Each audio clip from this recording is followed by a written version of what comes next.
All right, good afternoon, everybody. I getting kind of a late start today. Had a lot of things going on here that I had to get taken care of. Okay. Let's say hi to everybody first.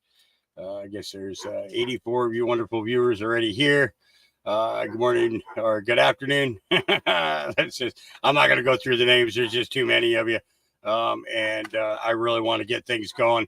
Yesterday, we I kind of cut back on what I had planned for the day because of the fact that the opportunity of having Dave on with us. And that to me was extremely, absolutely 100% important. It was a great podcast. So I'm not going to complain. As a matter of fact, I'm actually I was a little bit blown away because we had about 510 live viewers at the time, and we've quadrupled the views on it. So which is great. So either people were leaving and coming back or something, or a bunch of other people started watching and have watched it today. So I'm totally pleased with that.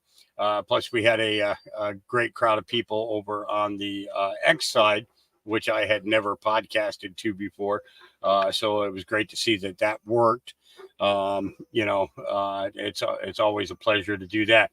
What I do want to do is I want to start off with the Patriot Underground interview with the Maestro.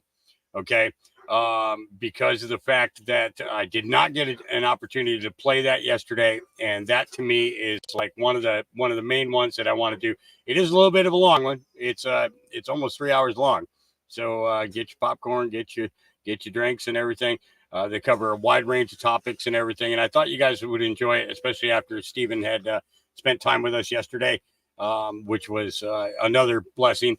I'm telling you, blessings are coming out of everywhere right now, and I'm very blessed.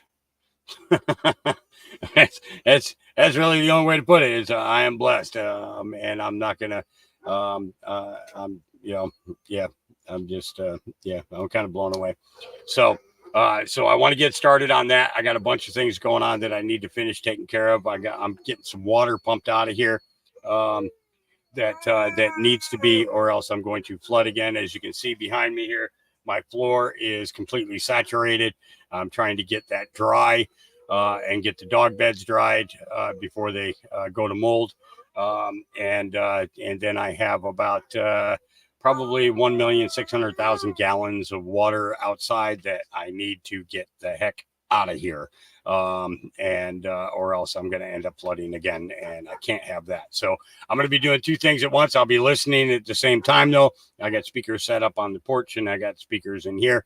Let's go ahead and get into this video and get our day started. And we have many things to cover today. Many things to cover. We may have a guest in a little while, or after this video is done, we may have a guest. Not positive yet. I've been talking to a couple of people, and I still need to talk to a couple more. So we will go from there on where that's concerned.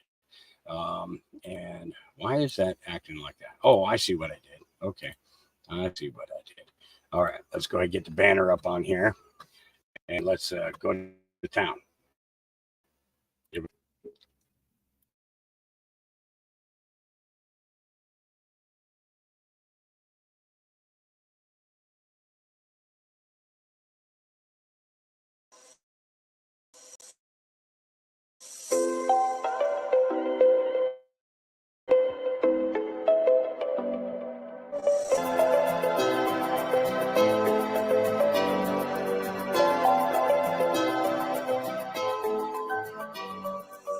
Hello, it's the Saturday, the 16th of December 2023, and today I'm joined by the one and only Patriot on the ground.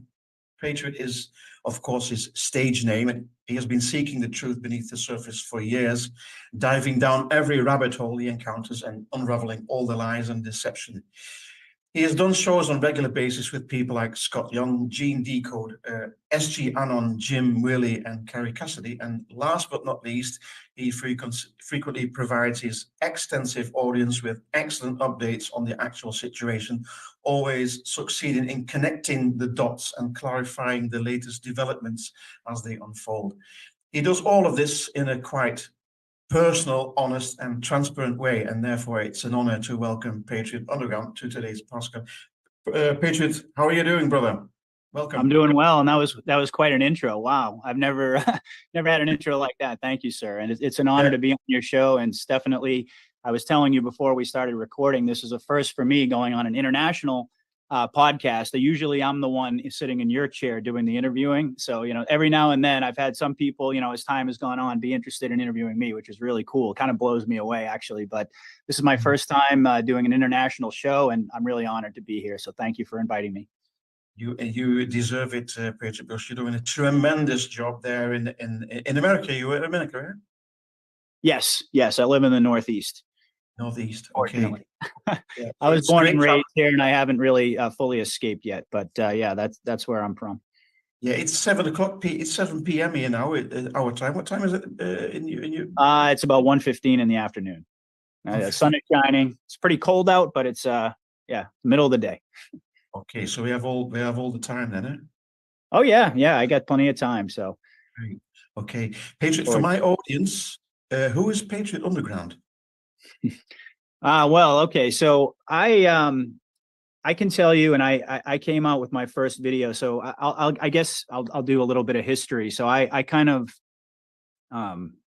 I like to start my story back in around 2012, because that's really when I woke up for the first time. I started to realize as Obama got into his second term and things were just getting darker and darker. And it was pretty apparent to me at that point in time that, because I was duped by 9/11 like a lot of people, I actually bought into the narrative. I was young back then. I was, I'm 44 now. But back when 9/11 happened, I was college age and I was still I certainly had conservative political leanings.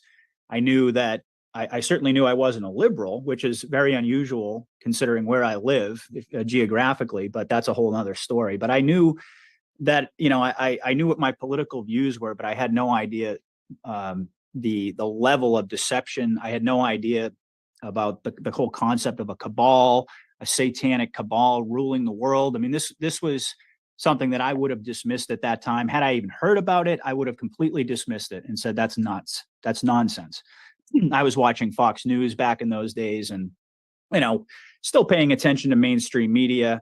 But then in around 2012, things kind of took a turn. And it's funny because you look back sometimes, you don't really know exactly what the trigger point was, but something shifted. And I realized that the media was entirely dishonest. And I realized that I was being lied to. We were all being lied to about everything. And so I started to seek out alternative information. And I found Alex Jones's show and InfoWars. I've talked about this many times on my show. And, that was kind of my introduction, my first red pill, I think you might say. So I was kind of in that zone for a long time. And Trump then got elected. And of course, at that point in time, I really didn't know that much about Donald Trump. When I first heard about him, I kind of went, what? Donald Trump? Are you kidding me? Wasn't that on The Simpsons? And then later on, of course, I figured that out. Yeah, of course it was. But I mean, at that point in time, I didn't really know anything about the whole Q operation. In fact, if I'm being completely honest, I mean, the Q drops, they began in September of 2017.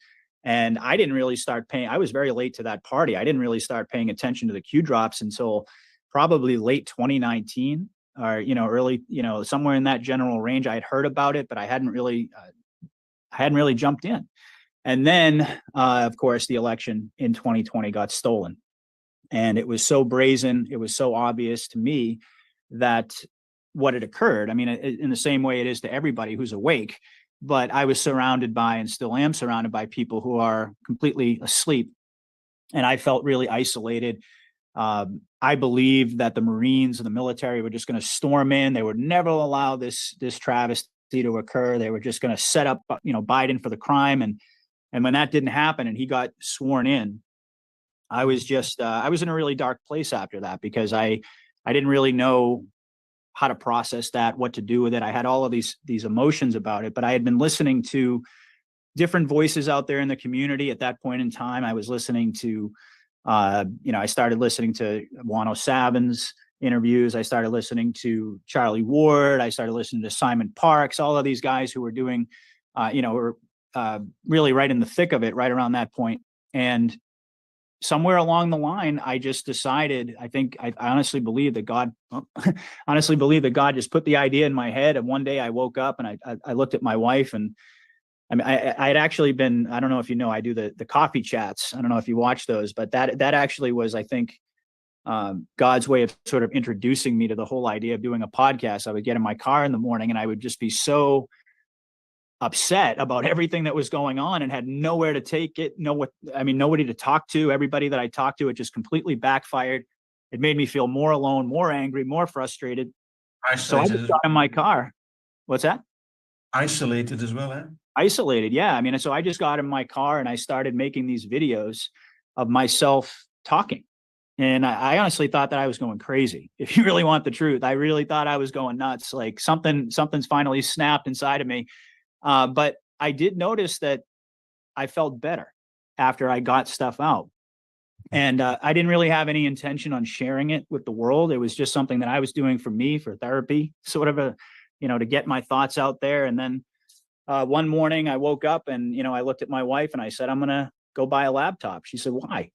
I said, well, I think I'm going to do a podcast. And she just kind of looked at me like, a podcast? What are you talking about? Because I had never talked about it before. What's a podcast? What's a podcast? Yeah, I mean, honestly, right? I mean, only a few years before that, I would have struggled to answer that question. I mean, I didn't really even know much about it or anything, but so I think there was kind of some divine prompting going on there, especially given, what's happened, how the podcast took off. But this was something that I never anticipated doing. And I bought the laptop, I put out my first video, and the rest has really just been kind of mind blowing, if you want the truth. So as far as me, who I am, I'm just an ordinary guy. I wish I had something more interesting to tell you about my background, like, that I was in the military, or that I was, the CIA, or, something a little bit more exciting that you could sink your teeth into. But the reality is that even though I don't get into what I do, and that's really just, for anonymity purposes, to protect my family and so forth, protect my job. What I do is ordinary. It's just an ordinary job, just like so many other folks out there working. There are, hundreds of thousands of people like me who probably do the same exact thing. So as far as my background, I don't really have anything. I think there were some parts of my adolescence that, there was at one point in time I wanted to be an actor. And I mean, I think there was some divine intervention that kept me away from that and kept me away from Hollywood and all of those things. So yeah, I mean, I guess in some ways I had some experience in terms of performing and communication and things along those lines. And what I do is aligned in a lot of ways with podcasting. And, I think it's definitely related to it. But I've never really done any media or anything along those lines. So I just kind of put my foot forward into the world, and I took that leap of faith and let God handle the results. And like I said, it's been a blessing so far. Yeah, I mean, you've really skyrocketed since the beginning. It's unbelievable. And I watched all your shows with the guys that I mentioned, like SG and Jim Willie and Kerry Cassidy. I mean, she's really the max, Kerry. And you did your podcast in the beginning. You did them without showing yourself. So yeah, it's of course it's to protect you and your family, of course, and keep them safe. But what was the pivotal point that you started revealing yourself to the? Yeah, so I that's a good question. Yeah, I mean, I think, and I've gotten that a lot, because I think it surprised a lot of people, including me, in the same way that I just described my whole beginning in this journey, which was very much a surprise to me. It's almost like the last 2.5 years or something have been a blur in a lot of ways, because it's like I made this decision one day and it just completely changed my life. And it was done entirely in faith. I've always had a relationship with God. And that was really the driving factor that led me to do this, because I recognized that this is ultimately a spiritual war. And I knew that God was prompting me. I knew that he was guiding me. But I never really had anticipated that I was going to show my face, because, well, first of all, I mean, like you said, I mean, I did hide my identity, and still do to a degree, to protect my family and my ability to provide for my family. But I didn't expect that I was going to ever show my face. And then one day I just started feeling that prompting. It was like the same prompting that got me into the podcast to begin with. And I do the coffee chats where I drive around, and I kind of experimented a little bit. I recorded myself with the camera on, and then I blurred the whole thing just to kind of to give people like a silhouette sort of a thing. And I think that was, it's like the decisions that I make and that I've made along the way, including starting this journey, it's hard to explain them, because they really do come from a spiritual place. And I felt like a lot of people out there, I've developed such strong relationships with my audience. I just have an incredible audience. And they've been more and more curious, about my identity as time has gone on, even though, it's not like anybody hounded me to do it. But I think I wanted to just share more of myself. And, I just woke up one day and it was like, okay, we're going to do this. And I did it. And it's changed. I think it's changed certain things, but, ultimately things are the way they've always been. I've had to make some adjustments to my workflow. And, when you don't have the camera on, you don't even have to think about it. And, it changes the way you operate. And when you do, of course, it's like a different experience. But so far, I'm enjoying it. Yeah, our paths are quite identical, Patriot, because it's all about letting go of the fear. I I mean, when I look at myself, 2020 in the summer, I started filming myself doing podcasts, and I had the sunglasses on, and I didn't shave, and I had a cap on, just to hide myself on the balcony. And then I started doing my walks in the forest, and people they can remember that. But all of a sudden, I thought, why hide yourself? Come out of this fear and just reveal yourself, show who you are, because I really think we have a mission. I really think the creators protect. I've got a line upstairs. I feel he's just taken me by the hand and just showed me the way, because I told you in the pre discussion that I lost all my employment as a professional musician. So I think that was divine timing. He just took me by the hand and said, "Come on, you're going to do this, and you're going to be protected. I'm going to guide you." And I just let go of the fear. And that's the whole thing. Just let go of the fear, because we've been living in this fear-based society since we were born, really. And we've got to break away. We've got to break away from this fear, because it's a bit like the Wizard of Oz movie. It's from 1939, the Wizard of Oz. And at the end, the little dog, Toto means everybody, everything, pulls away the curtain, the veil, and there's this guy, ordinary guy, sitting behind this gigantic machine, acting to be God. I mean, there's nobody that stands above the living man. I mean, God created man in his image. So we should step out of the fear and stand in our power. I couldn't agree with you more. I mean, I think honestly, your explanation was a lot more powerful than mine. I mean, and I agree. I mean, I completely agree. I think that was, that's the thing about taking the first step. I mean, I think once you take that first step and you abandon that fear, whether it's, turning on the camera or starting a show, or really just getting active in a million different ways for, everybody listening, this is applicable to everyone, not just people who do podcasts.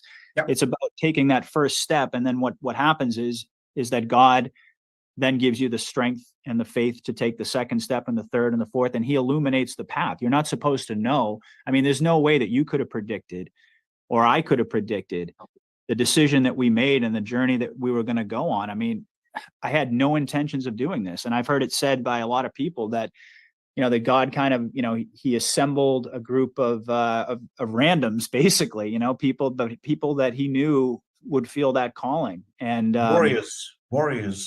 Yeah, absolutely. And I think that that's really, and we're, the more you abandon fear, the less power it has over you. And that's really in every context of your life. So I think that probably played a big role in my decision. I mean, I didn't really, I think some people were interpreting it as, oh, he must be showing his face now because, he's really confident that we're near the end and all that sort of thing. And I guess to a certain degree that's true, but I can't tell you that, that I have any insights into that or knowing exactly when things are going to end or anything along those lines. I think it was really just rooted in faith.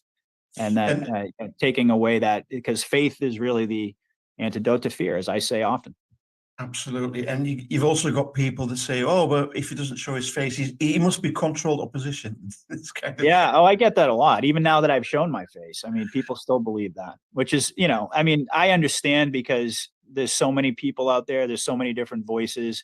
We know that there are bad apples amongst us. So I mean, it's not like I blame people for questioning that, because I probably would too.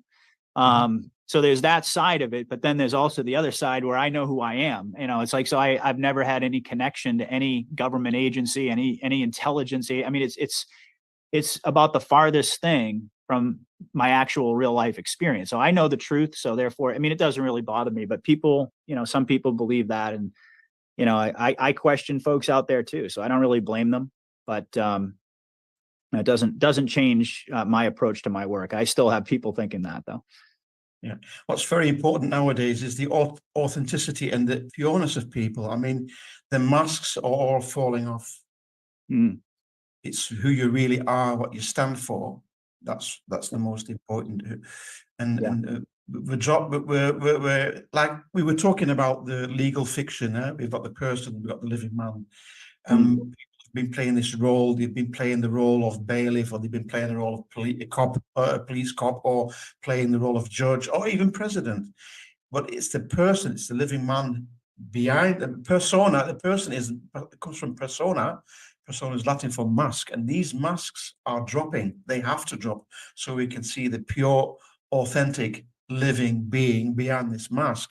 And when we all do that, we can start living together and caring for together and create a society where we can help each other. That's very important.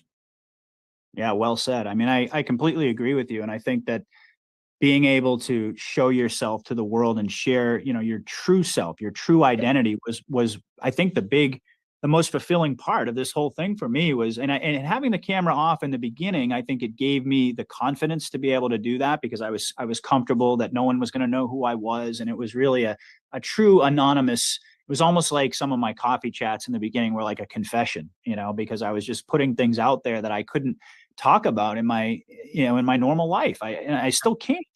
So, there was that element of it, but as time has gone on and I've, been introduced to the world, and, people in our community know, my work, and they know about my show, I think I started to realize that I was able to establish all of that with just my voice. And I think in certain ways that was a good thing, because there was no sort of, there was no complication there. It was just like me sharing my views without any kind of identity profile, just an ordinary person. And I think that really built a lot of trust when I look back on it now, because I think people, for certain people, they would think, oh, he's, like you said, controlled opposition, he's hiding his identity. I think, but for other people who really understood where I was coming from, and had they made the same choice to like come out and start putting out videos or do anything publicly, they probably would have made the same choice initially to take that first step. And then once I took that first step and I started to develop this sort of sense of trust with my audience, I think it built into, it led me into a totally different phase, where now, I think it's more important to share more of myself, since, I've already sort of laid that foundation, if that makes sense. I don't know. Yeah, absolutely. I mean, it's all about giving your soul the space that it deserves, really. You can hear in a person's voice if he's telling the truth. You can sense if he's authentic, and if he's trustworthy. You can hear it in a person's voice, and you can sense it. I know we are now talking to each other. There's a certain chemistry there, and there's a certain amount of trust. I mean, we know each other now for about a quarter of an hour, but you can feel the trust. We can trust each other. We can talk to each other, and there's no boundaries. I mean, there's no be careful what I say here, what I say. It's in combination with the masks that have to fall off. Really. Yeah, absolutely, and I think that you're right. I mean, I think you can. I mean, it was strange to me, and it's still somehow strange to me how people can say that. That they would just hear in my voice and they can tell that I'm an authentic person. Again, not everyone, it's not 100%. Some people think what they think, but most people who listen to me have shared that, like they know that I'm just an ordinary person. It's pretty obvious that I'm not pushing an agenda. It's pretty obvious that I'm not in this for, to try to grandstand and pretend that I'm somebody I'm not. I mean, my very first video, I told people the truth. And I thought it was very important in this, especially in this time frame, just tell people the truth. Yeah. If I don't know, if you ask me a question, I don't know the answer to it, I'm going to be honest with you and say, I don't know. And I'm going to tell you that I don't really have a background or anything like that. So to raise people's expectations into pretending to be something that I'm not. And I think because I built the show on that foundation, it was able to engender a lot of trust. But people, I think for the most part, they know I don't have an agenda. My agenda is to find the truth. And wherever that leads, that's where it leads. And, there have been certain people that I've listened to along the way, even though I don't get into names, I don't bad talk anybody, but there have been certain people I listened to in the beginning that I don't really listen to anymore. I've gone in a different direction, and that's okay. That's totally cool. Because my allegiance is to the truth. I mean, that's really what it's all about. It's not about pushing a narrative. It's not about being loyal to certain people just because they've been on my show or just because I've talked about them in the past. And I've admitted when I'm wrong. And Yeah. that's the other thing, telling people that, I don't know everything. I'm going to make mistakes. I'm giving you We my are human. analysis. That's We it. are human. We are human. We are human. Humans make Yeah. mistakes. And I think Make people mistakes. recognize that, and they see the authenticity in that, as opposed to other people who, they try to appear as if they've got all of this. I mean, some people may, some may not, but there are a lot of folks out there who people question because they present themselves as having, or as being an authority. Mhm. And then when you do that, and then you get something wrong, or you end up, then people feel like you've misled them. Yeah. And I never wanted to feel like I misled anyone. That's the one thing that I've tried to avoid, is like, because I don't have all the answers. I don't know where all this is going. I certainly have an opinion. It's well researched. I can articulate it well, but I don't have all the answers. And I've never, ever wanted to mislead anyone into thinking that I do. Mhm. And that gives you a lot of freedom to just, to just be who you are. And I think people resonate with that. There are truthers that they say that they have intel from higher up and from the military, and I mean, we all know that Q doesn't know outside comms, and there's only Right. 10 individuals in the world, 7 military and 3 civil citizens, that know exactly what's going on. But you mentioned truth, and we're living crazy times now, Patriot, and there's a lot of fake news out there. It's really getting difficult to determine what's true and what's false. So when you prepare your awesome updates, I mean, they're really awesome. It's fantastic the way you do them. Which sources do you rely on? Would you like to share them with the audience? The sources that you follow? Yeah, I listen to a lot of different sources. I mean, my viewpoint is to just cast a wide net, and then use your discernment, because you're never going to get one simple narrative that's going to piece everything together. So, I mean, I listen to 107, certainly. I listen to Gene Decode, SG Anon. Some of these people, of course, are frequent guests on my show. Certainly Carrie Cassidy. She and I are very close. We communicate. Actually, I was just texting with her before I got on with you. We were talking about this whole situation with Mike Gill and that interview that he did with, I don't know if you saw that, with Michelle Moore, where he was calling out Juan, calling out Nino and all this. So Carrie and I, we share information all the time. I also listen to, or I read the updates of Q the Storm Rider on Telegram. I think he's very, very good. So there are a lot of different sources, and then I just look at the news. I just see kind of what's out there. It's like I think when I prepare my situation updates, it's sort of it's kind of a hybrid of presenting the information and analyzing the information of others, but then also putting together my own view, or my own kind of perspective, of painting a picture that a lot of it's just simply based upon me arriving at my own conclusions. So it's kind of like it's a hybrid of those two things. So I listen to a lot of people. I even listen to people that I question whether or not they're actually working for the good guys. Because sometimes even in those situations, you can get a lot of interesting information. They can reveal things inadvertently, and to a trained eye or to a trained ear, I think sometimes that can be very beneficial. Always, I think it's always a good opportunity to, or it's a good idea, I should say, to allow yourself the opportunity to cast that wide net, and don't put up walls and blinders. Because I think if you do, I think a lot of people do that because they just can't handle all of the information. They can't handle all the different voices and everything that's conflicting, all of the deception. But I think once an individual accepts the true nature of the way that this war is being fought, and you understand not being an expert, but you understand the basics of the art of war, and how the good guys are also kind of pretending to be the bad guys in order to get in there and to manipulate and infiltrate. There's a whole game that's going on that a lot of people just can't wrap their brain around. And so what they want is, it's kind of like, just like mainstream media, they'll give you one cohesive narrative, and no matter where you tune in, it's basically the same narrative. And I think then people graduate from that. They realize they're being lied to by the mainstream media, but they haven't necessarily let go of this mentality where it's got to be one source or a couple of different sources that are all aligned and give you that cohesive narrative. That's not That's not the briar patch that we're in right now. And we are in an entirely different asymmetrical fifth generation, whatever you want to call it. It's an unprecedented informational, psychological, spiritual war. It's a hybrid of all of those things put together. And once you realize that the good guys also deal in deception, and you accept that, even if you have a problem with it from a moral standpoint, it makes it a lot easier to navigate this information, in my view. I mean, Q has always said distractions are real and disinformation is necessary. I mean, right. if we know what's going to happen and we know the real story, obviously the enemy knows it too. That's right.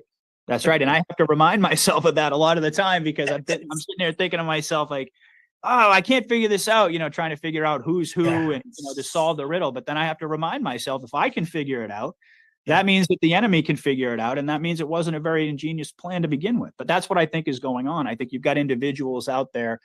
General Flynn's a perfect example. A guy who's been scrutinized. I mean, I remember when Lynn Wood came out and attacked him, a couple of years ago. And there was this big, divide in the Patriot community over it. And there have been others who have really questioned Flynn and a lot of his behavior, a lot of the things that he's done. It's definitely questionable. But I actually think that he's one of these guys. I mean, he's the guy, actually, in terms of being a master of spycraft. This guy is he's a genius when it comes to intelligence and counterintelligence psychological operations. So I think Michael Flynn is a perfect example of a guy who's playing both sides. And that's why there's so much fog of war. But that's also why we're continuing to see the leaks come. We're continuing to see the deep state being maneuvered into places that they don't want to be, to accelerate their timeline, all the things that have happened along the way. It's been because the good guys have been in there posing, I think, playing both sides to a degree. And I think a lot of people don't accept that. I think from a moral standpoint, you could have a really interesting conversation about a philosophical conversation, but we're at war. And I think that when you're at war, the primary objective is to win. And I think that the only way that they could win this war, they determined this a long time ago after President Kennedy was killed, was through deception, was through the art of war, asymmetrical warfare. And they had to use deception. It's part of the game. And so I think there are a lot of folks out there who, I mean, it's the same questions. Why aren't the white hats doing this? Why aren't the white hats doing that? Why is the mainstream media there? Why is the border still open? Why are they allowing all of these things if Trump is really commander in chief? And that's where you really have to understand the art of war and ultimately where they're leading us. And I think that certainly a lot of this stuff is optical. Not all of it is real, but there are certain very real threats. I think that we're going to have, a major scare event here in the United States. I don't know how it's going to play out throughout the rest of the world, but that's always been my anticipation. Q told us it was necessary. I mean, and if all else fails, that's what I go back to is the Q drops. I do believe that there's going to be some sort of a major event, but I don't necessarily think that we're gonna go off the deep end. I think we're gonna get through it to the other side. But I've kind of gotten a little off track there. But I was just talking a little about General Flynn, as an example, that this is how the white hats are fighting this war, and you have to, in my view, you have to accept that in order to be able to really interpret what's going on.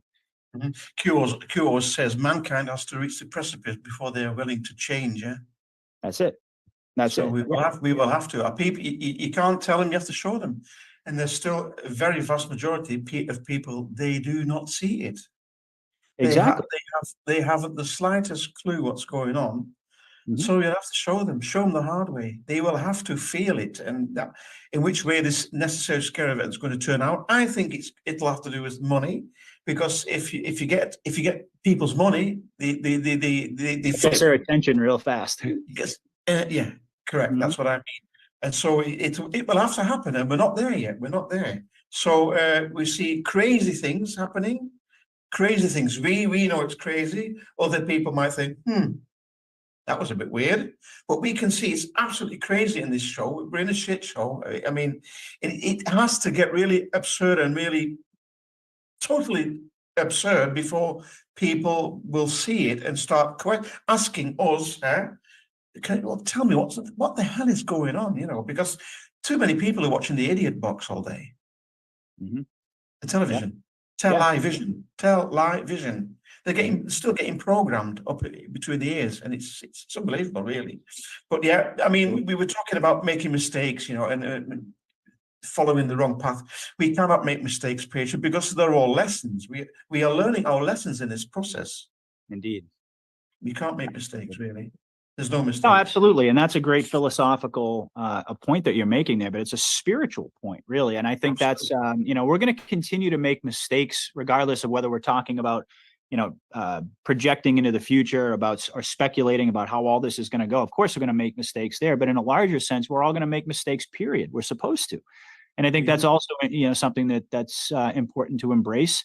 But, as far as, the point you made about the scare event and people waking up, I mean, it's a strange paradox, I have to say, because I live in an area where there's not a lot of people that you would consider to be awake, at least not on the surface. Where, I live in a very liberal part of the United States, totally brainwashed. Why am I still here? That's a whole other story. I'm not going to get into that. But, but yet I'm continuing. So you don't see a lot of visual evidence that people are waking up. But then when you start to hear people talking and you hear about stories, I was just talking to a friend today who was telling me that all of a sudden his father has gotten red pilled about the jab. And unfortunately, he's already had a couple, but certainly, they're trying to ramp this whole thing up again. And now all of a sudden he's saying, you know what, I'm done with that. I'm not doing it anymore. And so I think that there's a shift that's happening, but it's one thing. We don't have the time to go, super slow, because I think, as you pointed out, the money issue is really coming to a head. There's a whole bunch of military conflicts around the world that are escalating. I don't think we have the time to go slow and allow people to gradually get there. I think that we are at a point where you have to have, and Q knew this all along, that there was going to come a time where you're really going to have to rip off the Band-Aid. I mean, we'll need a Deus ex machina moment. That's exactly when God intervenes. I mean, there's lots of innocent children and women being killed daily. I mean, Q has always said crimes against the children will unite humanity, and every day is a day too long, in my opinion. I mean, we've got to save these kids, and I mean, there's a lot of people that they know that they sense that something's going on, but they show herd behavior, and herd behavior is don't stick your neck out, don't be the black sheep in the herd, because you'll be kicked out. It's the same with the vaccinated and the unvaccinated, and Trump believers and non-Trump believers. But it's all to do with fear, of course. And what you say, we have to get to that Band-Aid moment, because it's. I mean, there's one thing is for sure: the moment is getting closer. But how long is it going to take? I mean, people. It's all to do with patience. People are getting impatient. It's very discouraging, especially for the patriots. I like. When was it? We have this official Q clock net of Q official net /password. It's this site, this one here, and it was all on zero last night. I think it was last night, and apparently nothing happened. But now we've got 10 days, and it says here 10 days total chaos. Merry Christmas. And now the last developments: Trump is to hold a rally tonight, Patriot, in Durham. He's doing his rally in Durham. I don't know where Durham is, but that's North Carolina. Okay, it's not so important. But we know what Durham is. We know what Durham is. Durham is one of the boats, or it's the boat that crossed the Delaware. George Washington crossed the Delaware in the night of 25th, 26th of December in 1776. And we all know what that means. And if we count the days from now on, it's the 25th of December. And it says here 10 days total chaos. Does he mean these coming 10 days? And it says here, Merry Christmas. So there's a lot of things matching up here. We see how apparently these lines are matching up. And it says here, the world as you know it is over with. Patient, what are we looking at here? Is this a legit website? I mean, Q hasn't posted for a long while now. I don't know if Q is going to post at all in the future. But this site, this side has taken it over apparently, and Q has always said no outside comms. He said that. Everything outside the Cube board, the Intel board, is fake. So what are we looking at? Is this fake? Is this hopium? Is this kicking the can down the road again? I mean, if nothing happens on the 25th of December, I think a lot of people are going to be pissed. Well, see, that's the problem is when you and I learned this a while ago.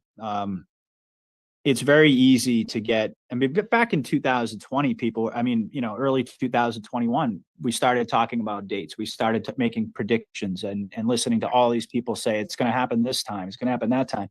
Yeah. And, you know, even to this day, I mean, if you read, and you know, no disrespect to anyone, but, you know, if you read like the Judy Byington reports or the Restored Republic, you know, all those things, it's like every single day, you know, you're being told, you're being strung along, you know, it's going to happen this time, it's going to happen that. I mean, it's just it's a constant dangling the carrot on the end of the stick. So I got to a point a long time ago, and I think really what did it for me, if you want the truth, was after the midterm elections, because I think myself and many people out there didn't really think, we thought there was going to be military intervention that was going to happen before the midterms, and here we are.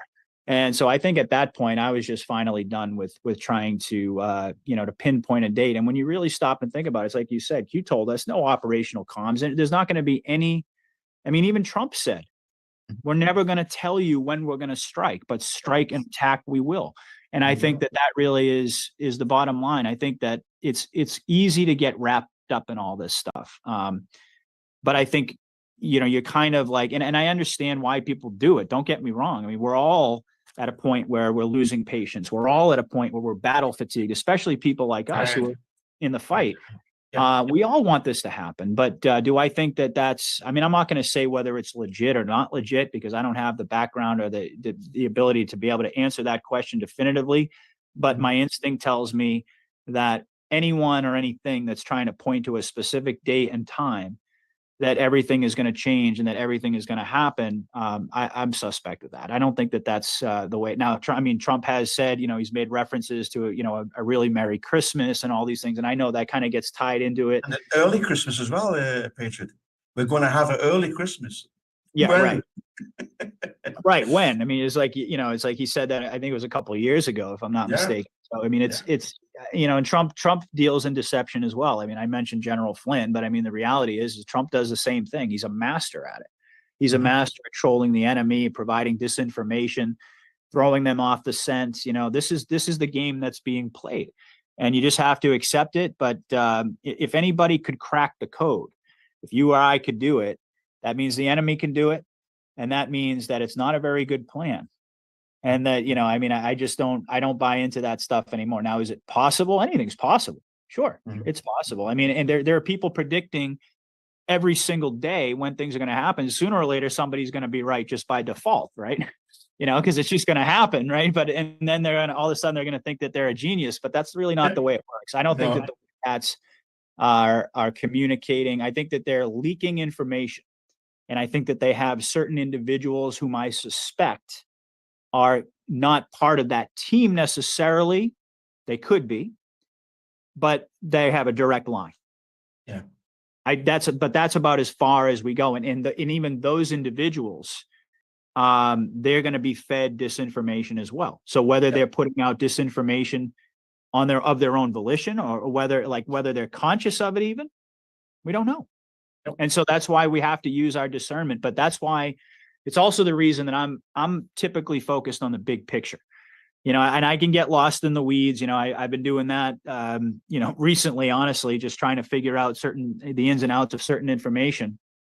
But at the end of the day, we have to remind ourselves that this is a global operation, and there are so many moving pieces and so many parts to it that's really what you really, I think, are best served focusing on is the big picture and the overall trajectory of where things are headed, where we were and where things are actually headed, and being able to interpret how the deep state, despite their confidence game and despite their gaslighting and all of their actions, to me, are evidence that they're desperate and that they're losing control, and they've not been in control for a very long time. Yeah, and we don't want to get distracted as well. There's lots of distraction. Huh? That's it. That's it. I mean, the distractions are everywhere. All you have to do is just, scroll through your Telegram and scroll through your news feed. And it's just like, I mean, there's a million different things out there that are, I guess, vying for your attention. And Mhm. I think it's a good thing to make sure you're on top of everything that's going on if you're, part of this movement. But I think you can get very easily distracted away from the big picture. And I think that when you really zoom out and you think about what this war is really all about and what we're really fighting for, this better world that we want to leave behind, I think that that's what the enemy is trying to avoid. They're trying to insert so much disinformation and so much chaos, Destruction as well. to create division, right? Yeah, That's what they do. as well. Yeah, and we have to keep using our discernment. Stay awake, observe, do not absorb, look around, and now and again, step back. Do a step back and just observe. Absolutely.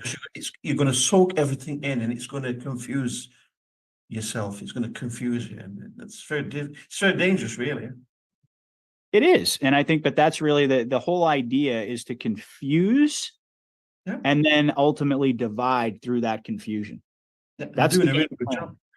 And that's the game plan. And that's what they've always done. They've always manipulated us and divided us, but they're doing it now more so than ever. And that's why, to me, it's so obvious that there are definitely deep state enemy plants inside of our movement. Now, again, I have my viewpoint on a lot of that stuff. I don't share my viewpoints about individuals. I don't name people. I don't call people out.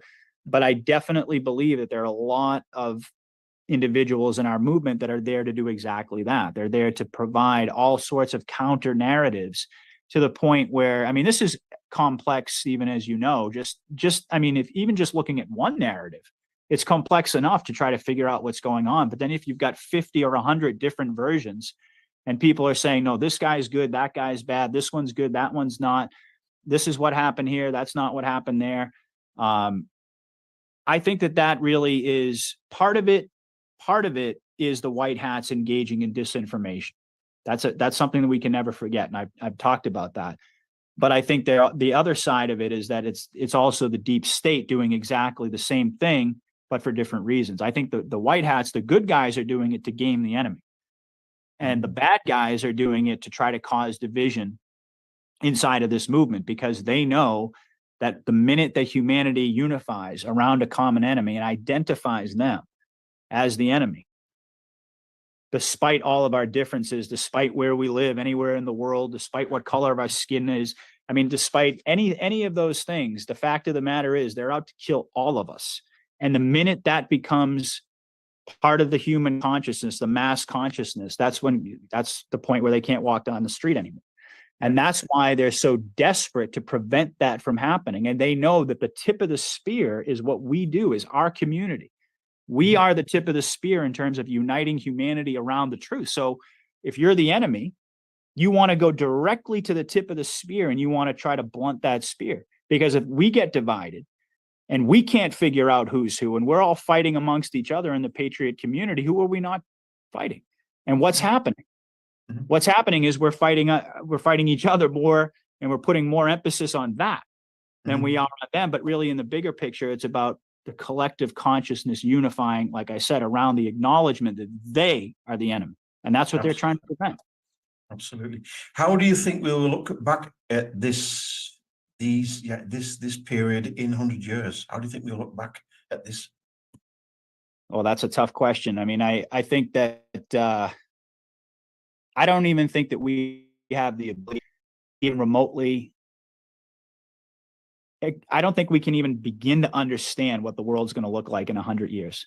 No, I don't need. What I mean is, how will people or talk or see in 100 years' time about what we're doing now? Yeah, right. Yes, no, I got you. Because Hugh says it's going to be biblical. That's what I mean. Yeah, I mean, I think that what we're doing right now is completely unprecedented in human history. I think that it is it's probably going to be, I mean, this is what kind of where I was going, was saying that we have no way of looking, even beginning to understand what the world's going to look like 100 years from now. But it's going to be, in my view, a complete paradise, a nirvana compared to where we are right now. And when people look back historically at where we were and what we had to go through to take that, to really take humanity and save humanity from the precipice of destruction, and having it be not just a military operation, but a military and civilian alliance in order to do that. I don't think there's ever been another story like that in the history of the world. And if the world, I mean, you can imagine in 100 years from now, you know, sickness and death being eradicated. I mean, people being able to keep their money, actual real money, constitutional, gold and silver backed currencies, taking away the income tax. No poverty anymore, no slavery, poverty, no disease, no debt slavery system, abundance, because there's enough space for everybody. There's enough money for everybody, although I don't think we will really need money. When you look at the earth, regardless of the shape, I think it's flat, but that's my opinion. The earth is created by God, the source, and its abundance. I mean, if you look at an apple that falls from the apple tree, there's 20 seeds in it. You can create 20 trees from one apple. I mean, it's abundance. But the cabal, the evil, the globalists, what you want to call them, they've brought us in this mindset of scarcity, you know, and not enough, and there's too many people. Georgia Guidestones, of course, 500 million is to be in balance with nature. The rest is all got to be, you know, eradicated. I mean, we will have this abundance, and when we have abundance, there will not be any division anymore. We won't be smashing each other's heads because you've got more than I've got. We will have enough. Oh, absolutely. And I think that it's going to be a world where I think that the recognition 100 years from now, when people compare the world that they live in to the world that they almost inherited, I think it's hard to say that they're not going to look back at our time with the greatest admiration you could possibly imagine. They won't envy us. I think that what we're doing, I'm not a person to pat myself on the back or anyone else, or to patronize anyone or anything like that. You know, but I think that folks who are standing up for the truth, people who have, as you said, walked away from the fear and embraced faith and embraced their belief in humanity, their belief in God against all odds. I mean, against literal genocide that we survived because of this. And what we did, I think, is going to be written about and talked about, not just for hundreds of years, but for thousands of years. And had the courage to stand up and defend your rights as well. And in the same way that we look back at our ancestors, you have you're in your country, you have your heroes, we have our heroes. We know that if people didn't stand up for the truth, for justice, if people weren't willing to fight, we would have nothing. And when you look at how close we were because of the MK Ultra program, because of the mass indoctrination of mainstream media, because of the entire deception that our lives were built upon, I mean, it really is a divine act that we were even able to discover the truth. I think that's really what the Q drops were all about. It was about educating humanity and knowing what we were going to do with that we weren't just going to sit there and passively take in all of this information and not stand up and fight. I mean, a lot of us didn't know what to do with it at first, but I think that God knew, and that's how he assembled all of his random warriors. He knew that we were going to be the ones who we weren't going to be able to turn our conscience off to it. And that we were going to have to make that decision, and both of us reached that decision. And there are so many people out there who reached that same crossroads in their life where they had to ask themselves, what are you willing to do? And I have children, and I think to myself, if I don't stand up now, if I'm not a part of this, how could I ever look them in the eye? When they get to be older and look at me and say, Dad, what did you do? How could you know this? How could you know what they were doing to the children? How could you even look at yourself in the mirror without actually doing something to help? And, I think that that is going to be what the driver of, like I said, thousands of years of history, I think, is going to look back at this time as the most crucial and pivotal period in all of humanity's history. Yeah, that's the way I see it as well. The positive aspect of COVID, of course, is this awakening. I mean, it's woke people up from Yes. this isn't right. There's something wrong here, and I mean, they've shown what they were going to do. They've shown it as right in our faces, and it's really awakened the masses up. And it's got to get to this exponential point that it does this. But it's a question of time and patience, really. Yeah. Oh yeah. Oh yeah. I mean, I think that this, it's really possible that they're going to try to ramp this thing up again, but it's going to be a non-starter at this point. I don't think anyone, I mean, there are still some people who are going to line up for it. Don't get me wrong. But I think when you look at Pfizer, I think their stock went down 50% in 1 year. I mean, what does that tell you? I mean, they're not, I mean, that's the thing is that sometimes you have to look at those barometers and not so much focused on, the idiot who's still wearing the mask driving around in their car, because you're going to see that too. And you have to decide, am I going to look at that person and think that that person is representative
world that they live in, to the world that they almost inherited.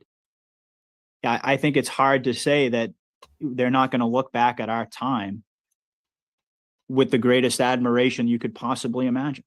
They won't envy us. I think that what we're doing, I'm not a person to pat my. Sorry, guys, I hit a wire outside that ended up undoing the power in here. So I got it back up, and sorry about that. Yeah, we'll try to be more mindful out there. All right, we're back. Here we go. Myself on the back or anyone else or to patronize anyone or anything like that. But I think that folks who are standing up for the truth, people who have, as you said, walked away from the fear and embraced faith and embraced their belief in humanity, their belief in God against all odds. I mean, against literal genocide that we survived because of this. And what we did, I think, is going to be written about and talked about, not just for hundreds of years, but for thousands of years.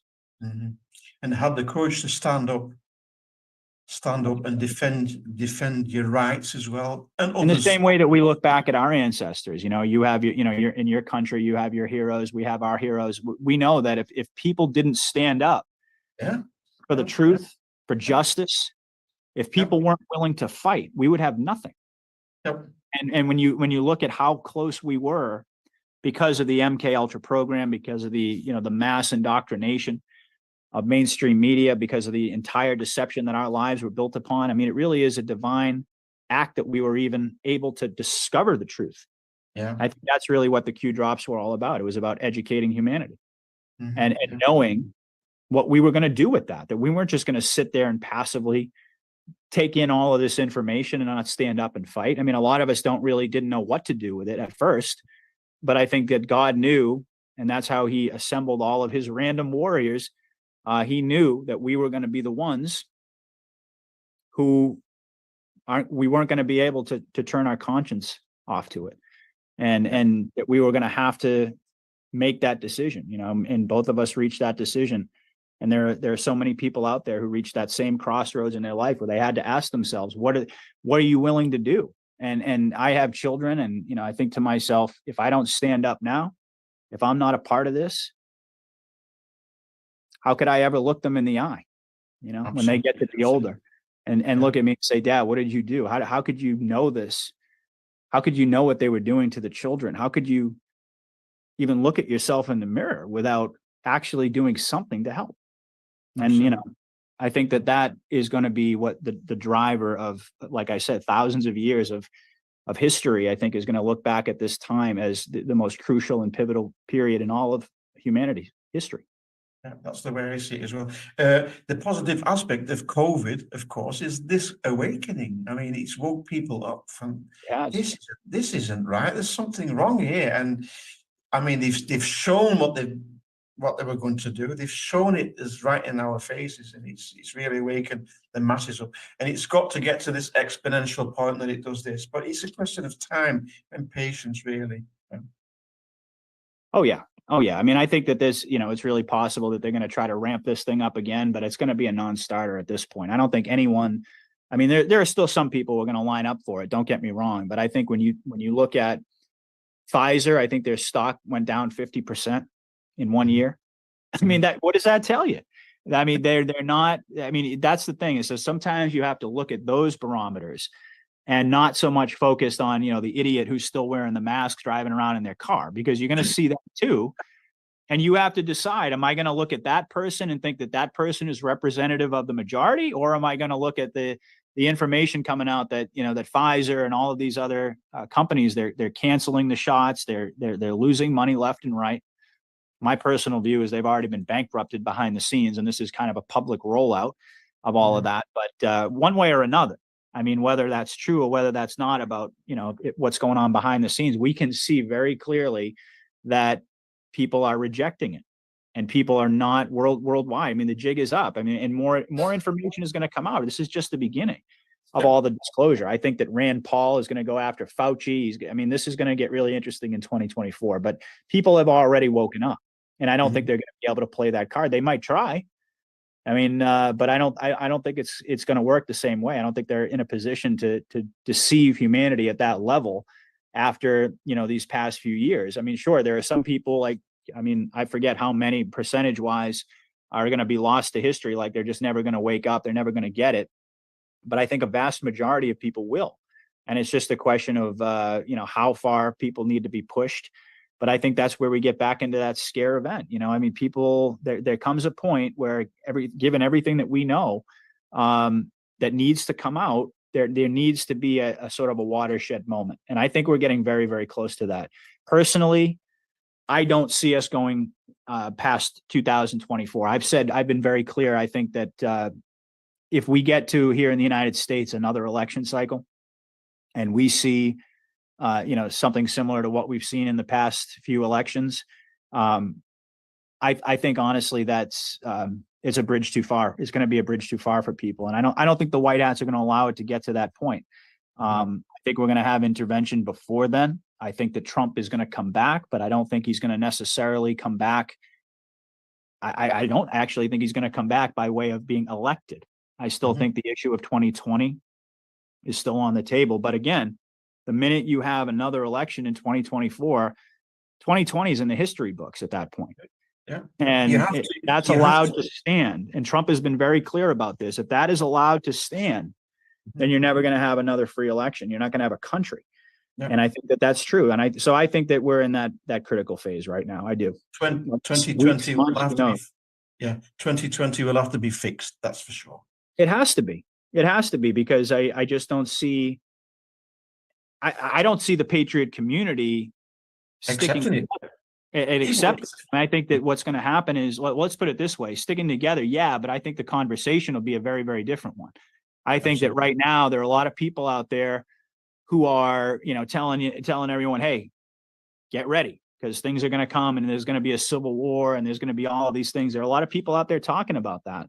And then there are other folks out there who are saying, well, of course, we always reserve the right to go down that road if we have to.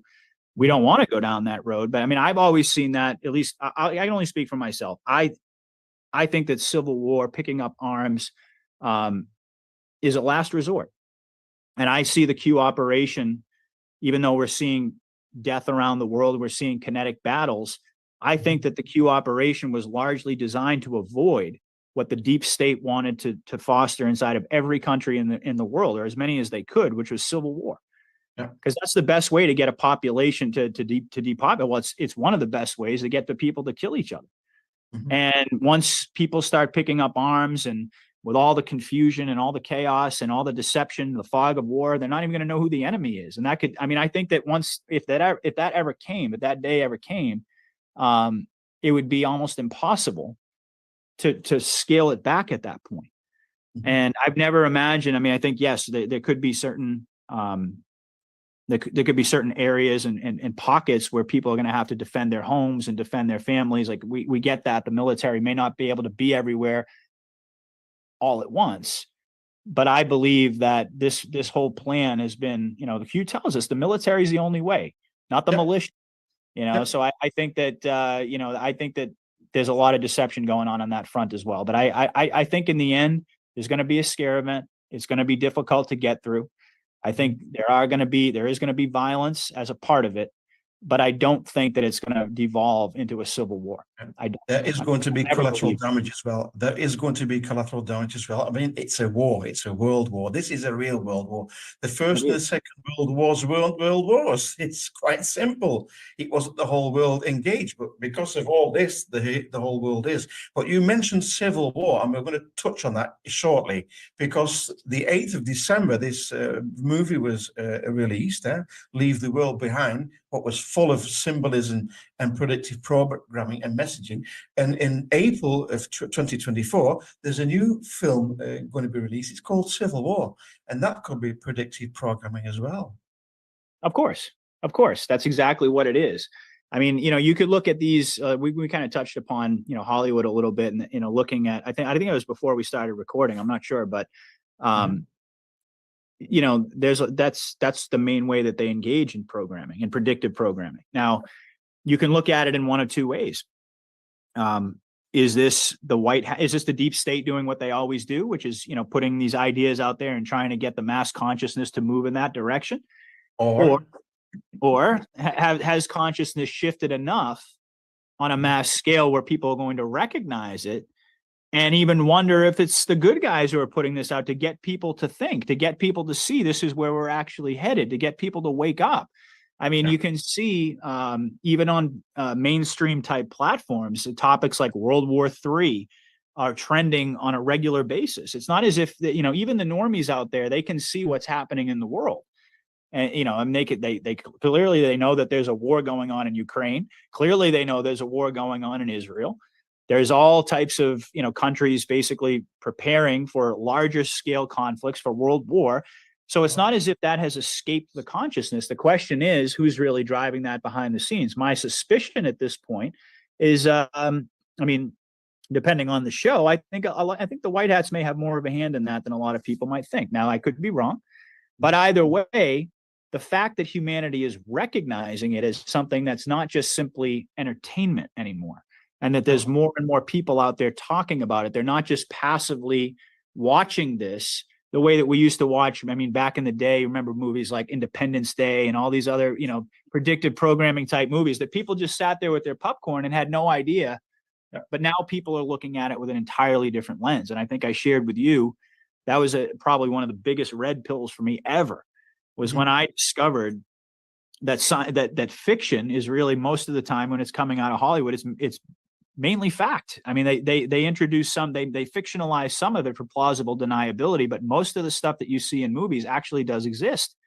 Yeah. And once you get a taste of that, it changes everything. It changes the way that you view all types of entertainment, and you realize that it's cloaked in entertainment, it's cloaked in fiction, but as you know, and I'm sure most of your audience knows, that in the occultic belief system, they believe that they have to tell you what they're going to do to you. They have to show you everything. They have to disclose everything. And if you don't recognize it, that's on you. Yeah. And I think that humanity has finally gotten to the point where I can't say we've hit a critical point where we've had a critical mass. No, maybe not, but we're getting very, very close. There are more and more people talking about these things. And that's really what the deep state is ultimately trying to prevent. And I think the White Hats are using the deep state tactics against them. I think that's a big part of it as well. They recognize how the enemy has programmed people over so many years, and they're using the same tactics, but to deprogram. Because on the one hand, you've got all of these fictional, quote unquote, fictional stories on Netflix, like Leaving the World Behind and all these other ones. And then on the other hand, you've got all of these real world events that are happening, all of these red pill events that people can't really ignore. And so I think the combination of those two things is what's happening. You've got infiltrators, good guys who have infiltrated the bad guys, and they have no idea who these people are. I mean, usually when we talk about infiltration, it's in the context of the enemy, and because that's exactly what they did. That's how they came into power all over the world. They infiltrated all of the major levers of power all throughout the world. And I think the White Hats took that same approach, and they're reversing everything against the enemy. They're using the enemy's own tactics to deprogram people. Yeah, absolutely. There are rumors that this war in Gaza and the Gaza Strip, that it's all a movie, and that the residents of Gaza, the civilians, were moved out during the World Cup soccer in 2022. Do you know that story? Do you know that narrative? I actually hadn't heard that, no. Well, I'll show you a short clip, Patriot, and we can discuss it. But it's quite convincing, this. I mean, if this is true, then what are we looking at? I mean, what are we experiencing? This is this short clip. Listen, this is the one. 40 years ago, most of this was desert. Now there's a glittering metropolis, the fastest growing desert city on the planet, Dubai. When I first came here, none of this existed. It was one huge, big desert.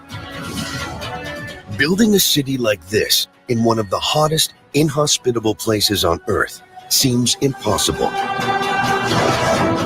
So how did engineers do it? They came from all over, waving green, white, red and black.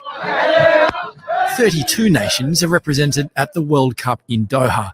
but only one has drawn legions of exuberant fans without playing a single match.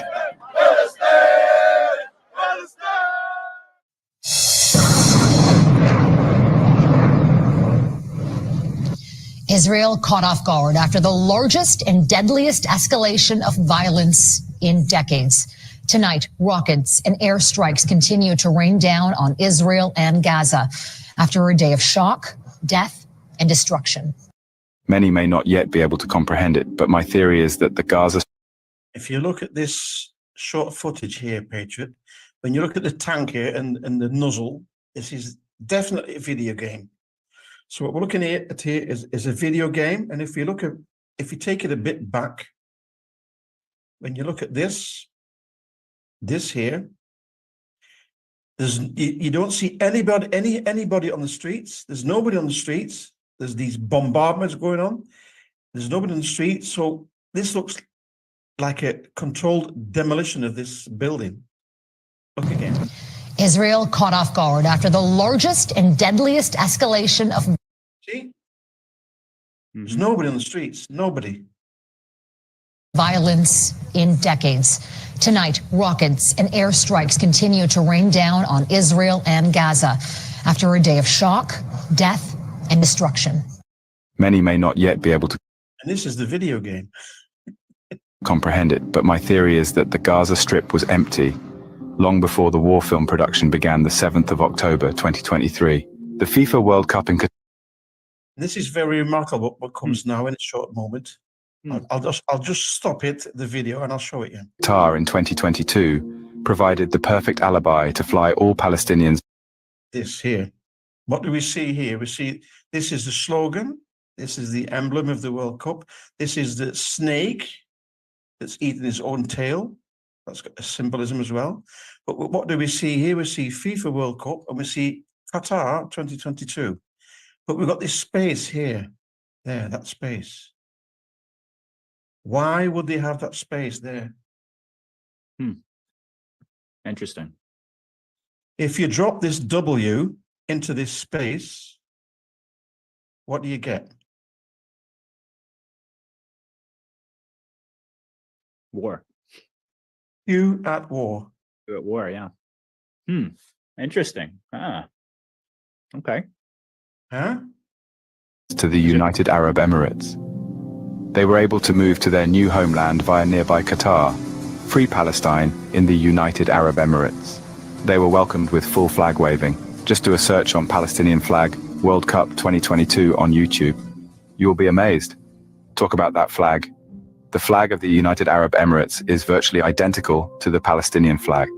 Only the red triangle has been replaced by a rectangle. The Free Palestine slogan on the flags during the World Cup was not an expression of wishful thinking, nor was it a protest slogan. No, the slogan Free Palestine was a celebratory expression of the new Free Palestine that the Palestinians were now going to move into. Their new homes in Dubai and Abu Dhabi, the free and completely newly built Palestine, and the United Arab Emirates. The World Cup was the moment of the move. It was the perfect moment, because the entire Western world was longing for a bit of relief so soon after all those corona restrictions. The Qatar World Cup was exempted from any kind of measures regarding the so-called virus. And while the Palestinians were being flown to Qatar, we in the West were mainly concerned about the slaves who had to build all those stadiums. In the context of if you look to the left, you see nothing on the right, the great migration operation could take place under the alibi of the World Cup. It's time for you to see it. The war in Gaza is completely staged in order to be able to launch the messianic figure. To do this, religious prophecies must be followed, and those prophecies require the violence of war and the threat of world war. Who is this messianic figure? Who gets to play the role of the Messiah? The same person who, together with his son-in-law, Jared Kushner, made the Abraham Accords, that deal that agreed that the Palestinians would get a new land in the United Arab Emirates, in the beautiful new cities of Dubai and Abu Dhabi. I'm talking, of course, about Donald Trump. The agreements were probably already made during the conversations between US President Bill Clinton, Israeli Prime Minister Ehud Barak, and Palestinian leader Yasser Arafat at Camp David, July 2000. Sheikh Mohammed bin Rashid Al Maktoum, the ruler of the UAE, announced the construction of New Dubai in 2002, and construction started in 2003. It is not for nothing that the Moroccan team held up the Palestinian flag after winning against Spain and reaching the semi-finals. The entire World Cup revolved around Free Palestine. Free Palestine, the new homeland. We have arrived in Free Palestine. Amazing, this. Yeah, it is. I mean, it's an interesting concept. Actually, that's a first for me. I hadn't really been introduced to that. Well, I mean, let me tell you this. I mean, I can say this about the war in Israel.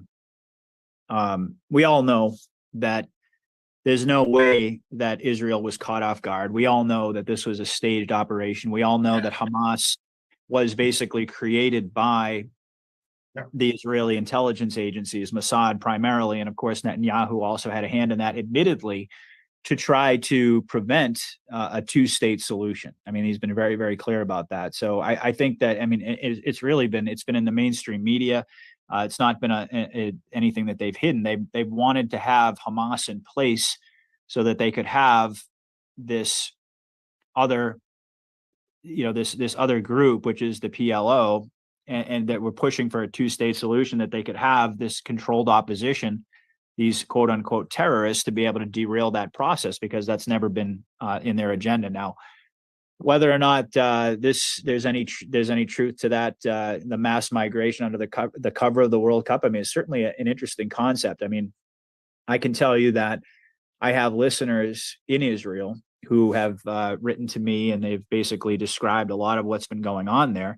And they describe a scenario where, that's, very much aligned with the story that we've been given, that there is an actual war going on, that they have, they know people who were killed and so on and so forth by these rockets. Now, whether or not all of the residents of Gaza were actually moved out of there under the cover of the World Cup, I don't know. I mean, that's certainly, it's a possibility. It's mind-boggling, really, isn't it? It is mind-boggling. We've how many times, as Q mentioned, we are watching a movie. We are watching a movie.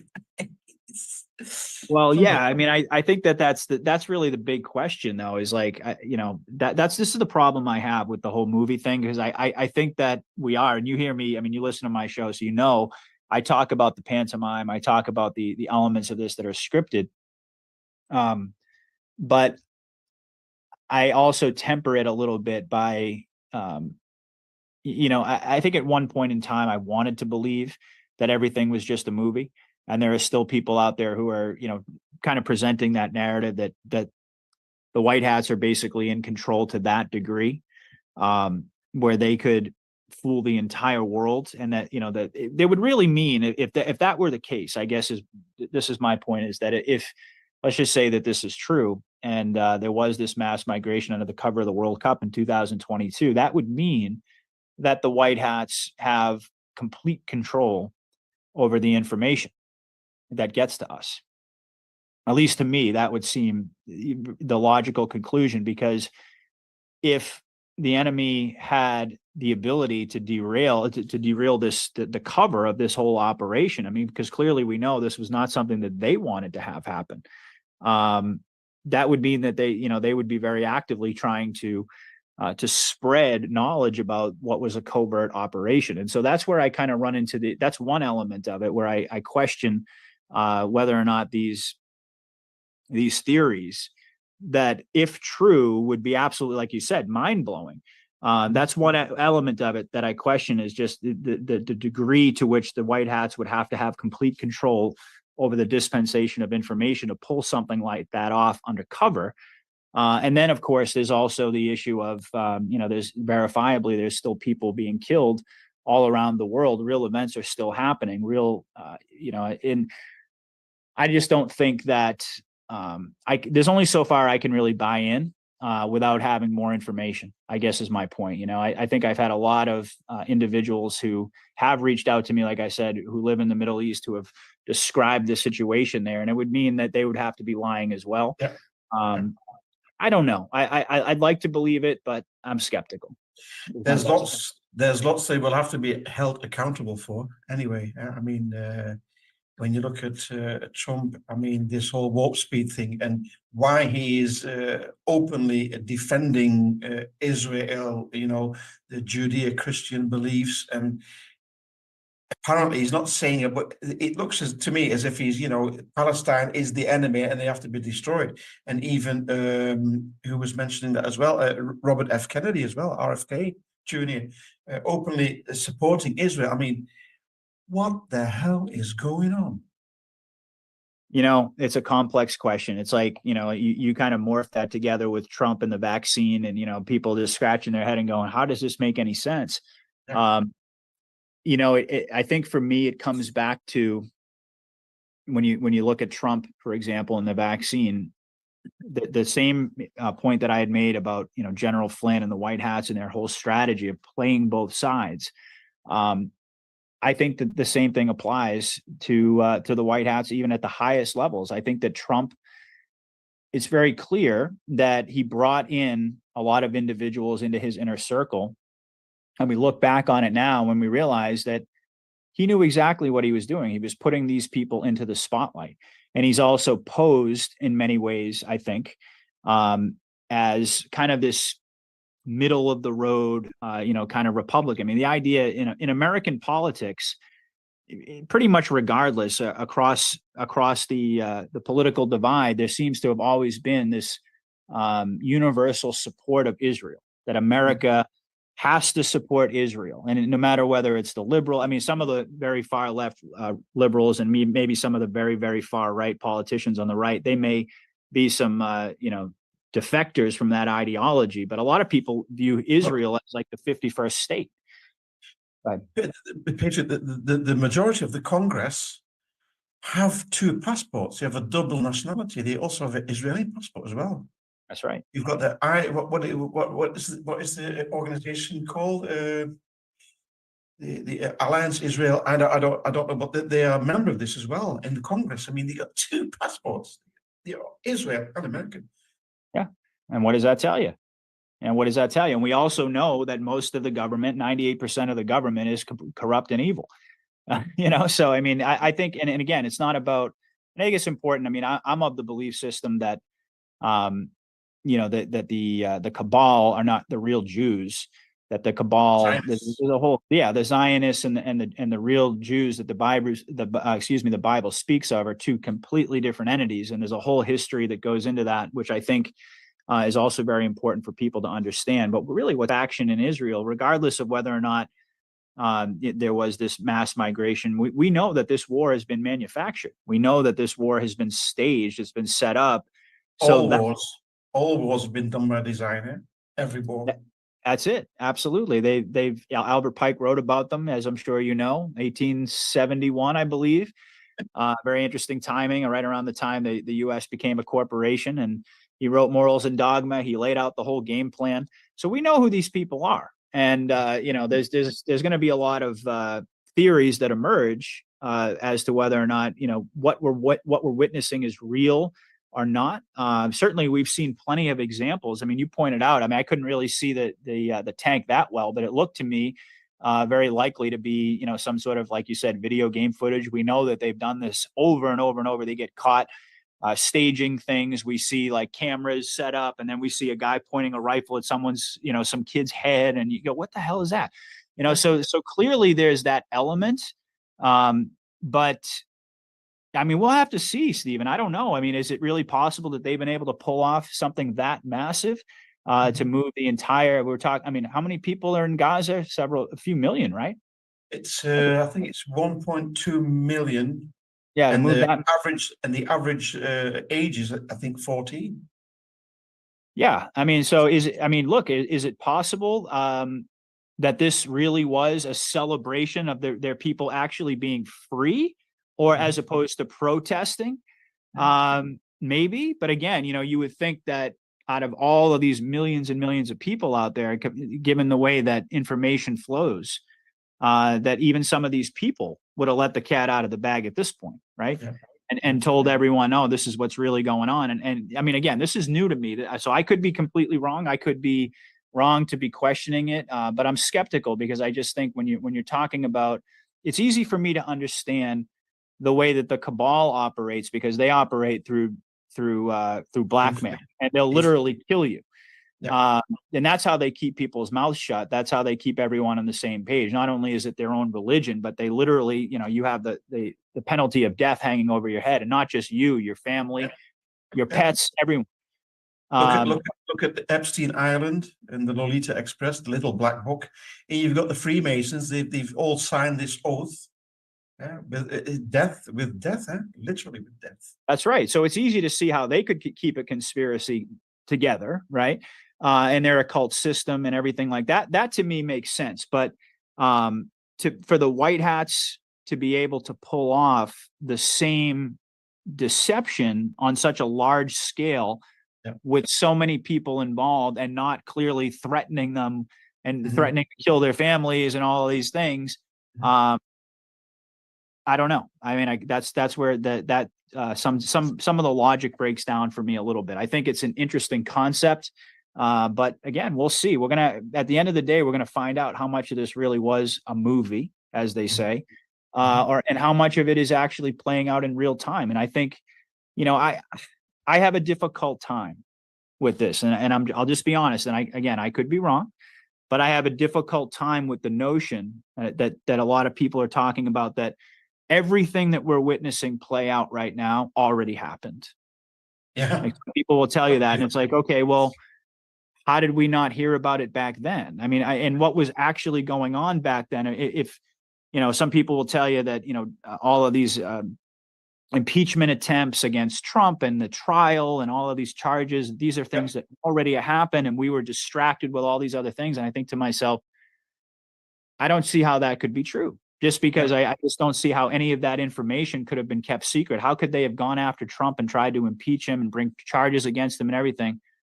That would mean that, like I said, that the white hats would have, going back many, many years now, would have had to have had complete control over the information, the flow of information out into the public, to pull something like that off. And I think the opposite is pretty obviously true. I think they're gaining ground with the mainstream media, but I don't think necessarily that this entity that's still out there lying to the people every single day, that's still out there pushing the same lies, and lies that aren't just innocuous, but lies that actually cost people's lives. I think that the deep state, as much as people don't want to think this way, and I fell into this category as well, they still have teeth. That's my viewpoint. They're still able to pull off massive attacks like what happened in Lahaina, Hawaii. These directed energy weapon strikes. I think you can't kind of have it both ways. If you think that it's just all one big production, then one way or another, you've got to rationalize, well, how is it that all of these other things are happening? And if you think that everything is literally a movie, then how do you explain all of the ordinary people out there who are providing testimony? It'd be one thing if it was all coming out of the mainstream media, or if it was all coming out of sources that we couldn't verify ourselves. But the world is so interconnected now because of technology that we get live footage. We get all types of information from ordinary people. So they don't have an agenda. I mean, they're just out there trying to share the information as well. So I think in order to pull something like that off, is it possible? I mean, I'm not going to say it's not possible. Is it likely? I don't think so. It's the same. It's the same with arrests and tribunals and executions and all this kind of stuff. I mean, right. We've seen it many a time, circulating on Telegram, for instance, these lists of people that have been awaiting trial or been executed in that.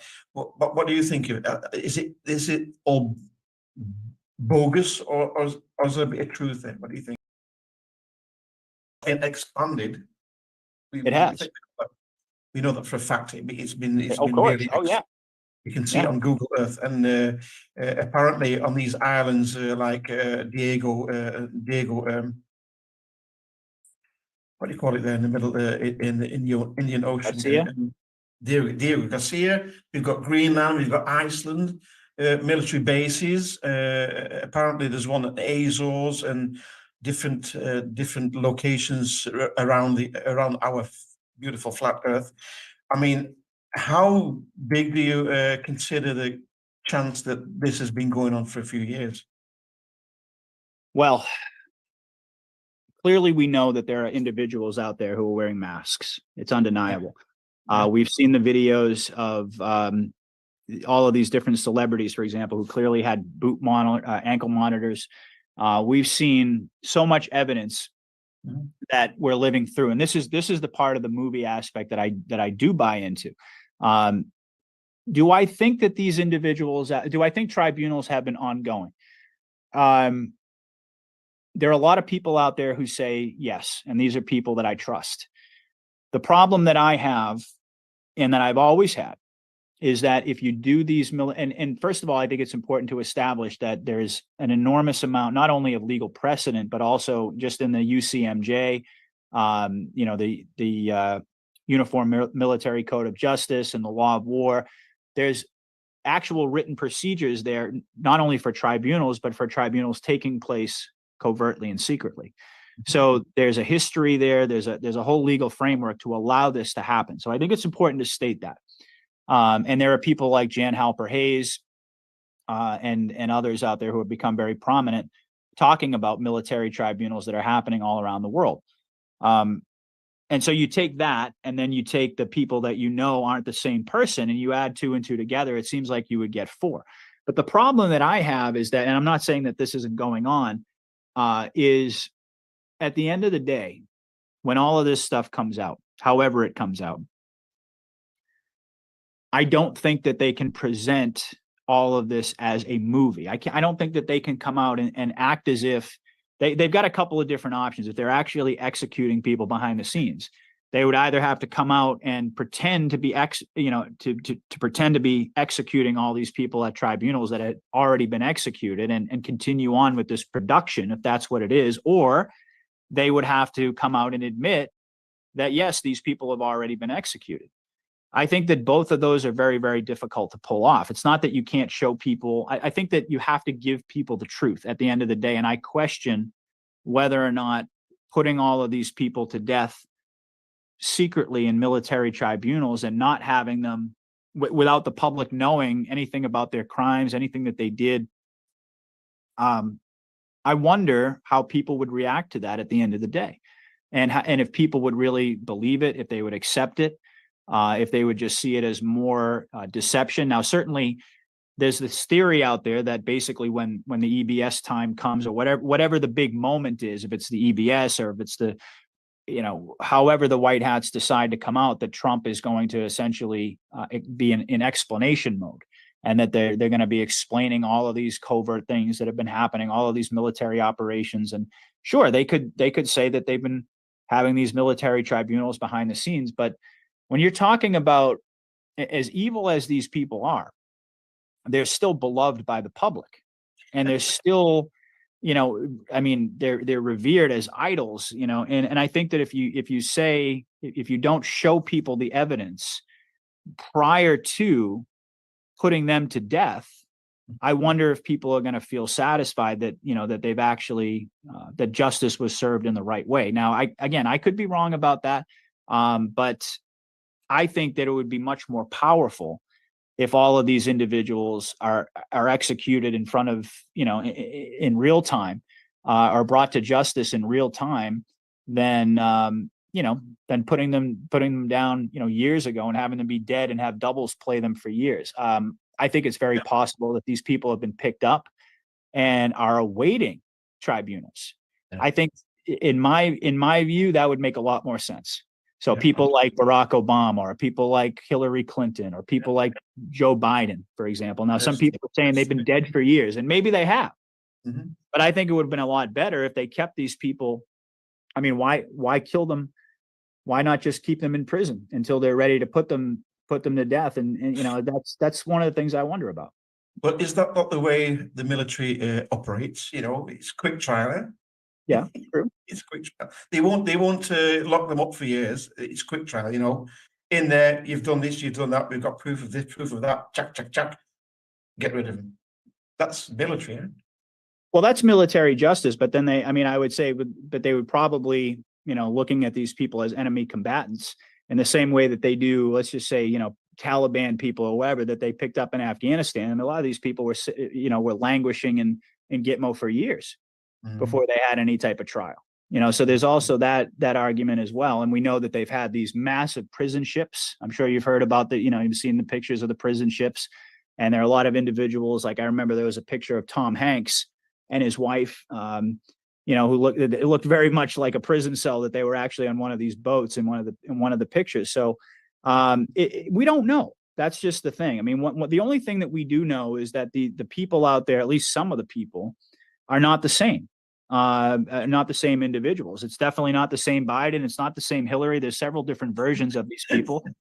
Yeah, you got it's Biden with the chin and Biden. I mean, yes, yeah, we know this stuff. I mean, so we know that something is going on. But at the end of the day, I mean, I don't think anyone is really got any definitive information. If you really want the truth, I really don't think anyone has any definitive information as to whether or not these people have been executed. Mm-hmm. Do I think tribunals are taking place maybe at some low level? Perhaps. I don't know. That's probably, in my view, it's a lot more likely, but we'll find out. Yeah, it's the same with children being rescued from the deep underground military bases. We haven't seen evidence, really, have we? Children apparently coming out of the White House in the middle of the night with blankets over their heads. Yeah, we have no proof. We would love. I would really love to see proof of children being rescued. Then I know it's happening. Because my heart bleeds to think of all these children. I think it's 8 million a year disappear worldwide. 8 million a year.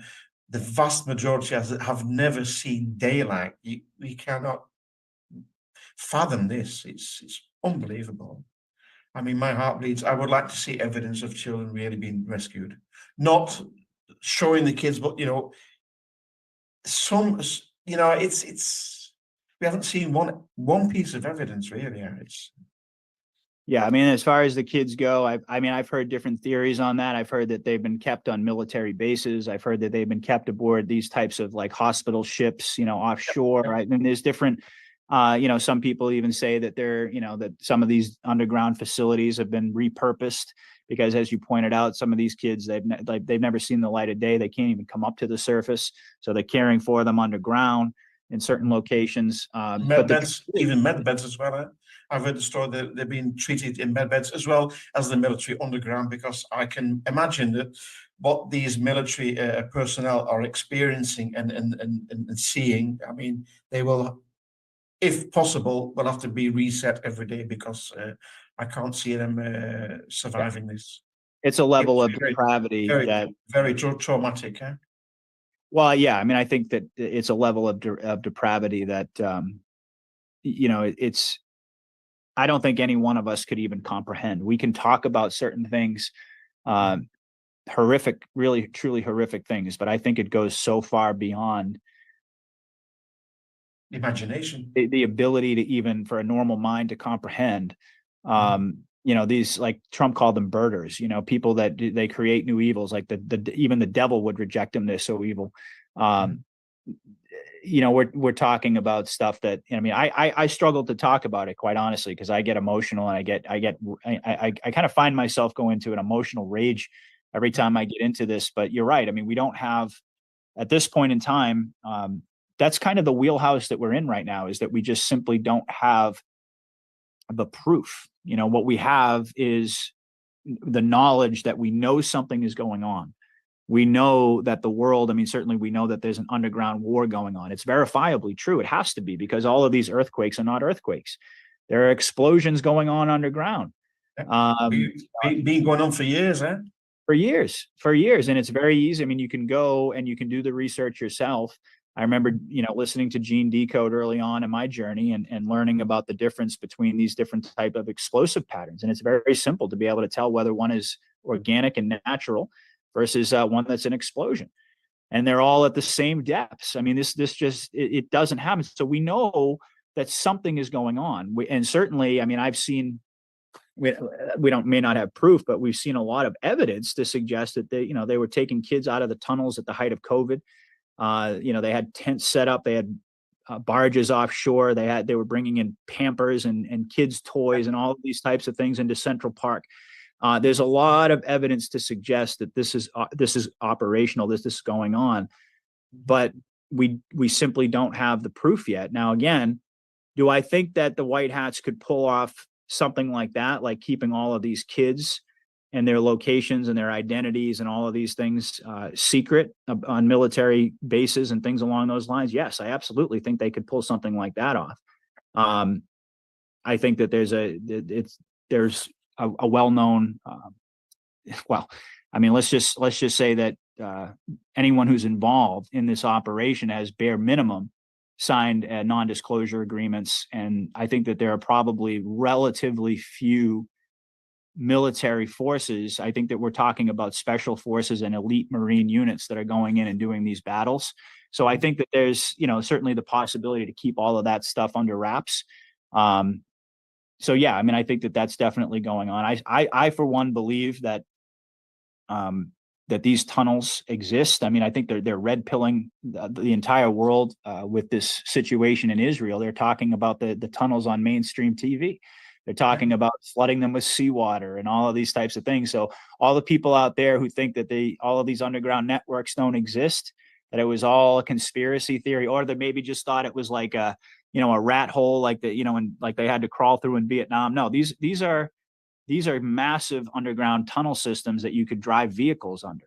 And even the mainstream media is telling the truth about that. So again, I think that's evidence of some white hat infiltration there. So I think that's what's happening, is we don't really have the proof yet, but we're not going to have it until we get to this climactic moment. And I think that all of us who have been engaged in this process of trying to follow the truth, I think we're all kind of losing patience on that front. We all want to know the answers to these questions, and we all recognize that this type of uncertainty and this type of deception, even if it's for a good reason, it can't go on forever.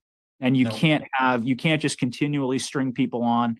And this is why I think they've got to make their move. And it's got to be very, very soon, because we don't have a lot of time left before the next election cycle. That's just where I'm at with it. I think that we're in that critical moment, probably only months away. Mm-hmm. Yeah, I mentioned one website, that's qofficial.net/password. There's two other significant websites, Patriot, the Ingersoll Lockwood website and the US Death Clock. Have you been following them? I look at the debt clock periodically. I started to look at it more because of all of these, kind of secret messages that have been popping up, which I'm sure you've heard about. And I think that my interpretation of that is that, yeah, it's probably the white hats communicating with us that we're getting very, very close. There's been a lot of comms along the way that have really suggested that. And I think that the debt clock is one of them. And I've viewed this whole situation of when exactly they're going to go ahead and pull the trigger, whatever that looks like. I typically refer to it as the EBS. That seems to be the conventional wisdom, is that's going to be the real trigger point. Yeah. And what is the holdup? What are they really waiting for? And I think that it's kind of like I think it's almost like a balancing act between the military operations that are still ongoing and the financial situation that is imploding. And I think that, and ultimately also the fact that you can't keep humanity strung along forever. And sooner or later, if we don't see military intervention, we the people are going to intervene, and then it's going to take on a whole different form. So that's another variable. I think that the white hats, they're contending with all of these different variables, and every single one of them is getting to a critical point. I mean, you got the military escalating, all of these wars escalating all around the world. You've got the financial situation really accelerating. The more BRICS grows, and the more the dollar is dumped for all of the for countries to acquire gold, they're dumping their treasury bonds. Operation Sandman, eh? Yeah, I've heard about Sandman. Yeah, absolutely. So, I mean, the more that this stuff goes on, you've got all of these different converging forces. And then, of course, on top of that, the overlay of it all is you've got the next election looming.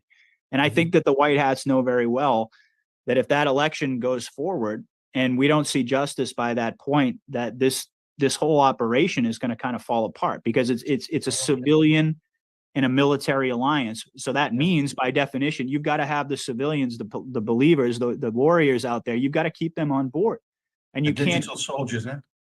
That's right, and you can't. But at a certain point in time, the digital army I think is going to go in a very different direction if we don't see the military stepping up and doing ultimately what needs to be done. If they don't do it, we the people will. I mean, it's really the only way around it. That's the only way that this is going to go. Either we're going to have the white hats intervene, or we're going to have civil war. Yeah, and that's really what it comes down to. And there's a limited amount of time. People will lose confidence. Huh? I think a lot of people already have. If you want the truth, I mean, I think more and more people are, making those types of comments. It's like they're still there.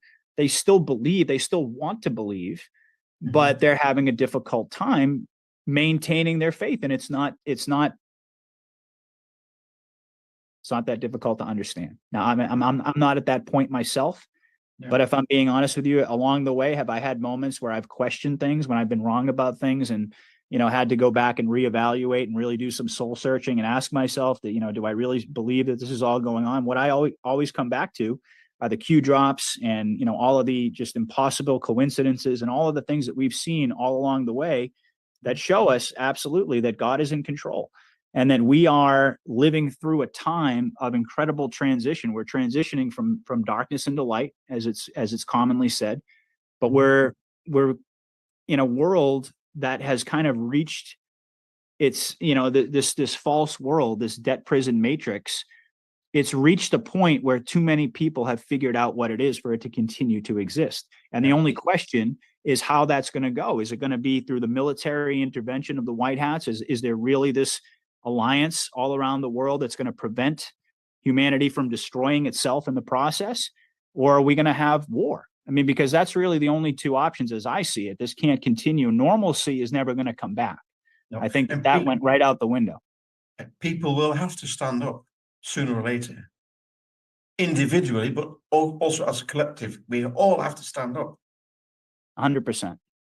100%. We have to. And I think more and more people are doing that. But this kind of goes back to what we were talking about before, about the scare event, about something that's going to jolt people in their consciousness and move their consciousness significantly enough that it breaks that programming. What form that's going to come in, we could speculate all day long. But as you and I well know, nobody knows. Like there's only a very small group of people that know. And anyone who wants to try to tell you different, well, I mean, you can listen to them if you want to, but I'm going to maintain my belief that there's no outside comms, and they're not going to tell us this is going to come, I think, at a moment when people are least expecting it, quite frankly. If I were the white hats and I was the one who was in charge, and I was going to, it was up to me of when I was going to, go ahead and make that decision. And by the way, from what I understand, it's not that ultimately, that Trump is recognized as commander in chief and as the president, but the white hats as an organization, they don't have one person unilaterally making decisions, that there has to be a consensus amongst the group. So, but again, hypothetical, if it were up to me, I would want to give the enemy every reason to believe that I was going to strike whenever I wasn't. And I would want it to be a complete surprise, complete deception and fog of war, because that's what favors you militarily. And so when you hear people saying, "Oh, it's going to happen in 2 weeks," or "It's going to happen in whatever by Christmas," that's why I think to myself, well, is it possible that they could be right by just by a stroke of luck? Yeah. But like you said, I mean, it's too obvious. I mean, why would you telegraph that to the enemy? Why would you let people know ahead of time? It just doesn't really seem to add up, because we're at war. I mean, that's the other thing. I mean, it's a game that's being played. We only get one chance now. There's one chance. If we fail in this, if this doesn't succeed, it's over. It's game over for humanity. Well, I think that if the Q operation didn't succeed, and there was no, let's just say our worst nightmare came true, and there were no white hats, and it was a psyop and everything else, we're in some serious trouble. Yeah. And I think that the only way out of it at that point really is, I mean, in America, we still have the ability to pick up our weapons. We got our guns, and we're not afraid to use them. And if that's what it comes down to, you know, a lot of us, you know, most of us out there who are gun owners and who are patriots, we anticipated that that eventually that this country was going to get to a second civil war anyway, before Q even came along, before Donald Trump came along. I mean, I remember many, many years ago when I first, you know, started to come of age, and I got my first guns, and I started to, you know, to get red pilled about what was going on in the world. This is long before Trump. This is long before, you know, Q or any of these things. And, you know, we were all prepared and have been preparing for something like that to happen. And if that's the way that it goes down, you know, then God help us. Do I think that we could ultimately win? Yes, I do. I've been very clear about that. I mean, America has, gosh, I don't know, something in the area of 400, 500 million guns. We have the largest standing army in the world. You know, we're civilians, we're unorganized, and all of these things, they may be true, but numbers are numbers. And that's a pretty big, I mean, that dwarfs any standing army in the world. And when people are, and I'm not promoting this, by the way, I'm just saying that, you know, if this ever were to come to pass and people were fighting for their freedom on their own homeland, in their own territory by the millions, I don't think that there's any force in the world that could stop that. Quite honestly. Yeah, I mean, honestly, I mean, that's just what it comes down to. None of us want that. Don't get me wrong. The last thing that I want is to have to go and go get my guns and load them up and to have to go to war. I mean, none of us want that. But if you have to protect your family. But we're not going to go to FEMA camps either. And that's just the thing. We're not going, I mean, the one thing that they have to understand is that you can only push people so far. And when you've got an armed population that has a history of fighting for their freedom, and the reason that we're free is because of guns and because of God and because of guts, like the t-shirt says. And that's why we're free. We all recognize that. And if that's what it comes down to, we fought tyrants before, we'll do it again. Yeah, absolutely. What, in your opinion, is the Black Swan event, Patriot? Is a bit of people don't really understand Black Swan event. What do you think that is? Well, it's a term that usually is associated with, I mean, first of all, as a term itself, what it really means is something that is wildly unexpected to the point where most people didn't even think it was possible.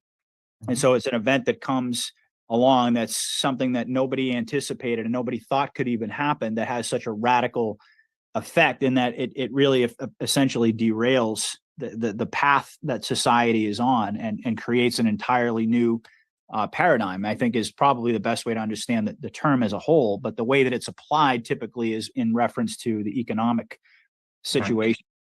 You referenced the debt clock. I'm not going to go into a big explanation about how we got here and everything else. There's a lot. I mean, I've done shows on it before, but the simple reality is that we know that we've got, what is it, 34 trillion, I think was the last time I checked. It might be, nearly 34 trillion. Yeah. Okay. So nearly $34 trillion.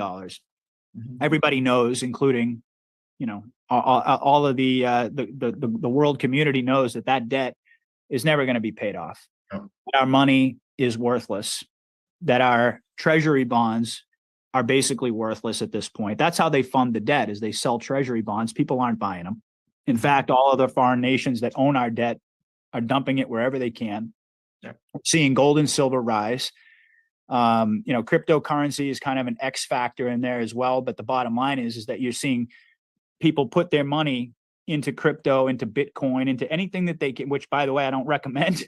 But you know, I don't trust it. It's digital. It's digital. It can be erased in a snap of a finger.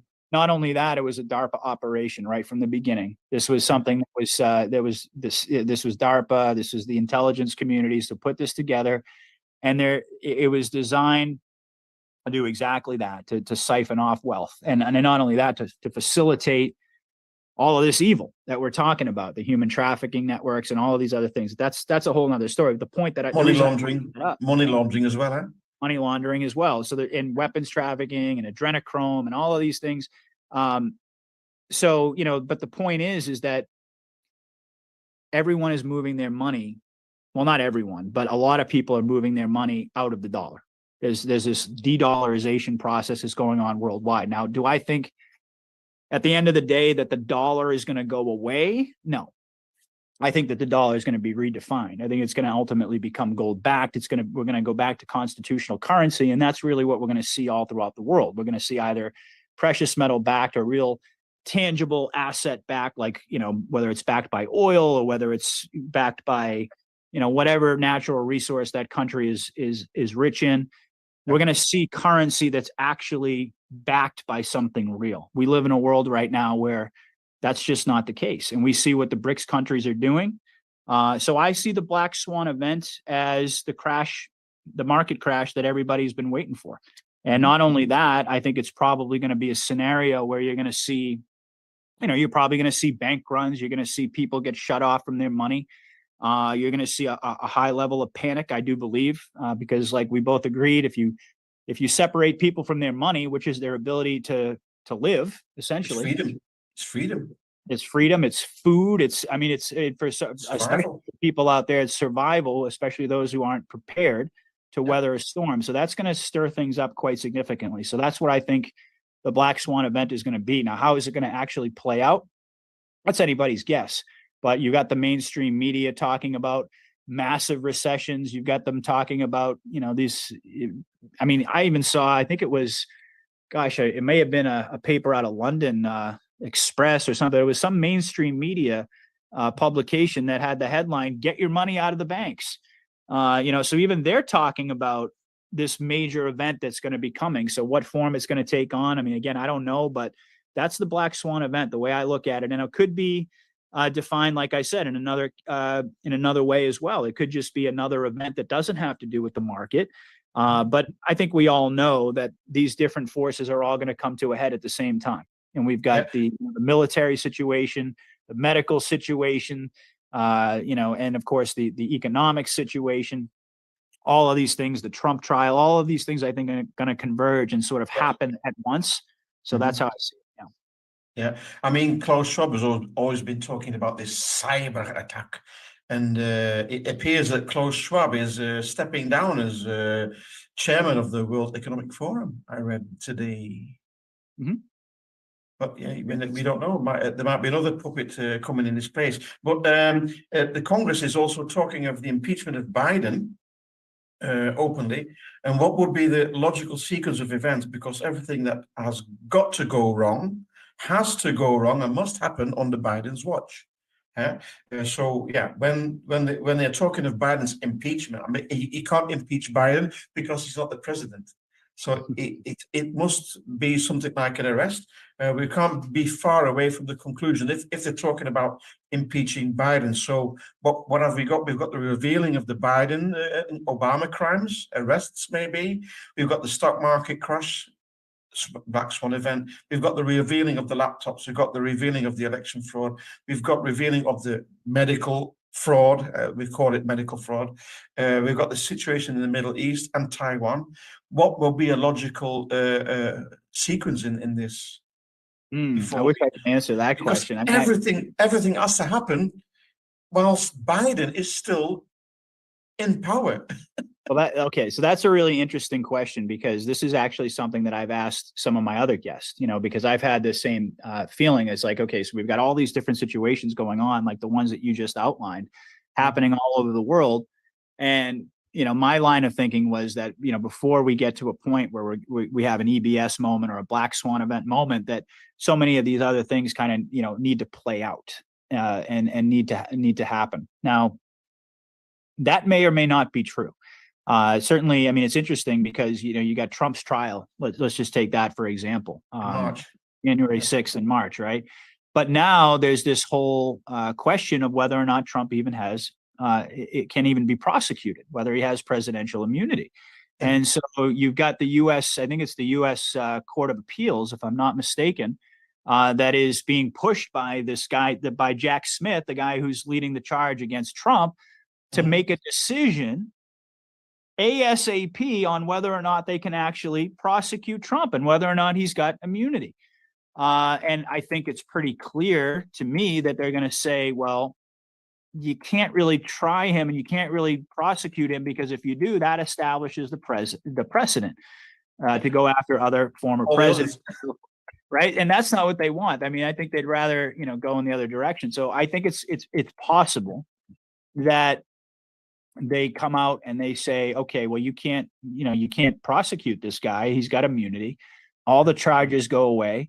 And then it's certainly, a lot of people have postulated that could really be the trigger point once these all of these charges go away.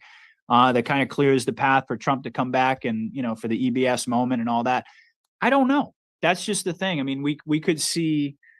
He's also said that he's the only one who could see that all of these pieces are being set up to have World War III kicked off really at any moment. So I think that Trump is going to be coming back. I think his arrival is probably going to be a lot sooner than even I anticipated, because like I said, at one point in time, I thought that all of these like boxes needed to be checked off. Like this had to happen, and then this had to happen, and this had to happen. Yeah. I don't necessarily know if that's true, because when you really think about it, think about how long all this stuff could take to play out. And do we really have the question of like the disinformation aspect? I mean, I think a lot of that is, all of these distractions and all of these narratives and stories and conflicts to distract us may be exactly that. And it could just be that they're waiting for that, that ultimate moment where they're just ready to pull that trigger. And it could come, it could be today, it could be tomorrow, it could be on Christmas. That's one way to look at it. Another way to look at it is we're going to continue on this long and winding road for God knows how long. And I think that most of us agree that just simply can't take place. I've said that November of 2024, for me, is kind of like, it's almost like a red line. You can't go beyond that. You cannot do it. You can't put us through this again. You can't expect the Patriot community to weather, we've weathered this storm together for years now. And like I said, all of these different things are coming together at once. The sequencing of events, my goodness, that's a great question. I mean, how many of these events are really ultimately going to play out before Trump comes back versus after? Because I think there's a real big possibility that we're going to have a major event, Black Swan event, EBS here in the United States, and that Trump is going to come back and going to play a very pivotal role in resolving all of these different conflicts all around the world and avoiding world war, because that seems to be the direction that we're headed. Now, I also believe, as you know, that there's agreements have been made that we're not going to go down that road, that there's not going to be a world war. We're not going to have nuclear war. It could be a part of this this pantomime psyop in this scare event. People have talked about that, this Cuban Missile Crisis 2.0, where we could have a standoff, or, a cyber attack, a grid attack, any number of things any number of different cards they may allow the deep state to play in their final moments. But, I've always believed that, the playbook, Q tells us the playbook is known. They know exactly what cards the enemy is going to play.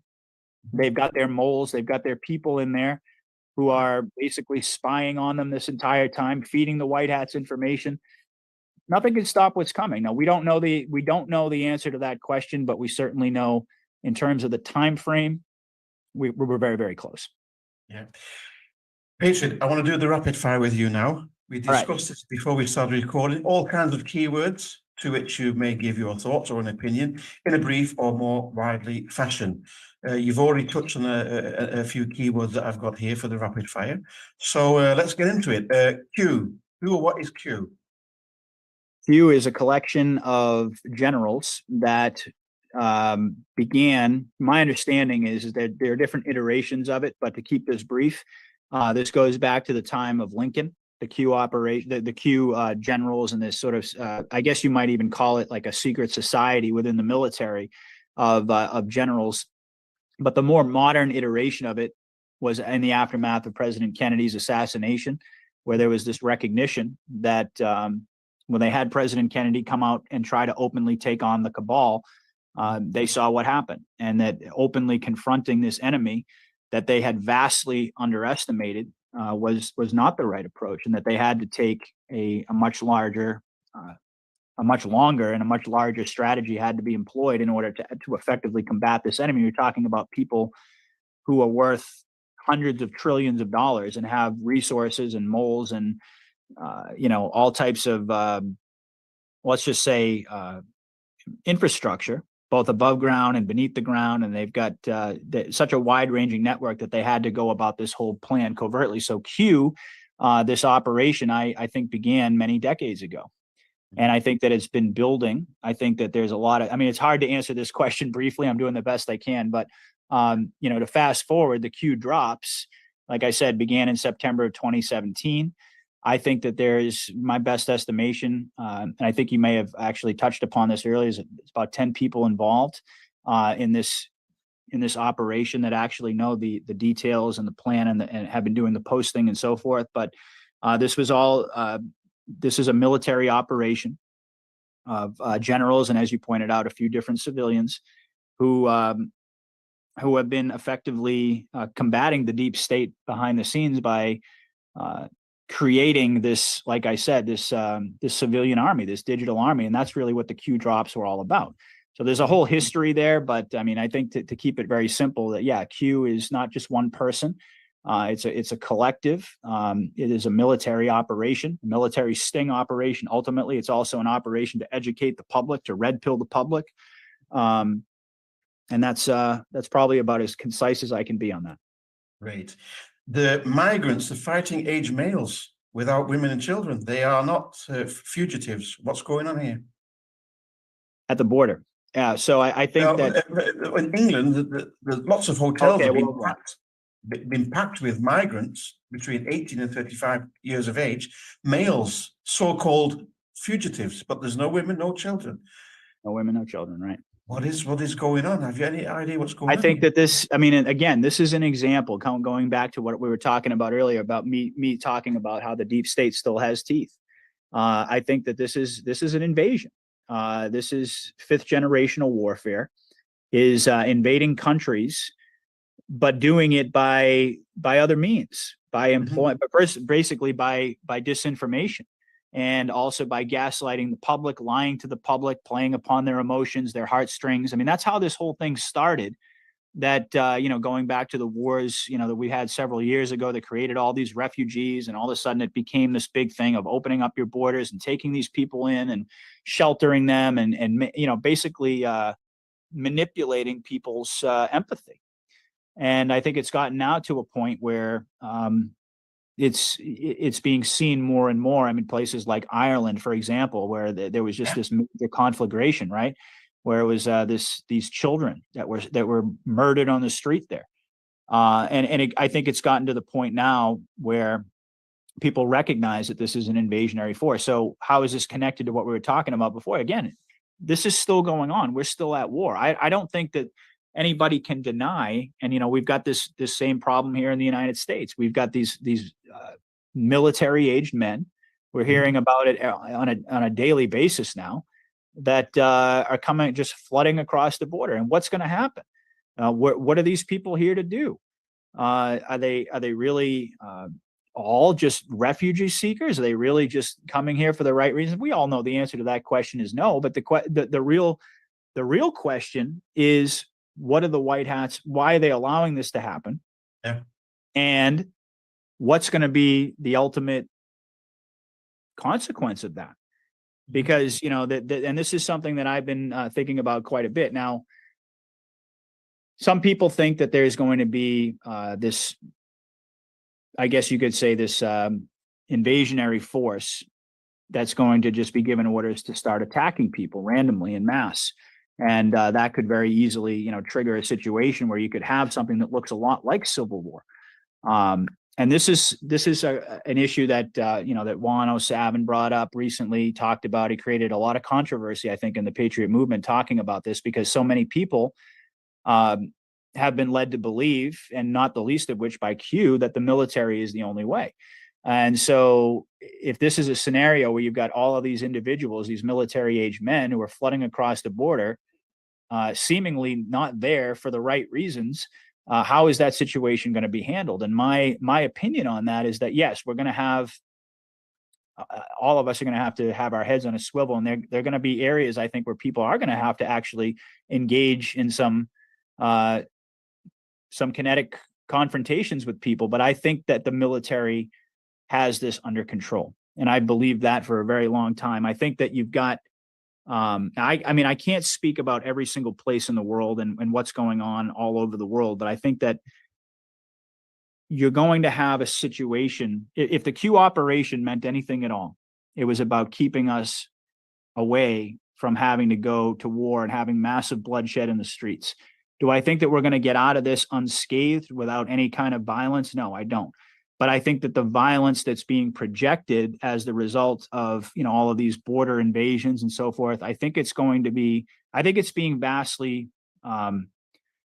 misrepresented in a way. I think that people are going to be very surprised in a good way when they realize that military assets are already in place. I mean, if you're the White Hats, I mean, you got to think of this, and this is how I arrive at these conclusions. I think to myself, all right, if I were the good guys, what would I do in this situation, or why would I allow this situation to play out this way? Would I allow it to play out this way and not intervene if I didn't have a trump card? If I didn't have something to counter that? Doesn't mean that nothing is going to happen, that no bad things are going to happen, but I do think that you'd be very naive to believe that we've gotten all that this massive underground war is underway, that we've got this huge sting operation that we know about through Trump's executive orders. We know there's just so many things that we already know. And so we know that there's a good force behind the scenes that's battling against this evil. So if you look at it and you think to yourself, okay, would they really allow a massive attack to occur that would stimulate something that looked very much like a civil war, to have to have hordes of people in the streets just violently, killing each other? Do you really think that the White Hats would lead us down this path just so that we could go in that direction? It doesn't really seem to add up. It doesn't really seem to make any sense. If they wanted that, they could have generated that a long time ago. Yeah. Like if that's what the White Hats were ultimately leading us, instead of steering us away from, even though it may appear that we're heading in that direction on certain levels, when you really ask yourself that logical question, I mean, if the deep state or if the White Hats, if this was ultimately the end game where we were going to have to engage the enemy en masse in the streets, they could have accomplished that a lot easier a long time ago. Heck, they could have had Trump just sign the Insurrection Act, and they could have, taken care of business back when he was very clearly and visibly still president and commander in chief. We could have gone down that road and at that point in time. I don't think that was the end game. I think the reason that decision was made to not do that was because they recognized that at that point in time, there were too many people that the world was just too divided, that it would lead us into a civil war. So I don't think then to then fast forward now and think that we're going to go in that direction is very logical. Trump would also have been called a dictator. Indeed. Absolutely.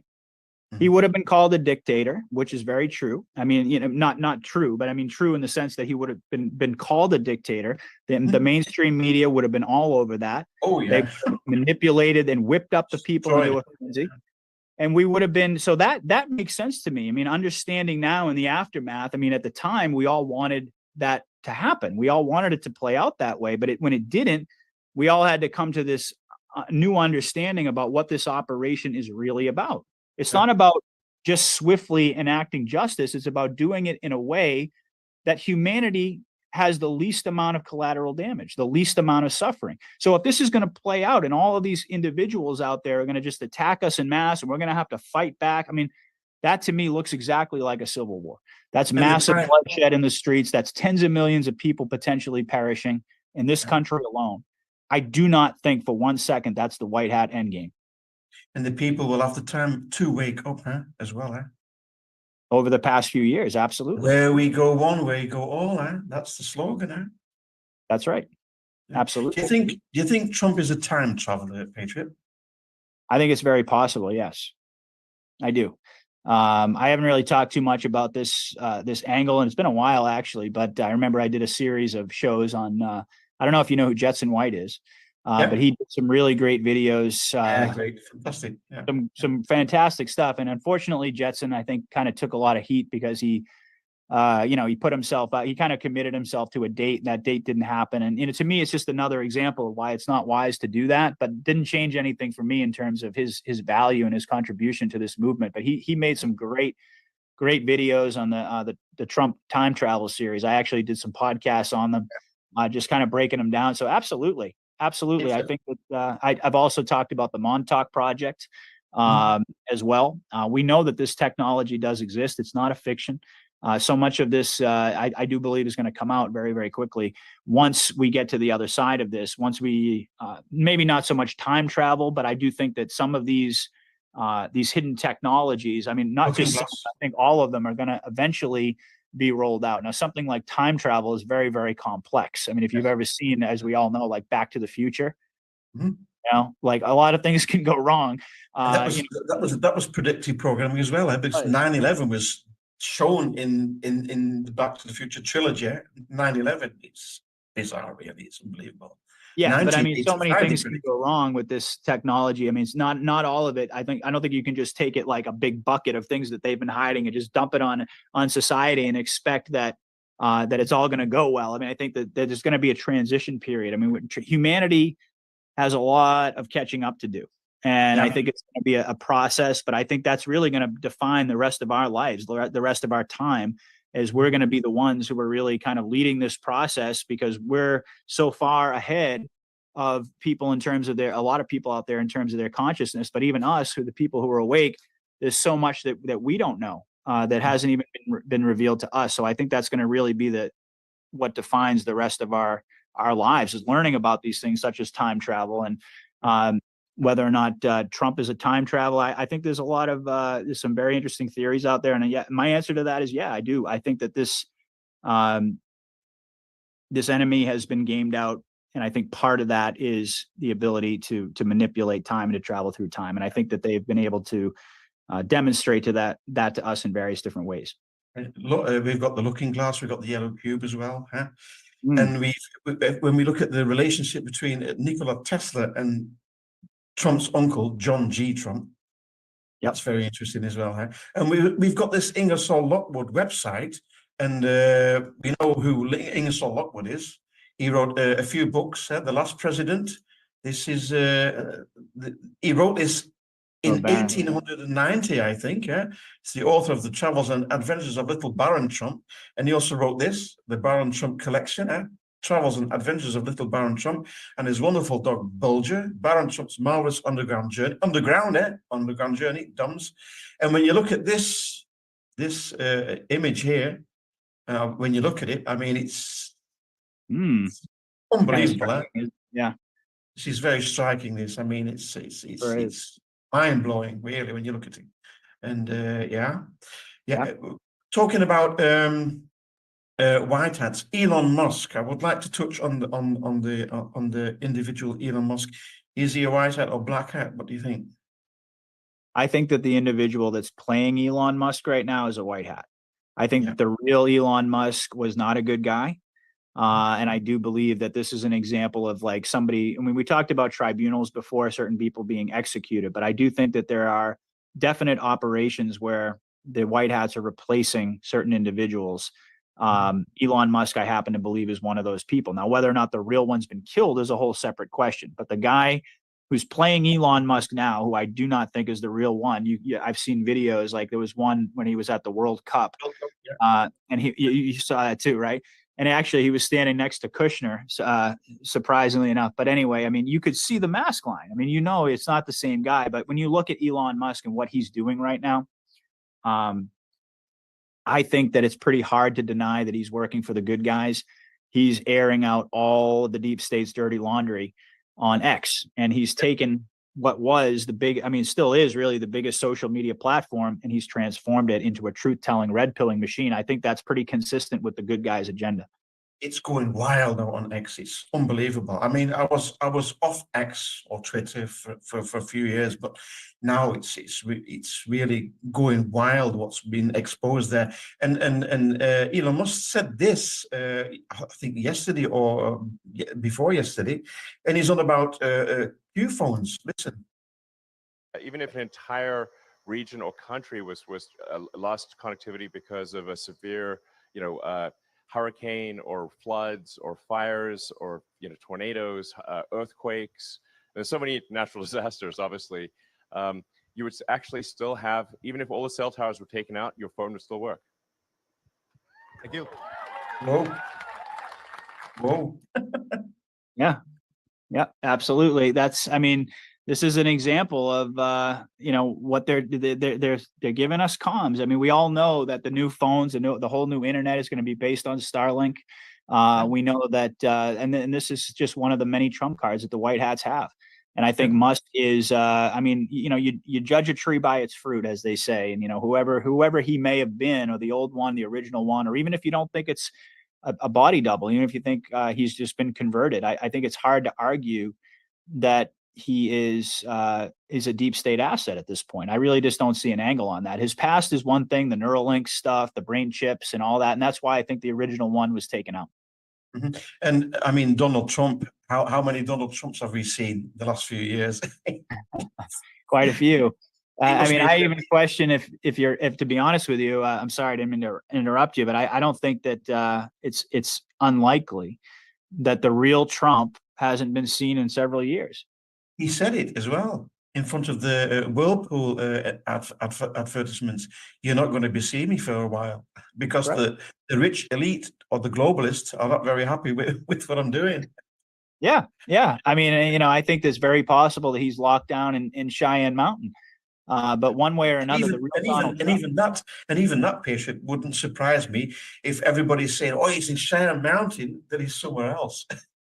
Right. I mean, we say Cheyenne Mountain, but it's really like it's actually a connection of it's a whole conglomerate really of underground secure facilities that is controlled by. I mean, Cheyenne Mountain's one of them. It's not the only location. You're right. I mean, if everyone thinks he's in Cheyenne, he's probably somewhere completely different. But I don't think that the real one is out there walking around right now. I don't believe that. But he's definitely in a place where he has a skiff. Oh yeah. Yeah, absolutely. I think that. Go ahead. He must have the nuclear codes. If we believe that nuclear weapons exist, but that's a whole. Well, that's another rabbit hole to go into. But I mean, because I've heard about that too. That that the alliance, that the some of our non-terrestrial friends perhaps have helped us out category of deactivating these weapons, whether or not they exist or don't exist. I can tell you one thing. They're not in control of the deep state, because if they were, I don't think any of us would be here at this point. If you really want the truth, I mean, that's another big one to look at. If you're wondering who's really in control amidst all this fog of war, ask yourself that question. I mean, would they have not actually gone down this road already and pulled that trigger? And we know Hillary Clinton. I mean, she was like basically campaigning on the idea of nuclear war with Russia. And Obama, exactly where they were going to take us. It was going to be 16 years, Obama and Clinton. Yeah, she was the one who was going to basically to finish everything off. Hillary was supposed to be the closer. She was supposed to come in there. That's why they say, oh, nobody expected that she was going to lose, because they had gotten they thought they had everything sewed up after Obama's 8 years. She was supposed to come in there and seal the deal. And that basically we're going to have a nuclear fallout situation. We're going to have massive pandemics and all these types of things, lockdowns forever. That's where we'd be. They already had the FEMA camps, Yeah. With the coffins, the black coffins all stacked up. The coffins were six bodies. Yeah. I mean, my understanding is they wanted to keep us locked down for years and years and years before they even came out with a vaccine. And by that time, people would be begging for the shot. They wouldn't care what was in it. They say, okay, give me it. I don't care what's in it, as long as I can get out of my house. I mean, that's where the warp speed comes into play. Absolutely. And that's a whole separate conversation. But I think that Trump had to make that decision. It was the only way, because, sometimes there's just so much inertia, like everything is just moving in this direction. You had the mass consciousness of people out there just crying out for a vaccine. We need a vaccine. Nobody was talking about natural remedies.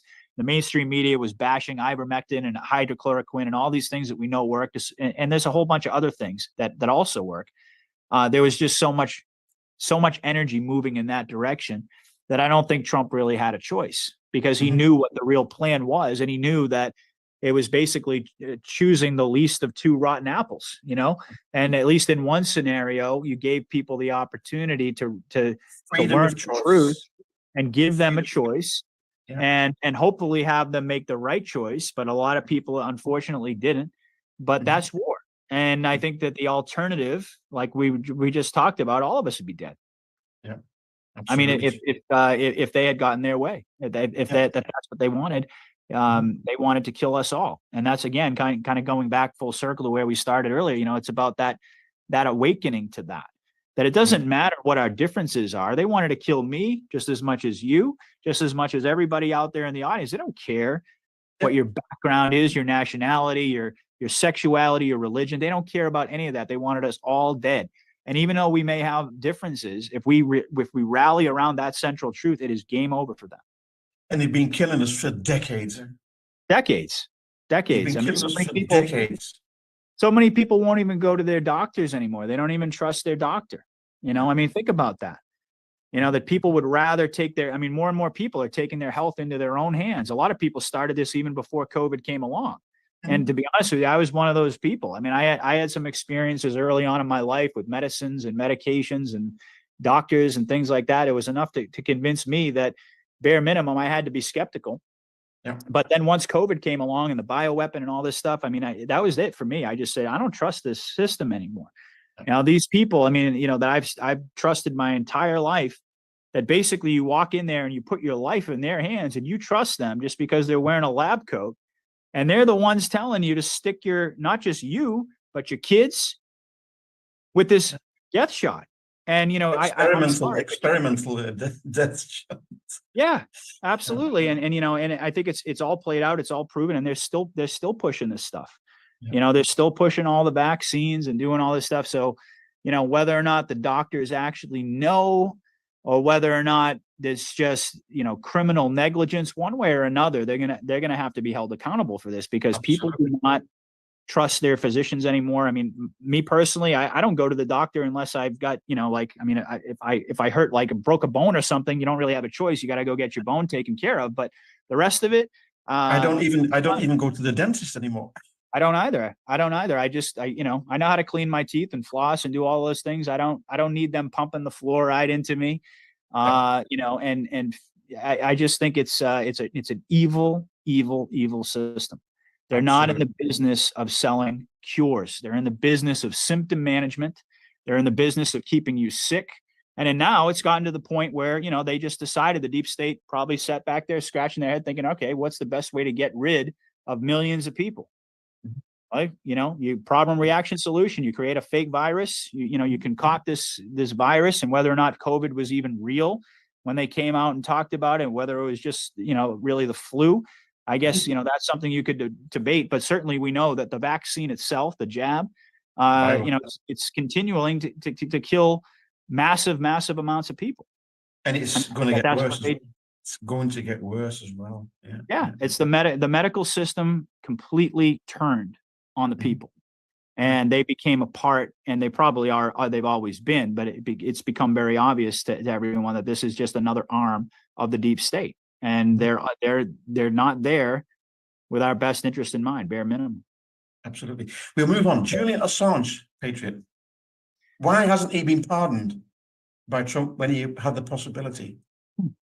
I think that's an example of sort of fog of war, like I was talking about before. I think Trump, in the same way that, you know, he supported the vaccine, supposedly, you know, like in a lot of people's minds, even though he really didn't, or even though he appears to be aligned with the Zionists, even though he's really not. I think that Assange is a scenario where I think he's going to come into play, and I think probably real soon.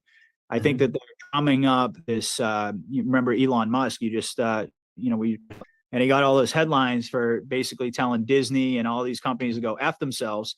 But the real interesting part of that whole story was the fact that he used that fake headline about Pizzagate to bring that story back into the news. Yeah. Where did that story come from? Well, that story came from WikiLeaks. They were the ones who broke that, right? Mm-hmm. So to me, I think that there's and we also know, very interestingly, that Seth Rich and that whole situation is coming back into the frame as well, into the fold as well. There's been this decision that the contents of his laptop need to be disclosed. Mm-hmm. And we also know that Julian Assange was working with Seth Rich. So Yeah. there's a definite connection there between, I think Elon Musk is setting up all of these dominoes because I think they're going to come back into play. Now, it's almost impossible to predict how Assange is going to come back into the fold. You know, like how is all of his evidence going to get presented? That remains to be seen. It's kind of like there's so many different treasure troves of evidence. There's the Hunter Biden laptop. There's the Anthony Weiner laptop. There's the John McAfee, his evidence, Mike Gill, his evidence, Julian Assange. It just goes on and on and on and on and on. How is all of this stuff going to be introduced? How is it all going to be brought forward? I mean, my belief system is it's probably, at least at some level, there's two possibilities. It's either going to play out, at least in the court of public opinion, for a little while. They may have this, present this information, perhaps through some sort of a trial with Trump, although I'm starting to think more and more, like I said, that may not even happen. But it will be a genius move because all the mainstream media will be there. Eh? Well, that's exactly it. And, you kind of got to wonder, I mean, not only are they going to be there, but it was also announced that this was going to be live streamed all over the world. And of course, the biggest thing in my mind was when Trump's lawyers came out and said, yeah, we're going to be introducing classified evidence to prove that the election was stolen. So do they really want to go down that road? That would be the EBS in itself. Eh? I think it would. I mean, in so many ways, I mean, depending on how you want to define that, but I mean, so I think a lot of this stuff, I mean, and also Elon Musk said something very interesting in that same interview. He said that the public is the judge. Yep. That's what he was talking about. He made that very clear. And I think he's absolutely right. I think he's kind of giving us a little bit of a hint of how this is going to play out, that this is so much of these things, whether it's Assange or, any one of these different individuals and all their evidence coming forward, all of this disclosure, however it actually happens. I think, first of all, I think it's happening from the inside. The white hat moles on the inside are leaking this information. Mm-hmm. But how they do it, the sequence in which they do it, I don't think we can answer that. But I don't think that's really the important question. The important question is how are they going to give the public enough to have it play out in the court of public opinion, as Musk is sort of suggesting, to get people to the point where they've reached a consensus and they're now ready to have some military intervention. And then you also need a stimulus. And that's where I think the scare event comes in. And they can let go of their cognitive dissonance as well. That's right. That's right. I think that's really what this is all about. I think if you can define this war in so many different ways, but I think what it really comes down to is it's a war over human consciousness. Yeah. It's a war to keep. It's either we break through this glass ceiling and we ascend to higher levels of consciousness, or we're destroyed. Patriot. Those are Hillary Clinton's words. Break through the glass ceiling. I was doing so well up until now. Elon Musk tried it with his last big rocket with the arrow. He tried to hit through the firmament. But we're going to move on. Witness protection program. Patriot. Witness protection program. Yeah. Okay, so I'm supposed to be doing associations with that. I think that a lot of individuals out there have, and I think this is sort of the implication of the association question. I think a lot of individuals have been put in some form of hiding, shall we say, or witness protection. I think I have suspicions that people like Robert David Steele might be one of those people. John McAfee. Yeah, absolutely. I mean, some of these individuals that have supposedly died. I mean, maybe even Epstein. A lot of people were talking about Epstein, becoming a white hat asset that they were able to. He's the keystone, eh? Epstein. Mm-hmm. That's right. That's right. And I don't think, first of all, we all know he didn't kill himself. That goes without saying. That's about as obvious as the hand in front of your face. But do I think he's still alive? Yeah, I do.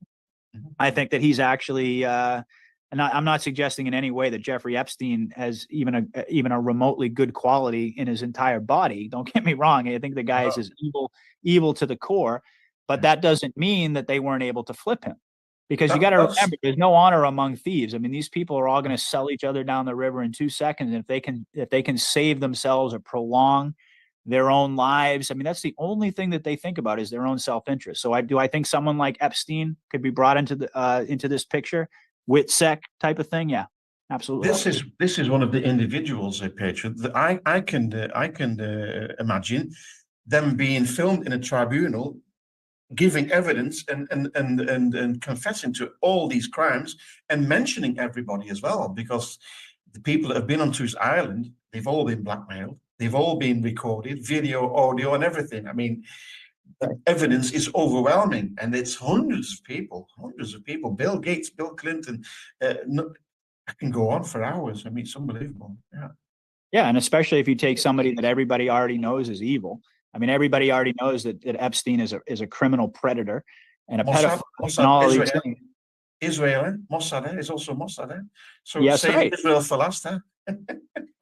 Yeah, absolutely. So I mean, you take somebody like that and you put that person who everybody knows is evil, and then they start pointing out, the releasing the Epstein flight logs, and it's very, very powerful if Epstein is still there to provide that testimony, and I think it's very possible. Live stream, eh? And what do you think of JFK Jr.? Do I think he's still alive? Is that kind of the question there? Yeah, I do actually. I mean, I think that sometimes I even question my own thinking on this. I wonder, am I just, do I really just want this to be true, but not really, is it really true? Yeah, I think that JFK Jr. is still alive. The circumstances surrounding his death is my main reason.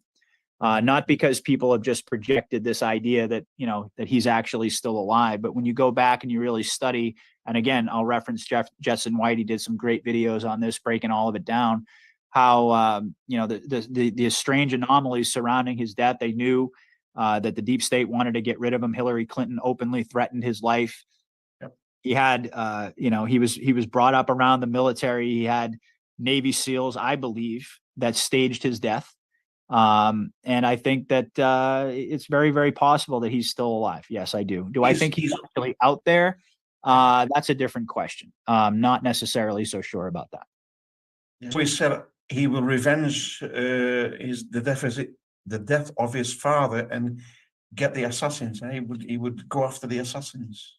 He made it his life's work, and I think that he was one of the key drivers behind this whole operation. And I think that we're going to see some, not just JFK Jr. I happen to believe that there are probably a lot of people who, going back to the witness protection sort of a thing, I think that there are a lot of individuals who may have been presumed dead over the years who had information that they were taken into custody and their death was faked by the White Hats. I think that's very, very possible. I mean, if you look at Lady Di, the Mercedes that left the hotel and the Mercedes that actually had the accident in the tunnel in Paris, the registration numbers were totally different. One had a yellow registration, the other had a black one, and it doesn't add up. So I think, considering the fact that Lady Di was in this royal family, what do you call it, environment, and she knew what was going on with children and satanic activities, she wanted to break out, and she was going to blow the whistle. And Charles admitted, it's in a diary or in a note somewhere, Charles is going to kill me. And he's staging an accident, a car accident. So this is an individual as well that could be well in the protection program. And also Michael Jackson, because he spoke out about the satanic cult as well. Sure. So there's so much evidence. All of those individuals are very much in play, and I agree completely. I agree completely. I think it's very obvious that a lot of these people, I mean, you could look at it one of two ways. Either they were taken out by the deep state, or they were taken out by the good guys. And when I say taken out, I mean like removed and put into witness protection. I think that if you're, again, thinking like a white hat, you'd probably want to intervene before the deep state did. You'd probably want to make it look like an accident or a suicide or something along those lines. But knowing what these people knew and what they were about to do, I'm pretty sure that the white hats intervened and said, why don't we go this route instead of, having you go that route, because you're going to end up dead that way. And it's far more powerful to bring them back at the right moment. And these are individuals. They've got a two-way task. It's first bringing out the truth, because everybody will believe them. And secondly, it's healing humanity. That's right. What would the impact be if Michael Jackson is proven to be alive, JFK Jr. comes back, Lady Di comes back, and they start telling the truth? It would heal the world like that. It would have an amazing, powerful effect. And I think that you're absolutely right. I think of all the trauma that people are going to be facing, having to embrace the truth. These would be very powerful, let's just call them medicinal elements that can be introduced to society to be able to heal en masse. And I think that that's always been a part of the plan. It's one of the many trump cards. It would be biblical. People standing up from the dead. Indeed. Yeah, absolutely. I mean, there's a lot of folks out there who just dismiss that as, oh, that's just crazy. I don't think so.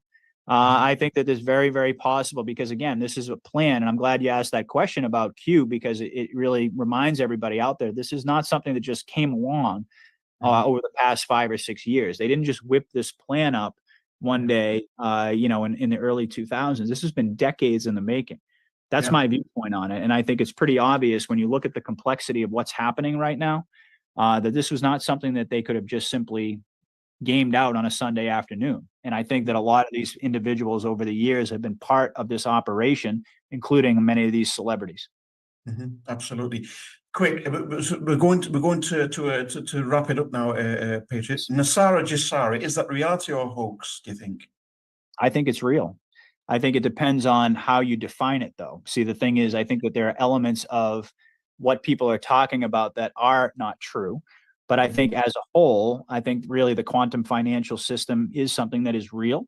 I do believe, clearly Trump set up the quantum initiative back when he was president. We know that this technology exists, the quantum technology. We certainly know the history of NESARA, and someone like, Dr. Scott Young, who I've interviewed many times, he can lay it out better than most. But this is real. How it's going to actually play out is a different story. There were two different versions of, just like with that's what they do. They always have their counterfeit versus the real. And so their version of NESARA and JSARA was to basically, to keep things very, very concise here, their plan was to crash the petrodollar and use that as an excuse to roll out their central bank digital currency, which they were going to call NESARA. They were going to call that, this new, system that's just going to liberate everyone. It's going to eliminate all these problems. You know how they lie about everything. It's whatever they tell you, it's the inverse. Deceit. So they had their great reset plan, as most people know, but the white hats have the real NESARA, the real McCoy, which we don't have time to get into the history, but goes back to prior to 9/11 actually.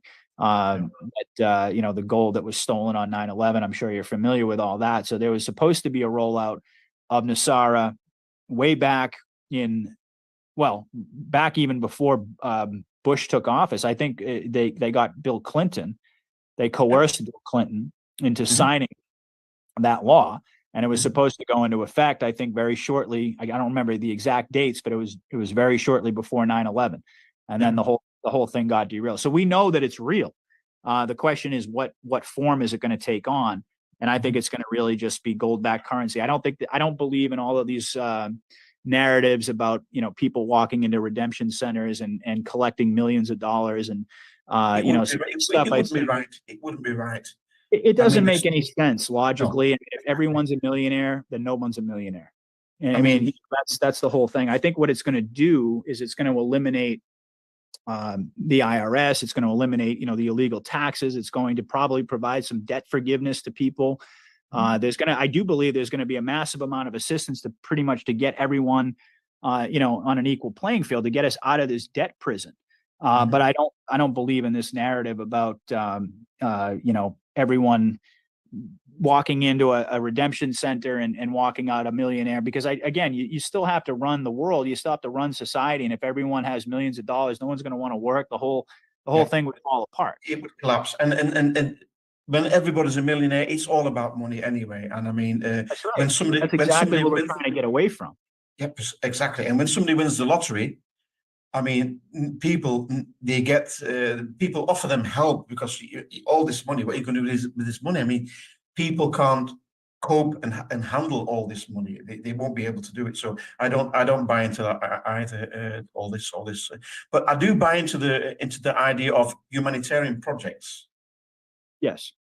Getting, you know, that's going to be where so much of this abundance, like you talked about earlier, is going to be reintroduced to the world. Now, how is that actually going to play out? Is it going to be given to individuals to have their own humanitarian projects? Very likely, it could be that way. It could take on a different form.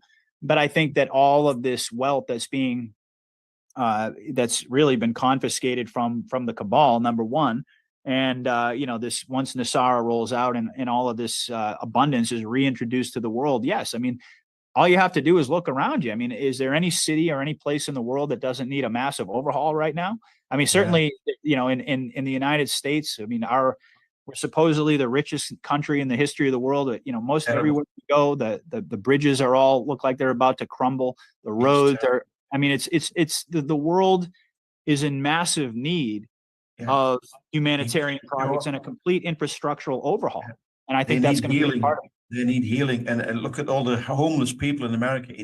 I've seen short movies, and it's terrible. People have really getting worse and worse, and people on fentanyl and on the drugs, and people need healing, and they need healing. They need healing quickly.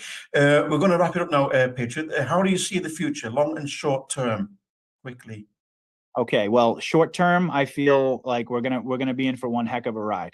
I think that from now until probably somewhere, you know, I'd like to think early 2024, but it could stretch on a little bit longer. But I think we're in the final phases, the final months before we get to a black swan event, EBS, whatever you want, however it's going to play out. And again, I'm very honest with people. I mean, I don't think that anyone can really answer that question.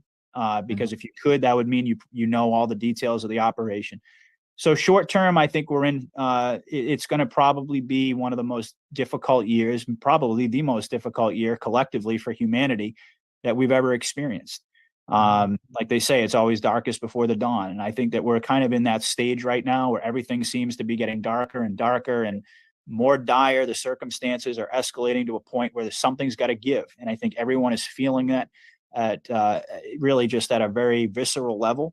And so I think in the short term, we're not going to be in for a smooth flight. I think it's going to be a really, really difficult stretch of time from now, like I said, really into 2024. But long term, beyond 2024, beyond this scare event and the EBS and all of the black swan event and all of these chaotic moments, I think that we are setting up a true golden age for humanity. And I think I think to even call it that, I mean, those are the words that Trump uses, and I understand why. I think there's an implication there about the gold-backed currency, and a lot of stuff isn't rolled into that. But even to call it a golden age, I don't even think comes close to describing. I think biblical, like you said, is much more apt of a description. I think we're changing the world.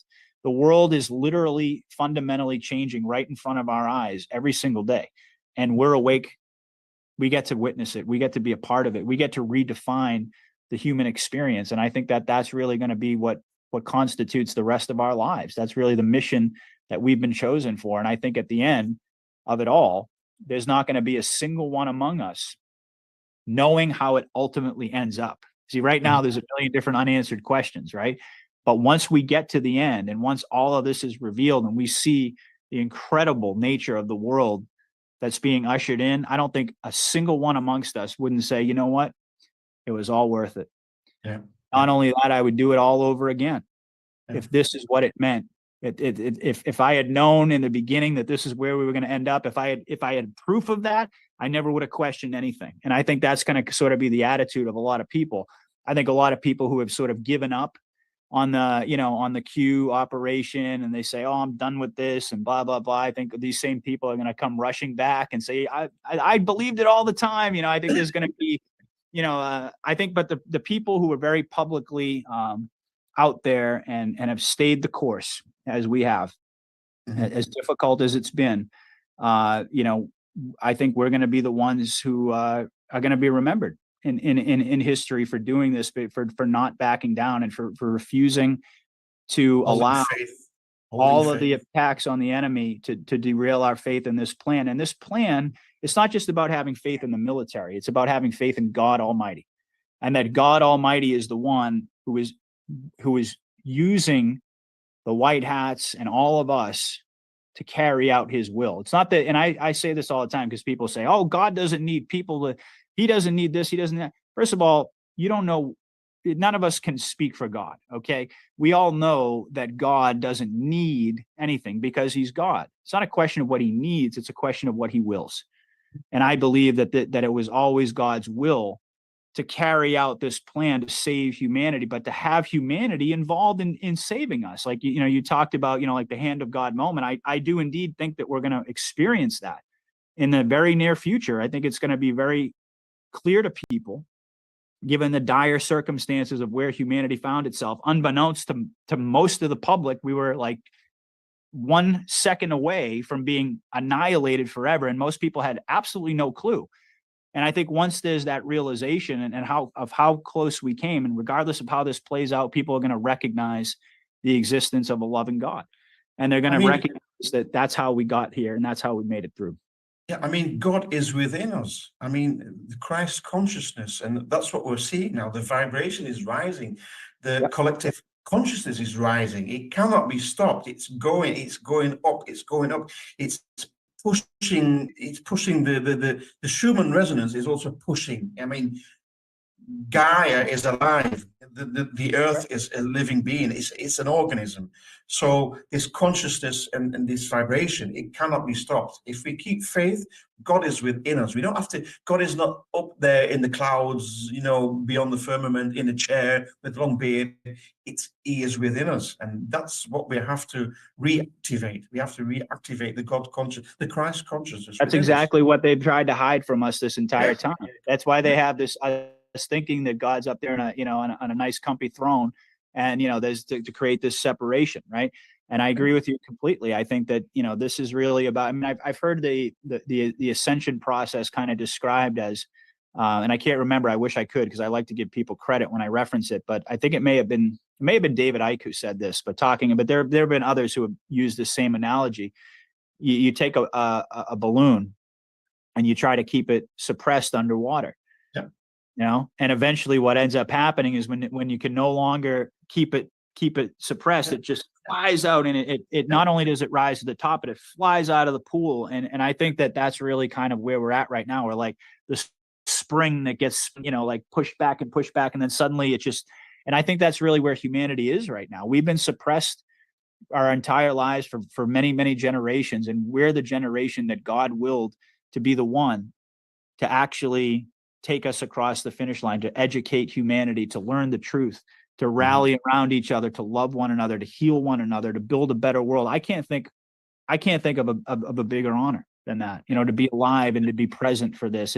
I think it's the greatest blessing in the world. And I think that it's not, God doesn't, he didn't put us through all of this just to neglect us at this point. There's an old saying, God doesn't save you from drowning so that he can club you on the beach. That's not what this is about. The truth will set you free. And I really believe we are the chosen ones. We've been put here for a certain task, an operation, certain mission. We're not here random. I mean, it's too obvious, really.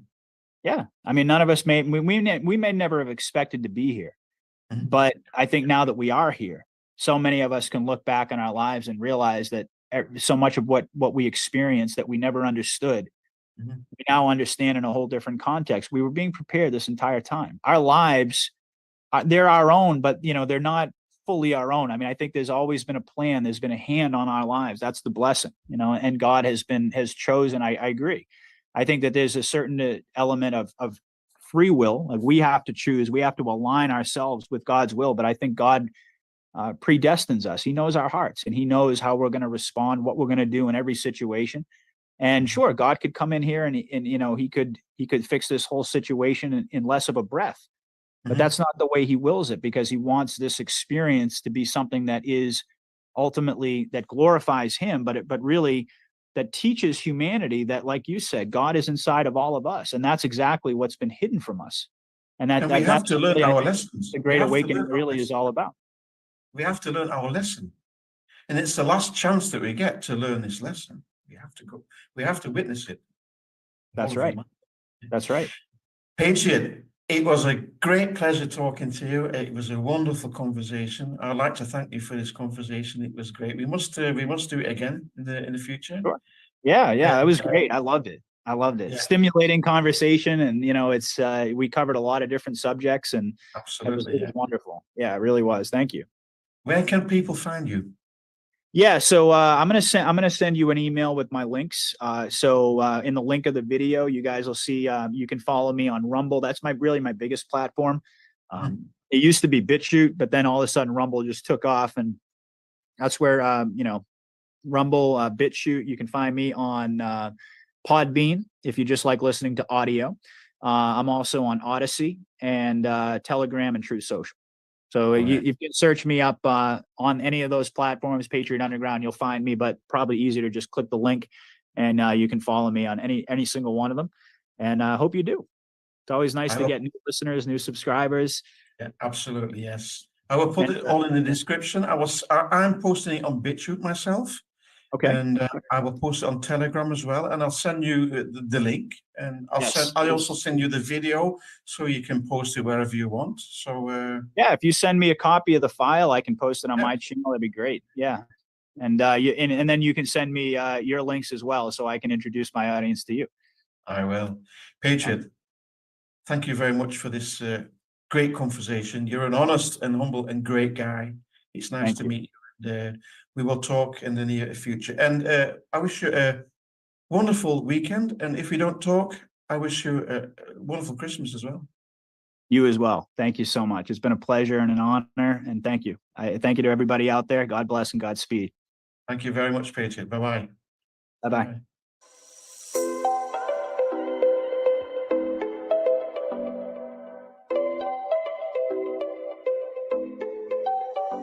All right. That was the Maestro, Patriot Underground. Good interview. Very good one. Yep. All right.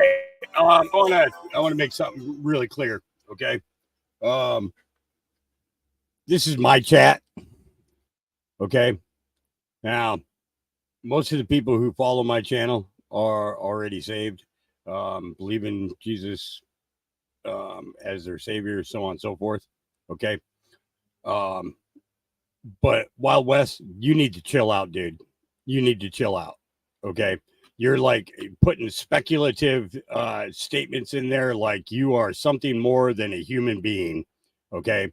You are not more than anybody else that is in my chat. Okay. You are making people nervous. I'm getting emails from people and texts from people. Who is this guy? Why is he acting like this?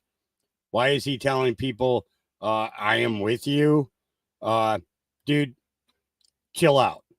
Okay. If you're not going to chill out, I'm just going to go ahead and boot you from the channel. Okay. Because I'm not going to have you doing this in my chat. Okay. You're making people nervous. Okay. And it's got nothing to do with people being unbelievers or anything like that. Okay. But if you don't stop now, I'm telling you exactly what I'm going to do. Just stop.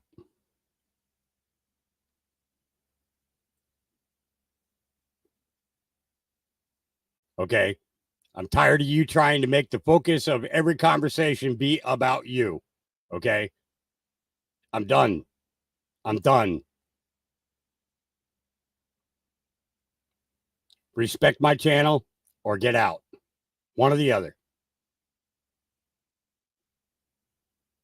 Now, Slow Country. What's going on, brother? Hey, not a whole lot. People? Go ahead. You got something for the people? Oh, yeah. Oh, man, I've got some stuff on the recent decision from the Colorado Supreme Court. Okay, you have the documents on your computer? I do. I'm looking at it Okay. right now. Okay, you want to do a share screen so everybody can see it? Sure.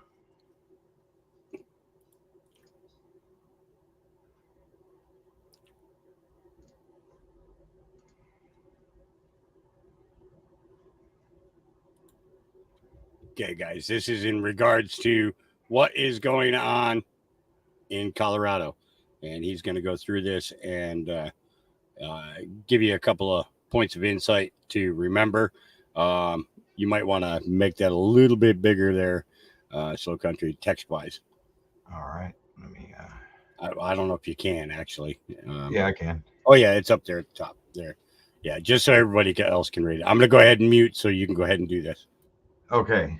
There are some things about this decision that really kind of just stick out to me, and there's a couple of things that really bother me. For one, I have never seen a Supreme Court decision link their information as far as definitions and stuff like that using hyperlinks, or websites where they can just cut and paste the website from the internet and all that stuff. All right, and here's an example of one of them. So right here, available at https:// WZUK users storage at googleapis.com / user whatever documents. So this to me looks like some sort of like a Google Drive. Okay. That's the first thing that sticks out to me. The other one is where it talks about a definition, which I'll go into in a minute, which is, anyway, so there's that. So I actually went in and I looked at the decision. It was a 4-3 split decision for, Dad, is it safe for me to come in? hold on.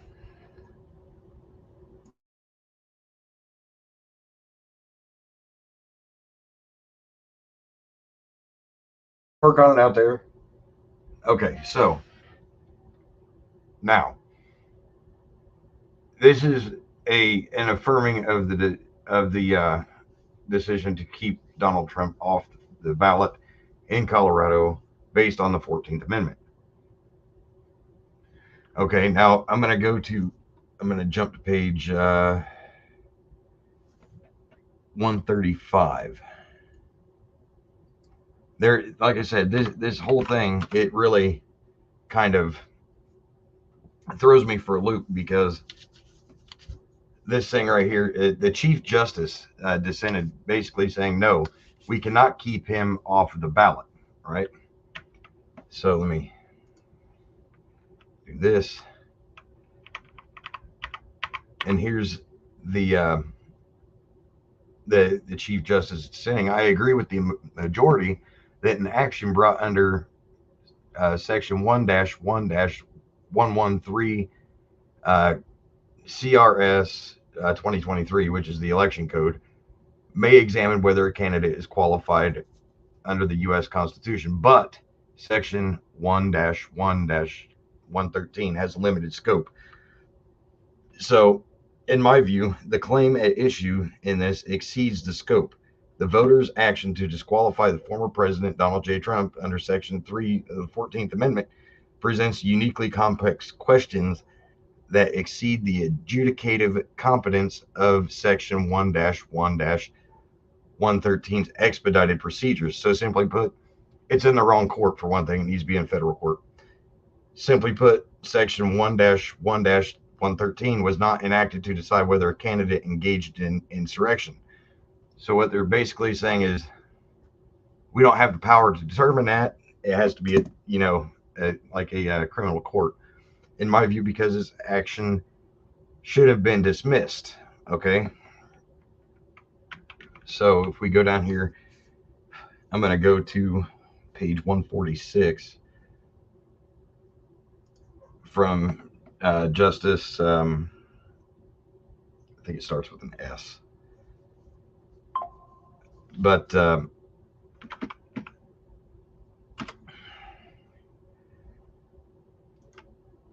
yeah, Justice Seymour. Okay.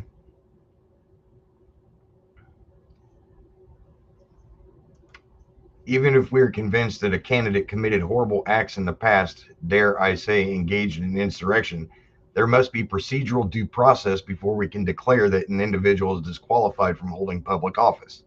Procedural due process is one of the aspects in America's democracy that sets this country apart. And what he's talking about, due process, is the 15th or the Fifth Amendment. I'm sorry, not the 15th, the Fifth Amendment. So what they're basically saying is because there is no criminal proceeding to determine whether or not Donald Trump is actually guilty of insurrection from January 6th, they cannot remove him based on the 14th Amendment, which I've been saying that, to friends and my brother from another mother for a very long time. And this basically says it. So when this gets appealed, ultimately they're going to be looking at the whole decision, but they are going to focus on this part right here, I think, because there was no due process involved. So let me go to the Constitution here. And if we look at, blow this up here. And if we look at the 14th Amendment, Section 3, no person shall be a senator or representative in Congress or elector of the president and vice president or hold any office, civil or military, under the United States or any state who, having previously taken an oath as a member of Congress or as an officer of the United States, or as a member of any state legislature or an executive or judicial officer of any state to support the Constitution of the United States, shall have engaged in insurrection or rebellion against the same, or given aid and comfort to the enemies thereof. But Congress may, by a vote of 2/3 of each house, remove such disability. So what they are saying, all right, so there's that, and I'll go into the due process clause in a minute. So their argument is that Congress did not vote to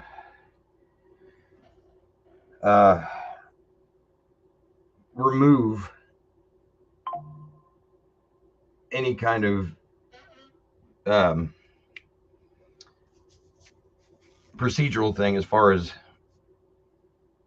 damn it, lost my train of thought.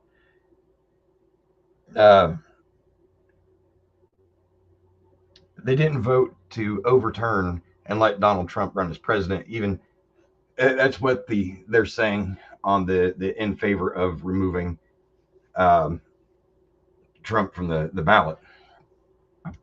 Okay.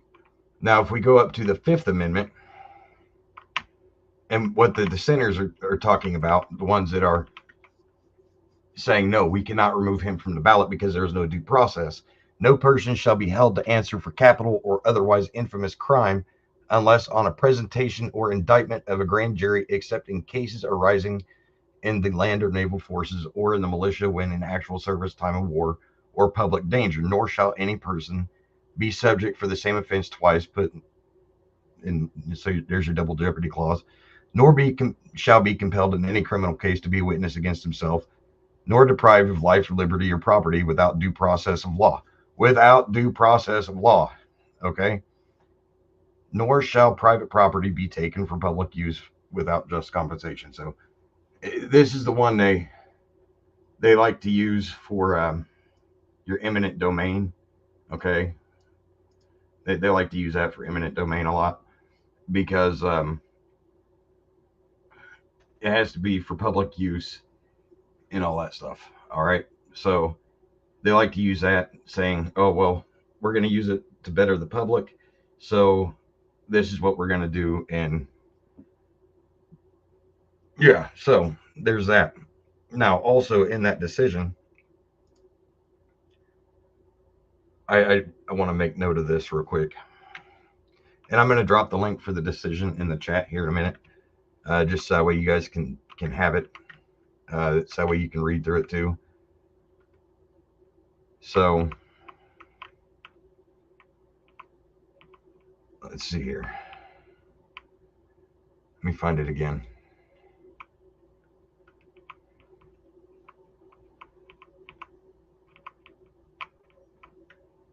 Let's see.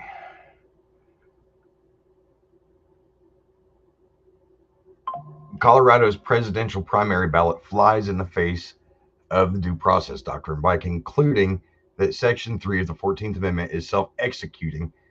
The majority approves the enforcement that federal constitution provision by our state courts through the truncated procedural mechanism that resides in our state election code. Thus, based on the interpretation of Section 3 by our court sanctions, these makeshift proceedings, these makeshift proceedings, let me highlight that there, see that way you can see it. Oh, I forgot to share the tab. Employed by the district court below, which lacked basic discovery. So they're saying that the court, the initial court before it came here, lacked basic discovery, the ability to subpoena documents and compel witnesses, workable timeframes to adequately investigate and develop defenses, and the opportunity for a fair trial to adjudicate a federal constitutional claim. See, right here, he's saying it's a federal constitutional claim, a complicated one at that, masquerading as a run-of-the-mill state election code claim. And because most other states don't have the election code provisions, we do, they won't be able to enforce Section 3. And that, in turn, will inevitably lead to the disqualification of President Donald Trump from the presidential primary ballot in less than all 50 states, thereby risking chaos in our country. This can't be possibly the outcome the framers wanted. Oh, I went too far. Dang it. Come on, go up. I agree that Section 3 bars from public office anyone who having previously taken an oath. So there's the insurrection clause. But Section 3 doesn't spell out the procedures that must be followed to determine whether someone has engaged in insurrection after taking the prerequisite oath.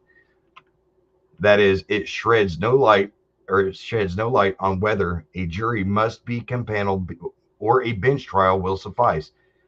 The proper burdens of proof and standards review the application of discovery and evidentiary rules, even whether civil or criminal proceedings are contemplated. This dearth of procedural guidance is not surprising. Section 5 of the 14th Amendment specifically gives Congress absolute power to enact legislation to enforce Section 3.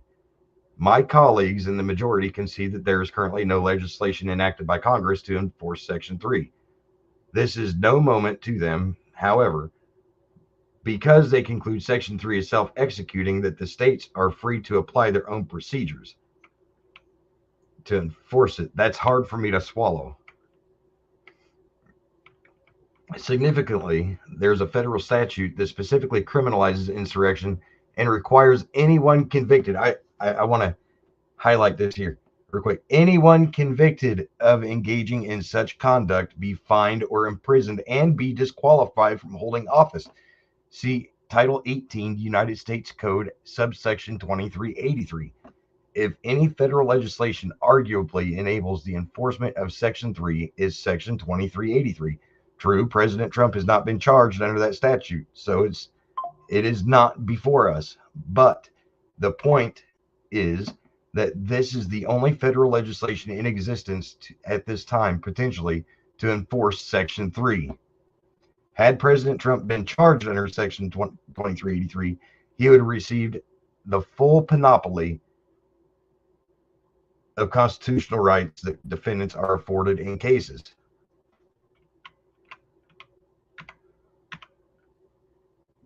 I lost my point here. There it is.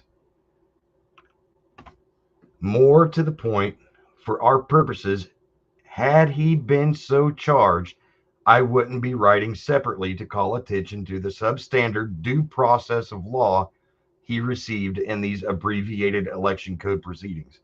So not only is this justice calling out the lack of due process, he's also saying that because Donald Trump has not been charged yet under Section 2383, there is no merit to remove him from the ballot, pretty much, if I'm reading that correctly. So, and there's quite a bit. I'm going to go ahead and drop this link for you guys. That way you guys can have a copy of it. But it's really interesting. And like I said, it was a 4-3 split, and the 3 that was split was actually put in by Republican governors. I just want to make that known.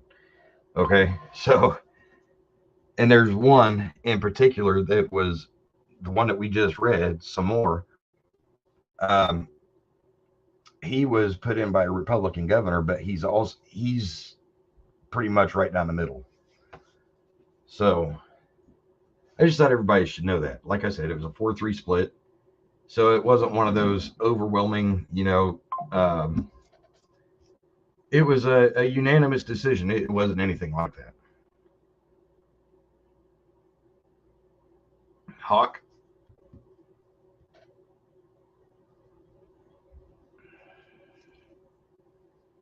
I know that I went over quite a bit.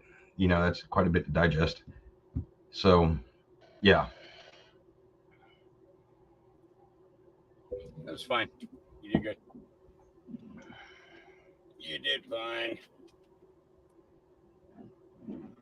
Everybody got that? What's that?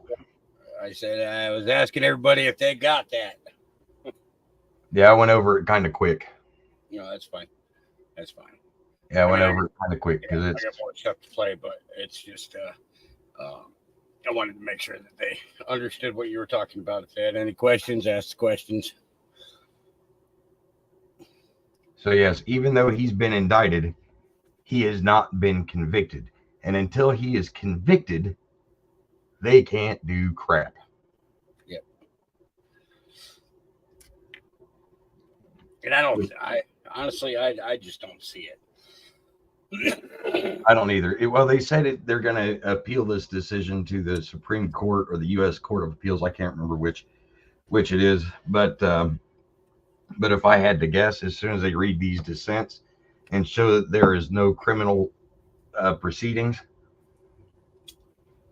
and there's no findings in any civil proceeding, it's going to get overturned, and then they're going to have to put him back on the ballot. Yeah. Yeah, it's just a ploy. They're trying to get the Trump supporters mad with removing them from the ballot. They're playing the long game. And those of you who play sports, you know what I'm talking about. They're playing the long game, doing everything that they can to force a reaction. Reaction creates ability for the enemy to score. Well, and also I want to point out that if you guys actually read this decision, the people that voted for removing him from the ballot also state there is no absolute free speech under the First Amendment. And they do cite specific cases, but the biggest one is probably going to be yelling fire in a crowded theater or making some kind of a big scare. So I just want to make that known. Those are the same people that are restricting the First Amendment. Yeah, they're kind of special like that, aren't they? Yeah. And then they also noted in there that he didn't condemn the January 6th thing, but he actually did. They ignored the evidence to the contrary. Yeah, they didn't play his statements to the people, and they tried to push the narrative that he never said peacefully and patriotically. Yeah. Yeah, it's amazing the level of stupidity that's going on right now, and also the level that they are willing to stoop at all levels of government, Yep. even Well, local government. Hawk, you know what I'm talking about. it's going to be nice when they all fall down. So I mean, it's yeah. It's going to happen. Just going to take time. And I'm going to drop this link for everybody again. Yep. Not a problem. All right. I'm going to get the next video up because I want to sit here and eat my dinner. And I'll leave this for you in a private chat too, Hawk. Okay. Thank you. Yeah. There you go. So, all right. All right. Thanks, Hawk. Yep. I'll be in chat. Yeah. Blackjack, you're right. Yeah. It's, make you look over here, not over there. They don't want you looking where somebody's really doing something.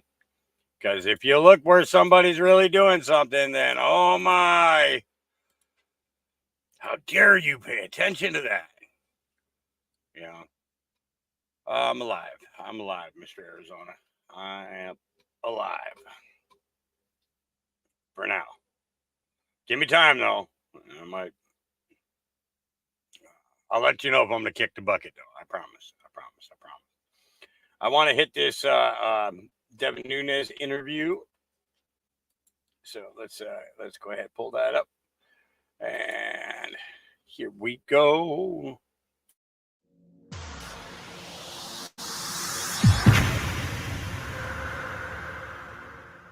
Let's talk about protecting ourselves. With tensions between China and Taiwan, the Middle East, and Eastern Europe, World War III has never been this close. But many war experts agree that the worst outcome isn't nukes, it's chemical weapons. That's because chemical weapons have the potential not only for immediate mass devastation, but painful long-term health effects that span generations among innocent civilians. This is why I highly recommend grabbing a Patriot M54 gas mask ASAP. The Patriot M54 gas mask offers support for respiratory and facial protection during chemical, biological, and radioactive contamination, including the most commonly used agents like tear gas and pepper spray. This affordable gas mask comes with industry-leading features including comfortable, secure fit, low breathing resistance, unobstructed vision, quick release buckles, impact resistance, and is one size fits all. Get the Patriot M54 gas mask today to receive 70% off, plus several other bonuses completely for free. Order now by going to getgasmask.com. That is getgasmask.com, or by clicking the link in the description.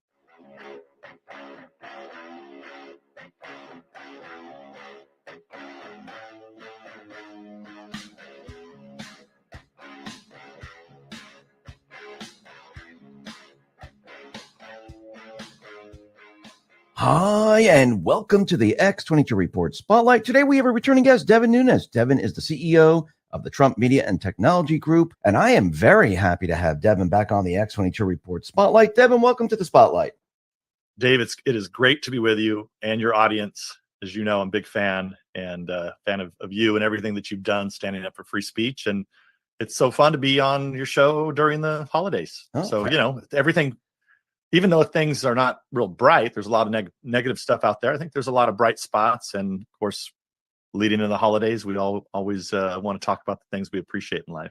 I agree with that. And thank you for coming on the show. I really appreciate it.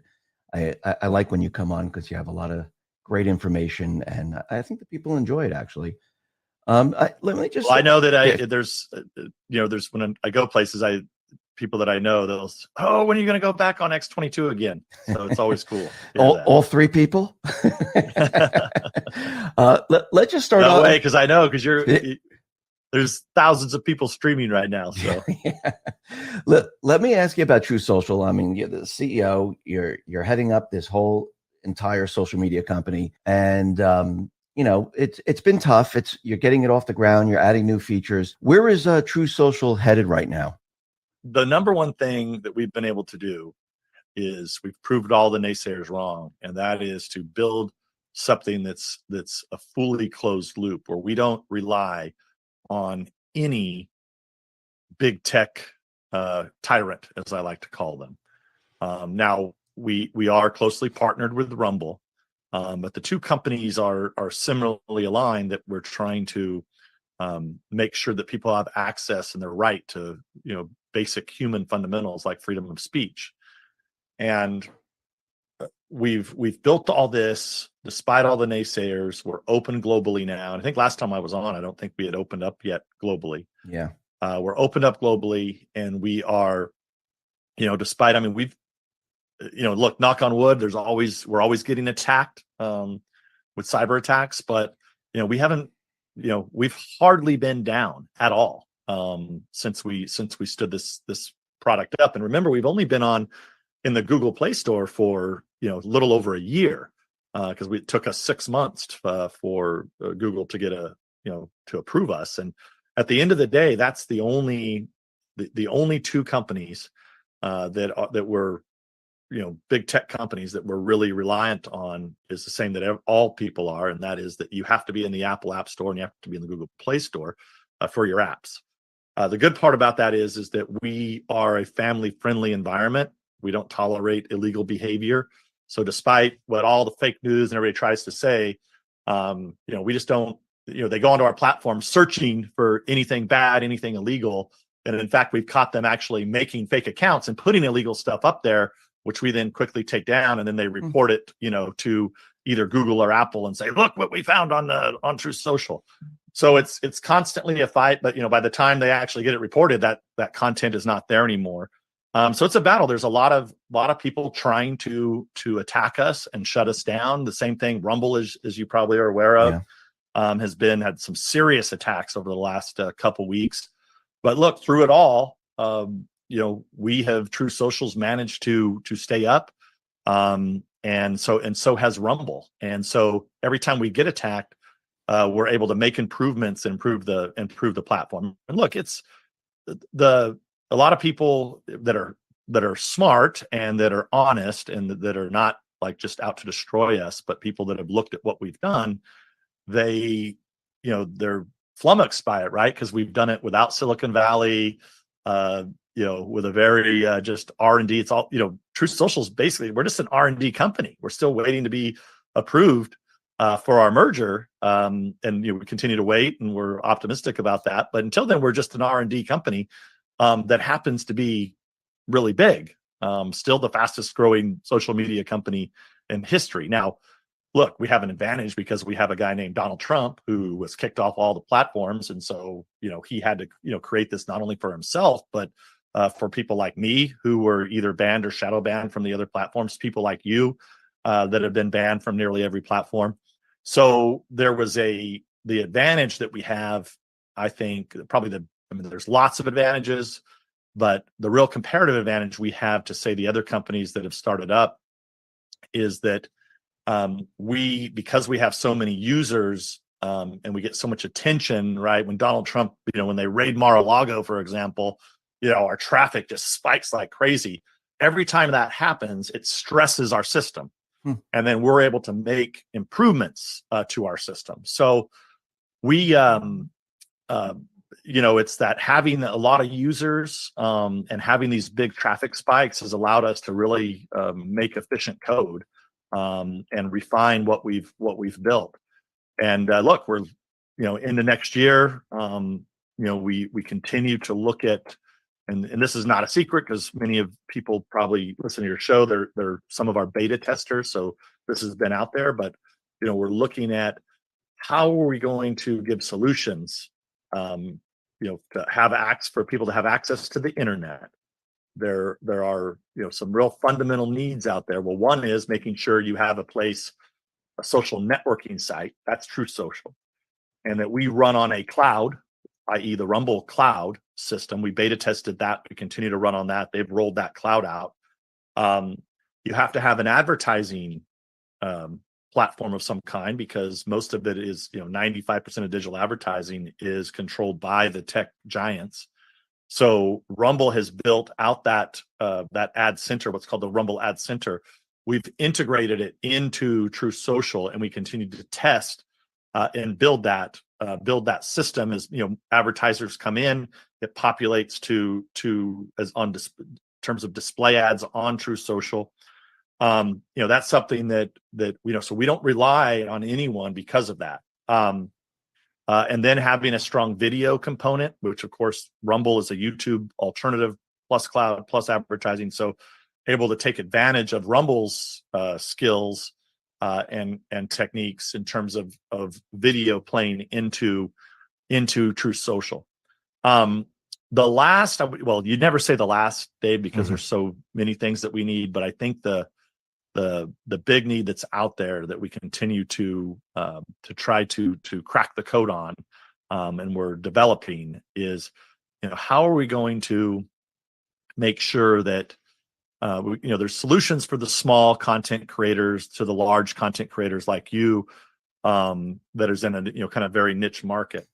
But what do you do about the let's just say a One America News or a Newsmax or a Real America's Voice? Many of those conservative or center right news organizations, and religious stations, channels, that really rely on being on a Comcast or a Spectrum or a DirecTV or a Dish Network. So how do you build something that's integrated with True Social that can also be on your television, in order to take the place for people that cannot get onto any of those kind of big mega television platforms? So we're working on that. I think we're going to have some solutions on that front, and I think if we've got that, you get that done, then we're basically there for everybody from the large news networks to documentaries that nobody wants to see. We'll be able to be on television. We'll be able to we'll have cloud working with Rumble. We'll have video like a YouTube alternative working with Rumble. We'll have all the social networking, and we continue to refine the social networking. The final point that I would say is that we launched groups this year. We're kind of on our third version of it now, so we rolled it out. Now we have both our linear timeline. Now we have a separate group feed. At one point they were joined, now they're separate, because we're trying to build out the social networking capability that gives us features sets similar to Facebook groups and Reddit. So those are, that's, I think, going to be critical, because we got to have a way. It's fine to get on there and just see what did X22 post, when's his next, podcast going to be. You've got the, when is, what is Donald Trump saying today, or, Kash Patel or whoever. All of us have a voice, but how do you make sure that, you get you want to be in a group, even a private group, like a family group or a friends group. I started a wine group on there just for fun, because as you know, I like wine and I like to talk about it. So those feature sets we have to refine. And then, so that's what we're doing into the new year, is refining the features that we have on social networking, and then trying to find that grand solution. For then we would have a global solution basically for everyone and anyone who has been canceled by these tech tyrants. Are you worried about what's happening with X? Because the EU looks like they're going after X, and they want X to censor. So since Truth is now global, are you worried about them coming after you next? One of the things that didn't get a lot of fanfare is that France tried to come in and attack Rumble and tried to censor Rumble. And Rumble basically said, screw you, and basically said, we're out. Like, we're not going to participate. And they just left France in its entirety. So Rumble's Rumble's not in France right now. That's right. Okay. Yep. Last I checked, they weren't. Okay. Now look, you could get a VPN and still be able to get on in France. But there's gonna be a legal fight, right? So X, Twitter, I mean, they're bringing some legal challenges. Rumble's bringing legal challenges. True Social's bringing legal challenges.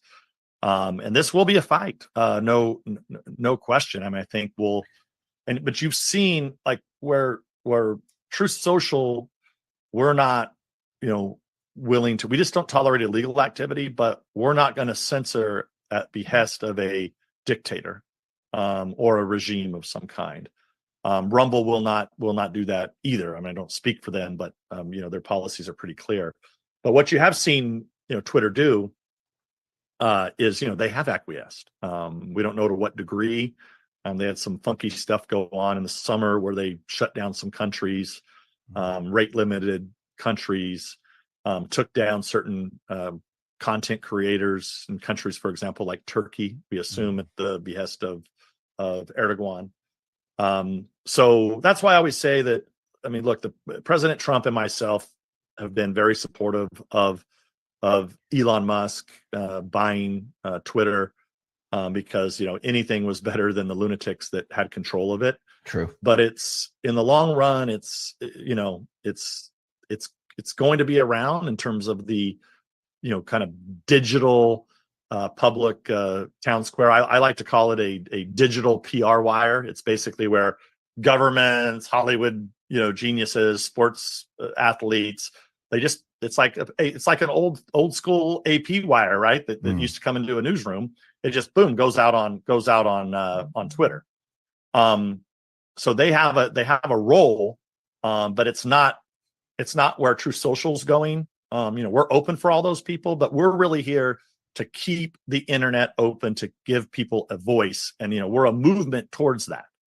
Where I think that I think Twitter faces some strong headwinds. You can be the richest guy in the world, but as Elon Musk has found out, he's been complaining about advertisers recently, and it's kind of like, well, welcome to the club, buddy. What'd you think? This is what the rest of us that are center right are deemed by the deep state and the propagandist left as people who are not worthy to have a voice, who are not worthy. If you advertise on X22 podcast or True Social, you're going to get demonized by all these left-wing activists.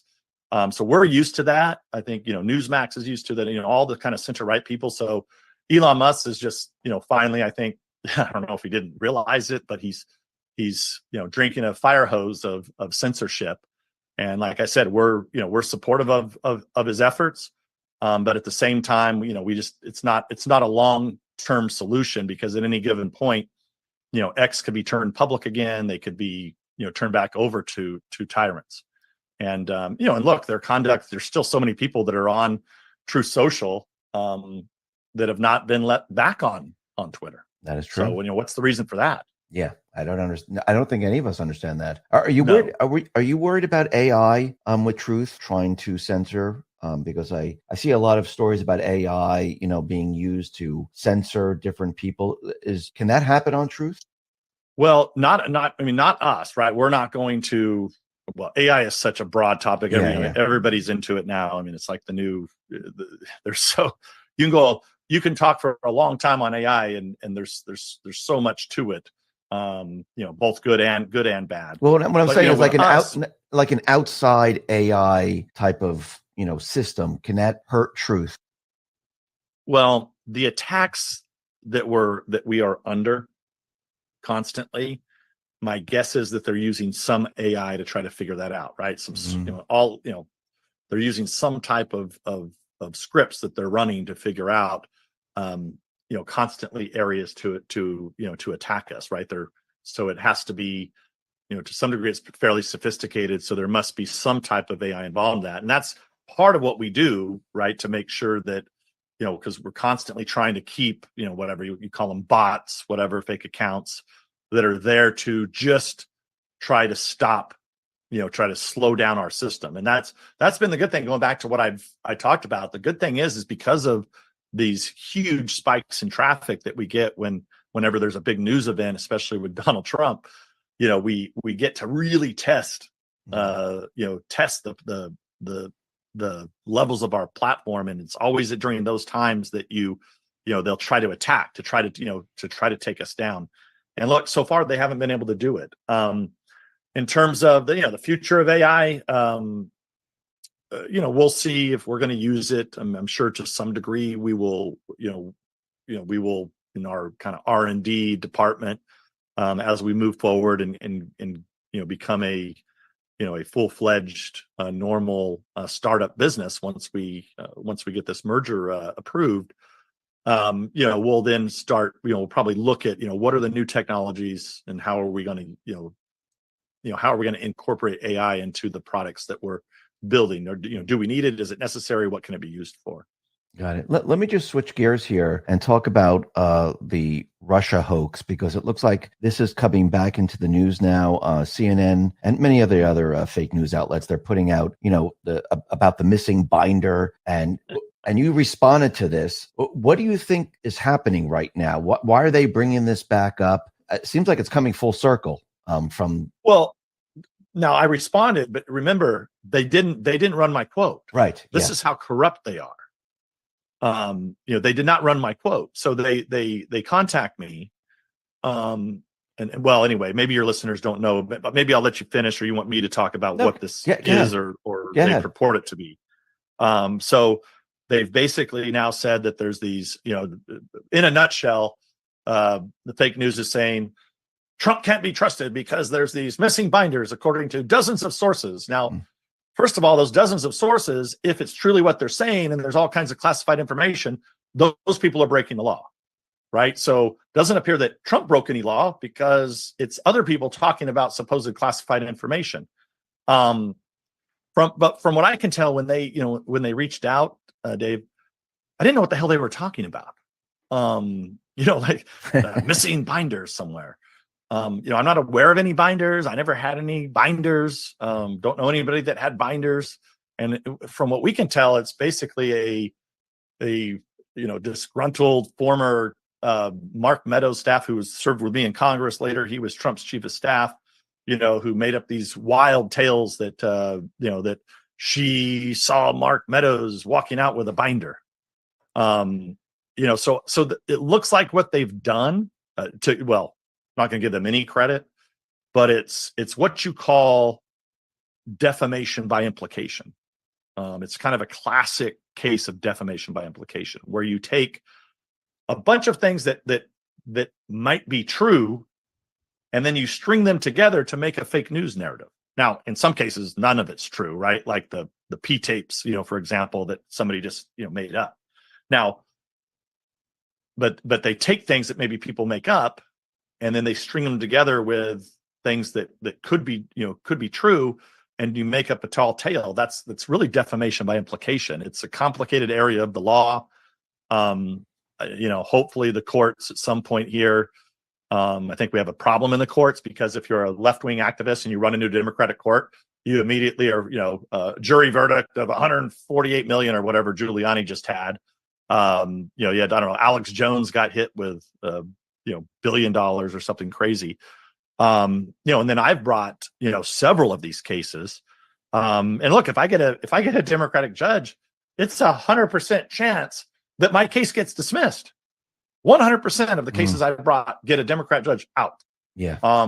Many of my cases have survived with Republican judges. Some of the Republican judges are not good either. But I think in the grand scheme of things, what's happened is the corruption and the stain has hit all to the highest levels of our federal court and appellate courts, and as we know now, the Supreme Court, with unprecedented leaks, attacks on the Supreme Court justices.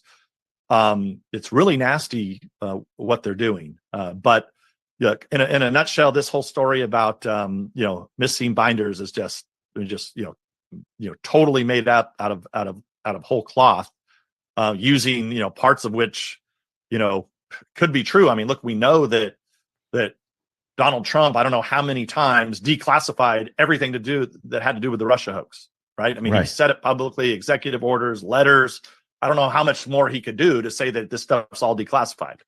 But another thing that we know is true is that when that information, which was supposed to be at the archives, when John Solomon, who's a real reporter, went to get the information from the archives to start to report on it like people do. Well, the information wasn't there. So what the hell happened to all of this Russia hoax information that should have been declassified? Now,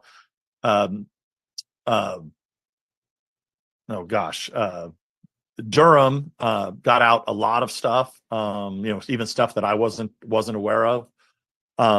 But look, everybody has a right to know. All of this stuff has been declassified, and the corrupt DOJ and FBI ought to put it out Put it all out. Yeah, they should. But until then, don't make up stupid stories about Trump people with binders. We're moving all over. Like, it's just crazy talk. And then, then what I did, and I got to read you my quote. Yeah, no, that's go ahead. Read Because that here, quote. here's what I told these jackasses when they sent us this email, all these questions about binders, which I didn't know what they were. Like I said, I didn't know what they were talking about. So then the bastards, they don't use my quote. And here was my quote that I gave them that they did not print. Here it is. After failing in its manic hunt for secret Trump P-tapes, CNN has switched focus to secret Trump binders, which I understand were stolen by an army of unicorn riding, chupacabra hunting leprechauns last seen near Atlantis. Unquote. That was my quote I gave them. Now, of course, I'm mocking them and making fun of them because that's what they deserve, but they have a duty and responsibility to print my quote, and they didn't do it. So it shows you just how corrupt it is. They weren't going to let that quote run because effectively what I'm telling them, you're a bunch of conspiracy theorists.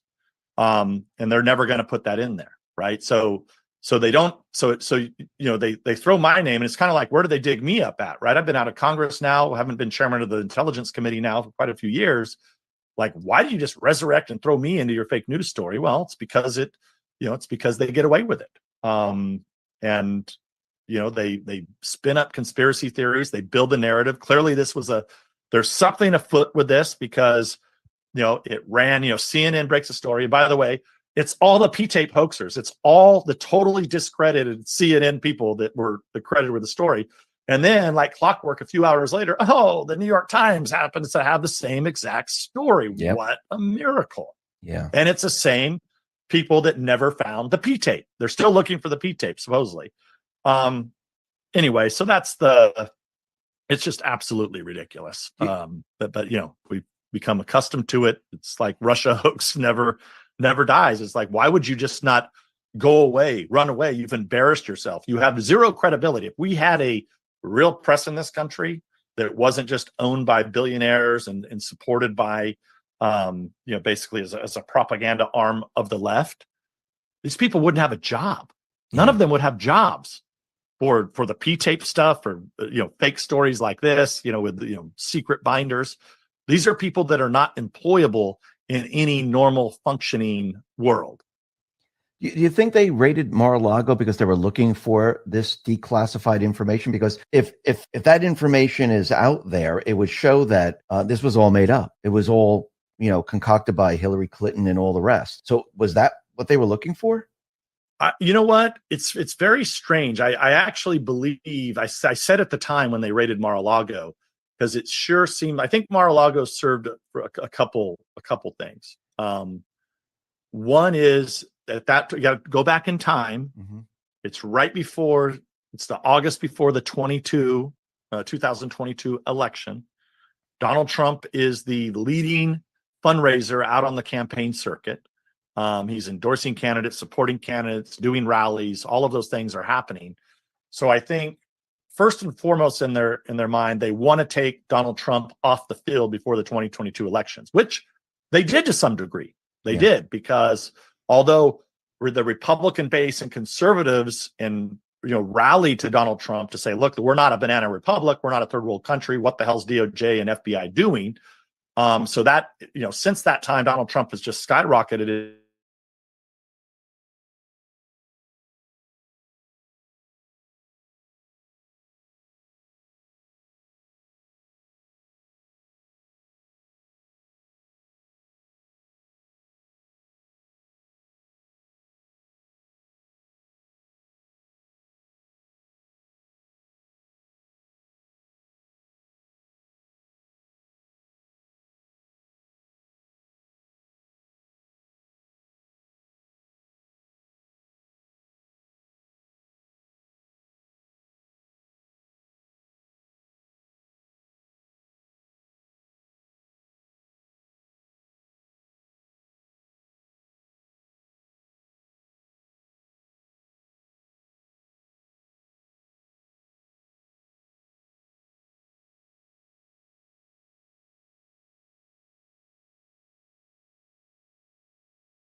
Actually, the dogs ran past the generator and unplugged everything. Yep. So I'm trying to figure out where we were on this interview.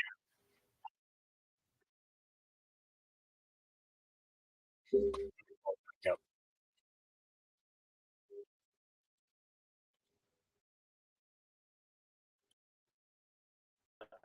Yeah, in a nutshell, this whole story about missing binders is just totally made up out of whole cloth, using parts of which could be true. I mean, look, we know that Donald Trump, I don't know how many times, declassified everything that had to do with the Russia hoax, right? I mean, he said it publicly, executive orders, letters.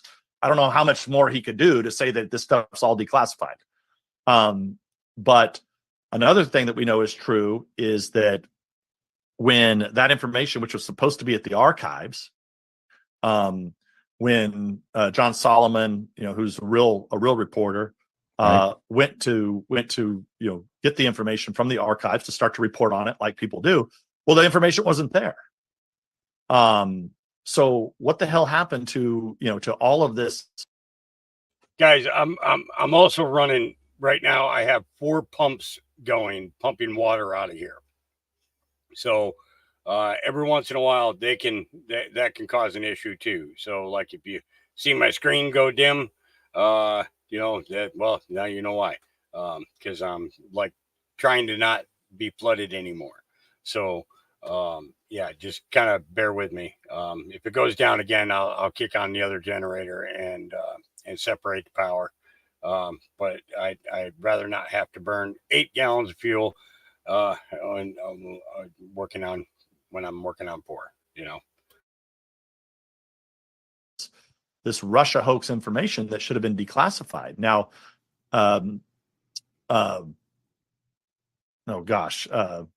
Durham got out a lot of stuff, even stuff that I wasn't aware of. But look, everybody has a right to know. All of this stuff has been declassified, and the corrupt DOJ and FBI ought to put it out. Put it all out. Yeah, they should. But until then, don't make up stupid stories about Trump people with binders moving all over. Like, it's just crazy talk. And then, then what I did, and I got to read you my quote. Because, that's go ahead. Read because that quote. here's what I told these jackasses when they sent us this email, all these questions about binders, which I didn't know what they were. Like I said, I didn't know what they were talking about. So then the bastards, they don't use my quote. And here was my quote that I gave them that they did not print. Here it is. After failing in its manic hunt for secret Trump P-tapes, CNN has switched focus to secret Trump binders, which I understand were stolen by an army of unicorn riding, chupacabra hunting leprechauns last seen near Atlantis. Unquote. That was my quote I gave them. Now, of course, I'm mocking them and making fun of them because that's what they deserve, but they have a duty and responsibility to print my quote, and they didn't do it. So it shows you just how corrupt it is. They weren't going to let that quote run because effectively what I'm telling them, you're a bunch of conspiracy theorists. And they're never going to put that in there, right? So they don't, they throw my name, and it's kind of like, where do they dig me up at, right? I've been out of Congress now, haven't been chairman of the Intelligence Committee now for quite a few years. Like, why do you just resurrect and throw me into your fake news story? Well, it's because it's because they get away with it. And they spin up conspiracy theories, they build a narrative. Clearly there's something afoot with this because, it ran, CNN breaks a story. And by the way, it's all the P-tape hoaxers. It's all the totally discredited CNN people that were credited with the story. And then, like clockwork, a few hours later, the New York Times happens to have the same exact story. Yep. What a miracle. Yeah. And it's the same people that never found the P-tape. They're still looking for the P-tape, supposedly. Anyway, so it's just absolutely ridiculous. But we've become accustomed to it. It's like Russia hoax never dies. It's like, why would you just not go away, run away? You've embarrassed yourself. You have zero credibility. If we had a real press in this country that wasn't just owned by billionaires and supported by basically as a propaganda arm of the left, these people wouldn't have a job. None of them would have jobs for the P-tape stuff or, fake stories like this, with, secret binders. These are people that are not employable in any normal functioning world. You think they raided Mar-a-Lago because they were looking for this declassified information? Because if that information is out there, it would show that this was all made up. It was all, concocted by Hillary Clinton and all the rest. So was that what they were looking for? You know what? It's very strange. I actually believe I said at the time when they raided Mar-a-Lago, because it sure seemed, I think Mar-a-Lago served for a couple things. One is that you got to go back in time. It's right before, it's the August before the 2022 election. Donald Trump is the leading fundraiser out on the campaign circuit. He's endorsing candidates, supporting candidates, doing rallies. All of those things are happening. So I think first and foremost in their mind, they want to take Donald Trump off the field before the 2022 elections, which they did to some degree. They did, because although the Republican base and conservatives and rallied to Donald Trump to say, look, we're not a banana republic, we're not a third world country. What the hell's DOJ and FBI doing? So that, since that time, Donald Trump has just skyrocketed in the polling. But at the same time, it had an initial dampening effect on Trump's ability to reach independent-minded voters, because it was splashed all over the news. And people who don't, give them the benefit of the doubt, people that are just, they don't really, they're not listening to X22 podcasts, they're not listening to my podcast, they're not, watching a lot of news. And what happens when, what are the headlines? A warrant by DOJ and FBI by going after Donald Trump, and, independent people go, oh, wow, that sounds really bad. So it had that effect. And I think that was one of the things they wanted to get him off the field. But I do believe, and I said at the time, I think they believe that because it was in the news that these documents, that there were all these declassified documents that were missing. Now, look, in the grand scheme of things, we know we have all the evidence. A lot of this has all been declassified. I don't think anybody's going to learn anything, new that's going to change the narrative of what really happened here, which you had the Clinton campaign, DNC, and Team Obama work in the Obama White House, corrupt DOJ and FBI, and they tried to steal the election in 2016. I mean, that's what they did. That's what they were doing. They were all in on it. That's the bottom line of the Russia hoax. That's what it was about. And then they tried to basically remove a duly elected president from office in 17, 18, 19, 20, dealing with the Russia hoax. That was what the whole Mueller thing was all about. The most corrupt scandal in American history, staged by the Department of Justice and the FBI. Because Donald Trump never really had a chance to govern, because he was always being investigated by his own freaking government. So, and not only that, it's on stuff that our own government made up. So that narrative won't change. Now, will kind of the sleuths and the people that really cover the Russiagate hoax, could there be something in all this, this stuff that's declassified that's missing? Possible. I don't know. That's why you want it out there for the, that was all goal at the time when we as Republicans on the House Intelligence Committee were like, look, the public needs to know all of this information. And so, Trump, I don't know how many times he declassified it all. So I don't know, but we don't know what we don't know.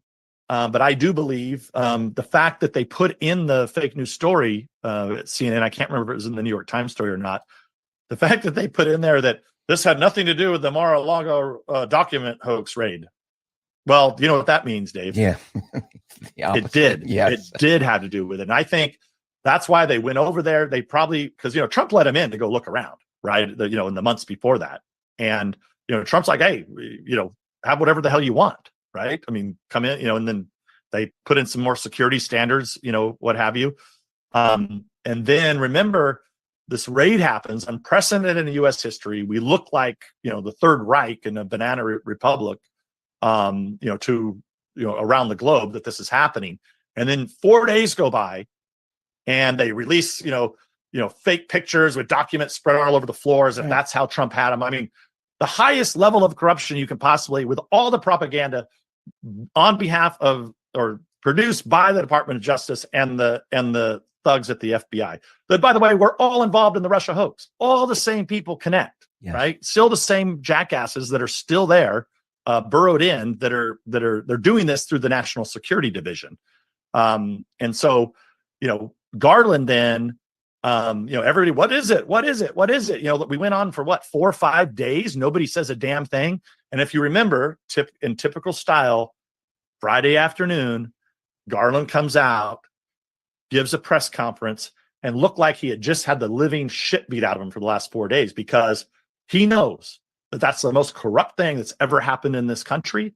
He oversaw it. He had to have been told, hey, boss, we're going to really find these secret documents that have all this stuff. It's going to look so bad for Trump. And they weren't there. Yeah. Nothing was there. And they're not there because we would know, like, if it really was the secrets to the, all the nuclear weapons in this country, we would have known already. It would have leaked. So they didn't find all over the place. Yeah, they didn't find jack shit. And the fact that they put in the story that they were not looking for this Trump binder classified documents, that means they were looking for it. Yeah, in my opinion. I have to ask you a serious question here, because I'm reading your quote and it says, I understand what a unicorn is. I understand what a leprechaun is. What's a chupacabra? Well, that's just it. A chupacabra is, some people claim to have seen them in the United States, some kind of weird animal that supposedly people have seen in the Western United States. So it's, kind of like the Loch Ness Monster or something. Have you ever seen one? I've never seen one. No. Maybe we can have an whole episode on the history of the chupacabra. Are they real or not?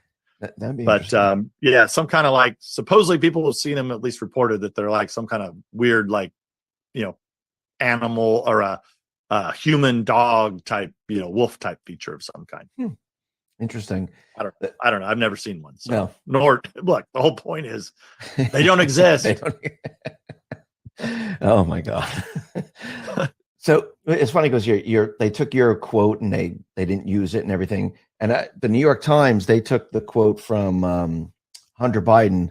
Let's talk about our health. When it comes to stubborn belly fat, we're all searching for a miracle pill. Generally, you have to use multiple products that target belly fat differently to manage excess weight around the stomach. Some products may focus on abdominal exercises or dietary changes, while others might focus on boosting metabolism or controlling cravings. But believe it or not, I found an exceptional alternative that uses naturally sourced and science-backed ingredients from Mother Earth, and it's more effective at targeting belly fat, enhancing metabolism, and promoting a toned midsection better than most weight management products I've seen typically found on store shelves. Tens of thousands of 5-star reviews back up the notion that this amazing pill is not only a breakthrough in a bottle, but that it also helps remove the need for us to use countless diet pills and fat-burning supplements. But there's more. If you place your order now, you'll also receive 51% off, free VIP live health and fitness coaching for life, 2 free new ebooks titled Top 10 Foods That Burn Belly Fat and Top 8 Exercises to Reduce Belly Fat, a 60-day satisfaction guarantee, and last but not least, free shipping. Simply go to trimwithx22.com to take advantage of this limited time deal before they sell out.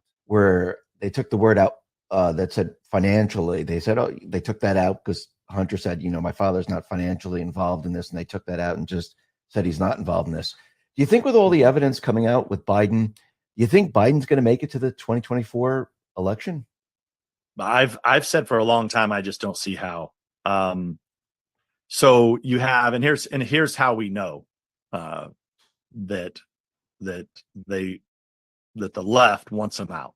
Here's how we know this. Which the left is Team Obama. It's Obama. It's Team Obama. Yeah. And I'm sorry for your listeners who don't. I don't want to like just fast forward through all this or gloss over it. But my point has been for a while that Biden was put in there by Obama because Kamala Harris completely bombed out. They were trying to get Kamala Harris elected. They put in well over $100 million. All of Obama's team were behind Kamala Harris. She couldn't even make it to the Iowa primary because she was like in last place after spending, well in excess of $100 million. Then they had a problem because Bernie Sanders was going to be the nominee. Right. And they knew that Bernie Sanders, number one, they couldn't control him. Number two, his chance to win would be almost zero, being that he is a self-proclaimed socialist. So they had to do something. If you remember, it was like the night of the long knives, when kind of overnight, everybody just disappeared. Remember all that? Like Buttigieg and all the, I can't remember the other candidates at the time. They all just like overnight, they were all out of the race. Yeah, like Beto And it was, O'Rourke. by the and time all they that, get to South Carolina, it's only Biden and Sanders, right? Right. And so they were able to, get the black vote out for Biden, and basically, basically make sure that they didn't give the control of the Democratic Party over to Bernie Sanders. So that all happens, and it was basically because Biden was the only guy that they could possibly, if they could get everybody out of the race, he's like the one guy that they could, put up there to make him look like, he was legit. And I think everybody knew he had, he was decaying mentally, physically, but they had nobody else. And then the whole Biden administration, if you look at it, anybody who was involved in the Russia hoax, you graduated up. You got like major promotions if you were involved in the Russia hoax, and you end up running the Department of Justice, for example. Just, Right. all of those people all came back in to government that should never be allowed in government. Anybody who was, I always say that, anybody who was involved in the Russia hoax at any level, that you should not ever be allowed in the Department of Justice, in the FBI, at the White House, in Congress. No one. You should not. I mean, in a normal functioning world, just like the reporters that were reporting this, knowing that it was coming from the left, that they had made it from the Clinton campaign and the DNC, the reporters shouldn't have jobs because they wouldn't be employable in a normal world.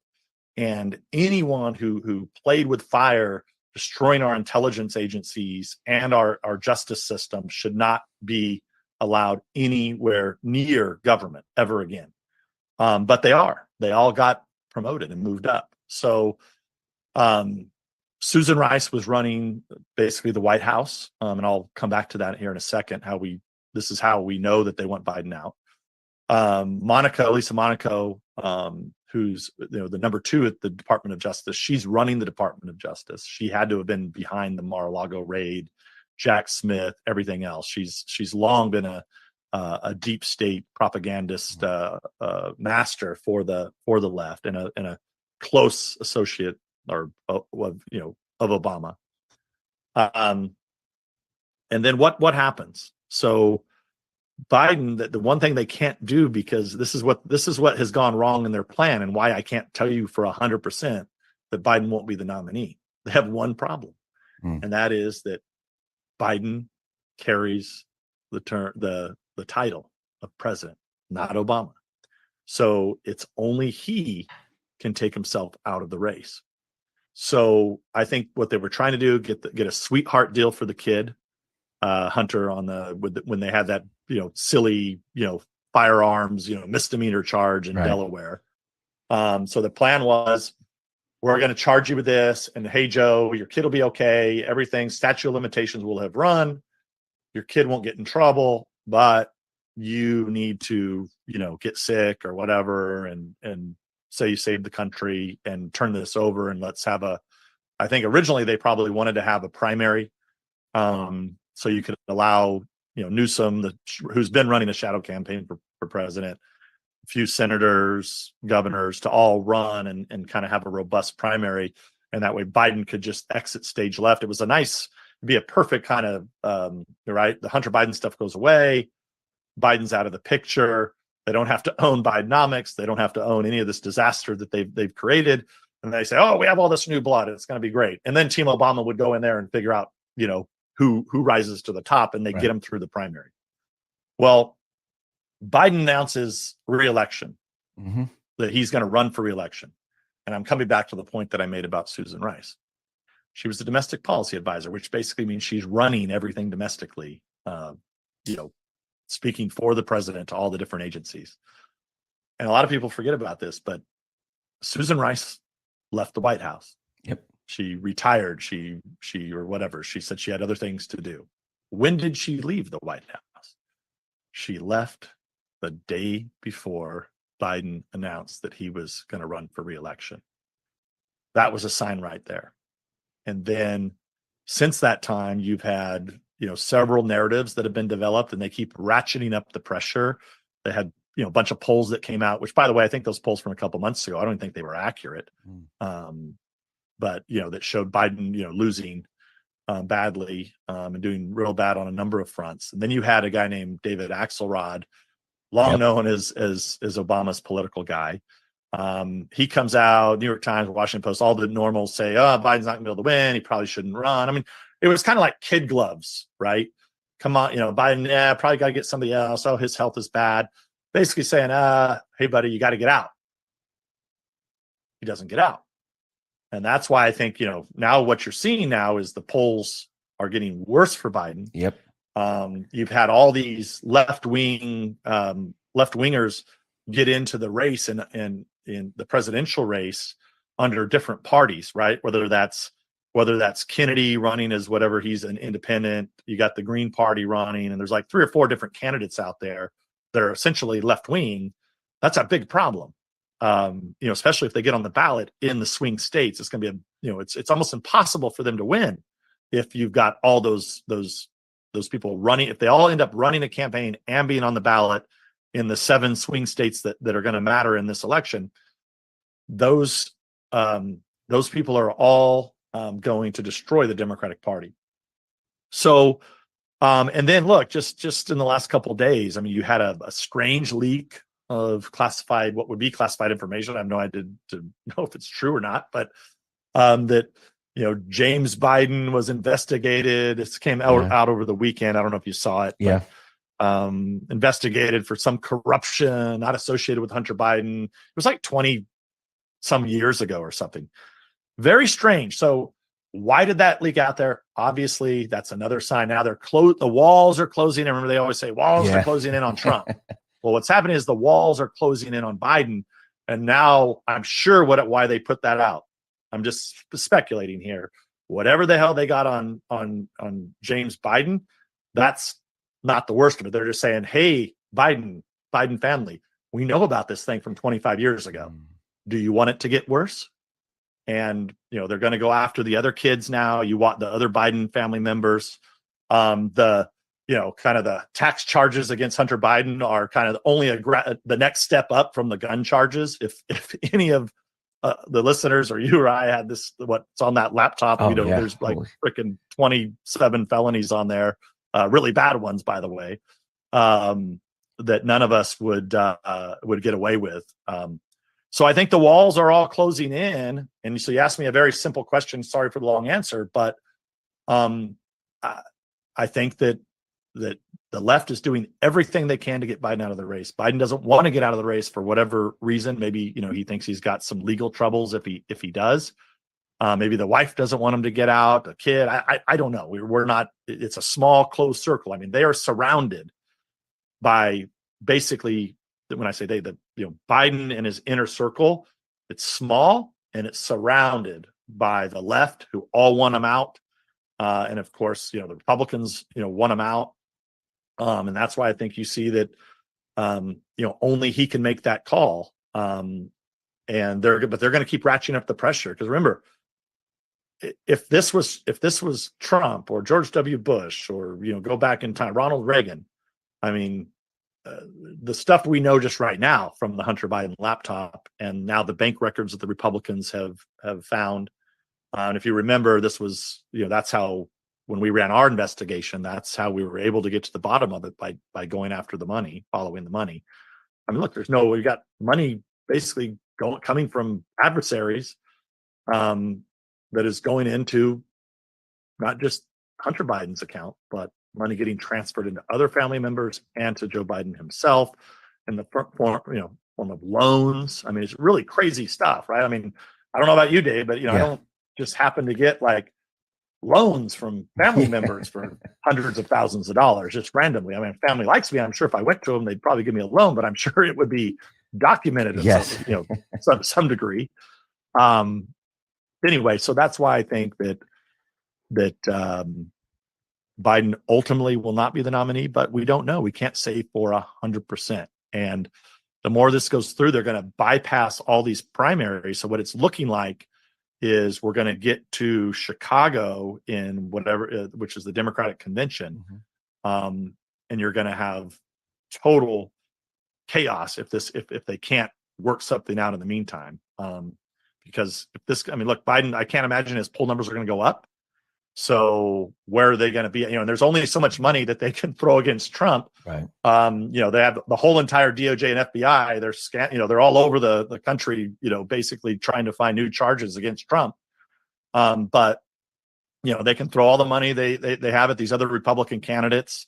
The RNC has become totally dysfunctional at this point because clearly it's all who's the new flavor of the month. They keep moving the goalposts on Trump, and he's had a commanding lead, biggest lead ever in a Republican primary in my lifetime.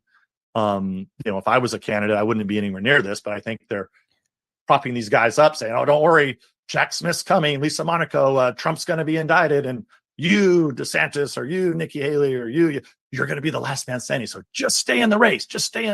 And then, remember it went from if Trump doesn't win Iowa, the race is going to be over for him. And then of course he's up big in Iowa. Looks like he's going to win pretty handily. And then they changed it to, if Trump doesn't win by 10 points, he's going to be in trouble going into New Hampshire. And then the last thing I heard, I don't know, a couple weeks ago, if Trump doesn't get 50% in Iowa, he's going to be in trouble. It just doesn't end. And then, now the latest thing is Nikki Haley. I mean, look, Nikki Haley doesn't have any support amongst the center right. When I say any, I mean, she has support, but I mean, this is not somebody who doesn't have the support of her own state. Poll after poll after poll has her in single digits. The fact that, who's giving her the tens of millions of dollars to run this campaign? And I think once you follow the money there, it won't lead to a good spot. The money that has gone, for the most part, that has went to these candidates opposing Trump, is not money that normal citizens would spend when their candidate is so far down in the polls. I mean, who's going to write a $5,000 check or even a $100 check to any of these candidates at any point in this race? Who's going to do it? No sense. Nobody. That's real money. So the small dollar donations, I say small dollar because it's, from the $5 to the, 5,000. I know that's a lot of money for some people, but it's still considered small dollars. What's happening is all those candidates aren't getting small dollars. So remember what some of those candidates had to do? They had to game the system in order to get on the ballot. Remember that? The guy from North Dakota, wealthy guy, governor, he had to go and say, I'll give you I think this is the story. I'm going to screw up the story, but if you give me $1, I'm going to give you a $20 gift certificate to Chick-fil-A. So he could have those enough small donors in order to make the debate stage. I mean, this is ridiculous. Yeah. So then where's the big money coming from? Because you can't giving out $20 Chick-fil-A gift certificates. And I'm just saying Chick-fil-A. I don't know if it could have been Burger King. I don't know. But and to get in $1, that means you just lost $19, right? So nobody, and I think several of the candidates did something similar to that in order to get on the ballot. So who's writing the big checks to these super PACs that are really running these ads to try to take down Trump? It's not the base of the Republican Party. It's not normal voters within the Republican Party. So it's coming from somewhere. Ultimately, that'll all come out where this money's come from, but it doesn't matter. The more indictments, the more they spent, the more bullshit they've tried to pull, Trump continues to grow in the polls because I think enough people are because now people are starting to tune in, starting to pay attention. And now they're saying, wait a second, you raided Mar-a-Lago, you didn't find anything, but you're indicting him on questioning the election when the Democrats have questioned the election. You're indicting him on having classified documents when Joe Biden wasn't even president, has documents scattered everywhere, and he doesn't get indicted. And by the way, just a little Russia hoax example. The special counsel, he was a Russia that was put in charge of the Biden documents issue, classified documents, which is a real issue, by the way. I mean, I don't know how he would have documents dating back to his time in the Senate at his house and at his that whatever the hell that thing that nonprofit was in DC. I mean, that's highly illegal. I mean, me or anybody else would be arrested for that, and rightfully so. So it's a real case. The classified documents issue is a real case against Biden. But the guy who's running that, who was picked, he was a Russia hoaxer. He's one of the guys that he was at DOJ at the time, and he did everything he could to not allow us to get that information out to the public back in 2017-18 timeframe.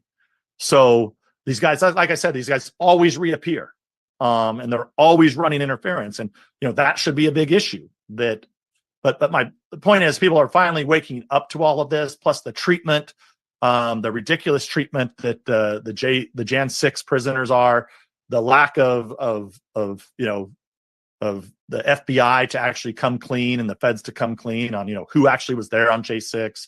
You're starting to see more and more and more of this, that the treatment, how these people are still locked up. All of this is coming full circle. That's going to hurt Biden. It's helping Trump. But we'll see what happens. Sorry to go on that tirade, Dave, but that's. Well, let me ask.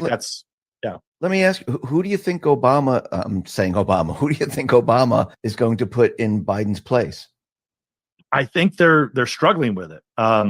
Newsom is doing everything he can to make himself the candidate. Yeah, but he screwed up with DeSantis. I mean, he looks like an idiot. Well, he's got more problems than that, though. No, yeah. Well, the first problem is that he's a straight white dude. Mm-hmm. Which, if you listen to them, anybody but a white person, you have to either be, the only way you can be white. There's only two ways you can be white to be accepted in their party now. You either have to be a woman, which seems like the white women are still allowed in the Democratic Party, or you have to be LGBTQ plus whatever. Mm-hmm. But white straight dudes are they don't want them in the party. Right. They want them out. And then the other problem he has is that, being, as I spend a lot of time at Truth Social headquarters in Florida. But my family still lives in California. We're kind of in the Alamo. We're in the conservative part still, and where we actually still build things, make things, grow things, in the agricultural, capital of I call it the breadbasket of the solar system, San Joaquin Valley of California. The budget deficit is so high now, and that he's hid that for a couple years. But they have this state, the state of California, has a big problem. And it just came out right after that debate. He's talking about what great financial shape they're in. Everybody knows it's a lie.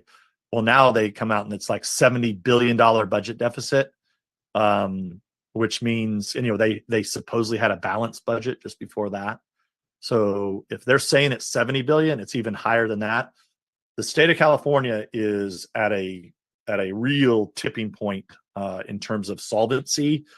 So many people, it's the first time in the history of the state. I mean, we're into the third or fourth year that we're on a population decline. Yeah. Decline. First time in history. Now, we always had people that were born in the state were getting out, moving to other states as they retire or get jobs because the state's so hard to live in. But we had an influx of immigration that was coming into here. So even with unprecedented, wide open border of illegal immigration, California is in a population decline. Wow. And so, gas tax revenues are way down. But look, 70 billion is real money for California. It's likely more than that. So the music, I believe, is about to stop in California, and they're going to be tough choices. And it's single party rule in California. I mean, there's very few Republicans elected, to Congress and the state legislature, very few Republicans. So the Democrats have full control. He's had full control. He has a total disaster on his hand, not to mention all the other problems that are out there, homelessness and everything else that California is the leader in. Highest taxes, highest gas taxes, highest cost of living, highest housing cost. So then you probably ask, well, who else? I think you have to look at probably the governor. Like you have to look to the governors. I guess the governor of Illinois, he wants to run, but he's got the same problem. He's a white dude. You've got the governor of New York. You've got the governor of Michigan. And we don't know who else. I think those two. You have some senators. I'm sure Pocahontas wants back in. But what's happening now is they're all being froze.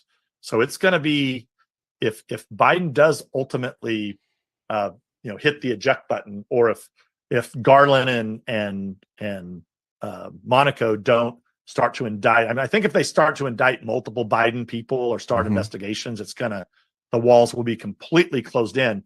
But Team Obama, they don't want to do it because they know if there's that corruption at that level, they all get splattered with it. Yeah. And that's the predicament that they're in, which is why they're doing everything they can to stop Trump through lawfare and illegal activity, the illegal use of our justice system. I mean, since you mentioned you're out in California and it's you're deep into agriculture, I don't know if people know this or not, but you're into winemaking out there, and you've created new wines. You just want to tell people like what you've been doing, because a lot of people don't know about this about you. I mean, they see you're in Congress, you're the CEO of Truth, but you also love wine and you love making wine. Yeah, no, it's been thank you. And you and I have talked offline a lot about wine, because I know that you're a real connoisseur yourself. And I was real excited whenever when you were able to try my wines. So I've been involved. I mean, I grew up, my family, I have no one in my family going back as far generations as we can see that wasn't in agriculture. Dating back to when my family, came from the Azore Islands. My grandfather there had grapes. When they came here, we had grapes. Most of the grapes that when I was a kid, they were probably more the box wine. She would see like kind of the jug wine, because it gets a lot hotter where I live. But we produce a lot of grapes in my region. But everybody knows Napa Valley, of course, which has some of the best Bordeaux's in the world, Bordeaux wines, varietals, Cabernet Sauvignon, people know about. But there's also an area that's very close to me. It's San Luis Obispo County, Paso Robles, which is arguably the second best, or second most popular. I wouldn't say second best, second most popular wine region. And I was a founder in a couple little small boutique wineries. Of course, the fake news, they never actually covered that I would do this. They just, would attack me. But, these wineries that I've been involved in are very, very successful in terms of, making very good high-end wine. And so I set about, it relates to the Russia hoax, Dave, by the way. I was working on, I've been working on this for 2 decades. And that is that I believe that Portuguese varietals grown in the Paso Robles area will make some of the best wine in the world, very world-class level wines. They're already known for Syrah, the cooler areas, Pinot Noir. There's some microclimates. Of course, Cabernet, everybody's heard of many of the Cabernets and Bordeaux that come from there. But I'm very interested in these Portuguese varietals, because I've had some friends over there that have messed with these wines for a long time, and I've thought, wow, these are the wines to grow over there. And I think that you can just make something that's totally different, that nobody else has. And I think they'll do even better than what they do in Portugal, because the weather in Paso Robles area is just so consistent. I mean, that's the advantage that Napa Valley has. And remember, it was Jerry Brown who famously said, all these Silicon Valley, all the startups, all the wealthy people, all the people, they're never going to leave. They're just going to have to pay a weather tax to be here. So California is the most blessed piece of real estate in the world. I mean, it's got unbelievable energy, weather, soil. So to screw this up is really hard to do, but the left in the state has managed to do it. But those of us that are stuck here, if you want to be in farming, specifically in viticulture, or if you like in my area where we grow almonds and pistachios, the thing is they don't grow anywhere else. In the U.S. for at least in terms of where you can be profitable, or make super high end wines, or make good quality agricultural products. So the farmers and people who farm are stuck in California, because I can't go, for example, and move, to Florida, I can't just go, there's farms outside of Sarasota, Florida. And you can have cattle, you can even have some citrus, But guess what? You can't have. You can't have, very high end wine that would grow there and be made there. So I've had this dream that these Portuguese varietals are the thing to grow there. I've experimented with them, and coming kind of full circle to Russia hoax, I was going to start this in 2017, and it got derailed a little bit because I just didn't have I was just overwhelmed with fake news attacks on my family, attacks on my staff, attacks on with multiple investigations run against me and my team. They tried to, so it was just impossible for me to, even though it's just a hobby, it was impossible for me to do it at the time. So finally, at the end of 2020, a buddy of mine said, "Hey, there's this small vineyard that I was aware of that was coming available, and if I didn't act on it in 2020, I wasn't gonna be able to do it." So in 2021, that was my first vintage, and that's what's in the bottle now. So we're doing these Portuguese varietals, these Portuguese red blends of Portuguese grapes grown in Paso Robles area. And then I'm also doing what we actually named on True Social called the Patriot, which is a Bordeaux style Cabernet Sauvignon, more traditional that everybody's used to. So those are the three wines that I'm producing, 2 different Portuguese red blends, which I think you've had both of those, Dave. And then I can't remember if you've had the Patriot Cab or not. No, I have not. But those not are yet. kind of my 3 introductory, like my first vintage from 2021. You have a website. What's the URL for your website? It's DevinNunesWines.com. Okay. So Devin Nunes Wines, all one word.com. And look, I'm going to do a special deal. Anybody that from X22, we have a founders club. It's almost full. But in order to really compete in this business, I hate to pitch this, but for me to recognize kind of this dream where it's really where science and art meet, right? Mm-hmm. Like everybody knows grapes will grow well here, but the question is, the art side of it comes in is, will these Portuguese varietals, can they really be world-class wines? I believe they can. But look, this is just it's a hobby. It's long been a passion of mine. And so I'm not trying to pitch people, but I do have a founders club. If you do enjoy wine, if you like wine, it's a good deal because you get in, it's a third off. And I think these wines are going to get better and better. So if you're a wine collector, or you like to use wine, it's going to be, or you like to drink wine, I think you'll enjoy these. And I'll tell you what, Dave, if you put in X22, we'll do because I think right now, if you order it now, it's going to be tough to get it unless if you're near California, we might be able to get it to you before Christmas. But if you join the Founders Club, put in X22 promo code, we'll send it, we'll ship it, we'll include the shipping, because I apologize if we can't get it to you before Christmas, but it's just we're running out of time. But it should be there before New Year. So yeah, DevinNunesWines.com and X22 promo code. I'll do that for you and all your listeners. If you join the Founders Club, we'll throw the shipping in. Great. And I just want to let everyone know, I'm not making anything from this when you put the X22. It's all Devin, and you get the free shipping. That's what the code is used for. Well, then I'll get to see, Dave, if how many of your X22 Patriots, how many of them like wine. We should do a wine show. Maybe. We should. We should really do a special wine show just on the X22 wine special report. And just to let everyone know, the design of your bottles are very nice too. I mean, one of them, the Patriot one, has American flag on it, and they're actually nice bottles, nice presentation, and the wine is good too.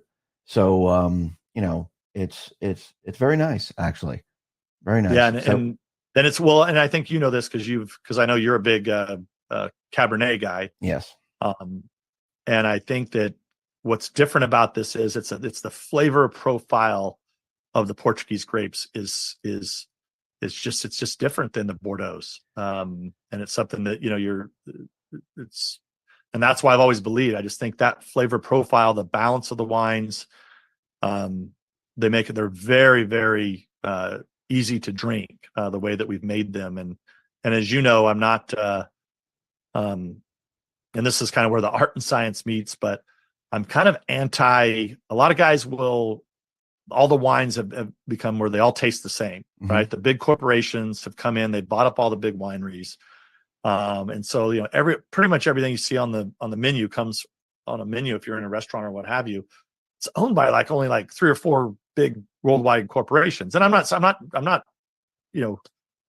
chastising the wine or saying that it's not good, but what you have is they're making it all taste the same. So a lot of the cabs, and it frustrates me because they put just high levels of oak, which oak's great. I mean, a lot of people like that oak flavoring, but it's all just kind of the same. And I think with this, what you're going to get with what I'm creating here is where the fruit expresses itself, because I don't use, everything's in oak barrels, but I don't use a lot of new oak. And as soon as I think that there's getting too much oak, I pull it out of the barrel. And so that I don't want it to get too oaky, if you know what I mean. Yeah, I think you and I have had this conversation. But. Yeah. So what I'll do is I'll put all the links at the bottom of the video. It'll make it a lot easier for people to go right over. Devin, I just want to say thank you for coming on the X22 Report Spotlight. I really appreciate it. And if anyone wants to pick up some wine or actually join his club, the link will be in the description. And thank you very much for everything that you're doing and everything that you've done in Congress with True Social. I think we all appreciate it. Thank you.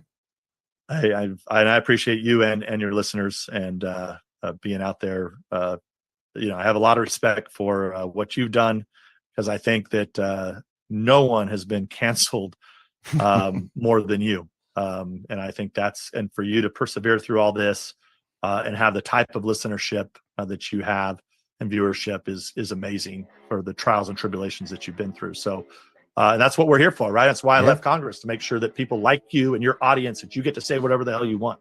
That's true. Novel concept, right? Yep, absolutely. Well, thank you very much. I really appreciate it. Thank you. All right, Dave. Thank you.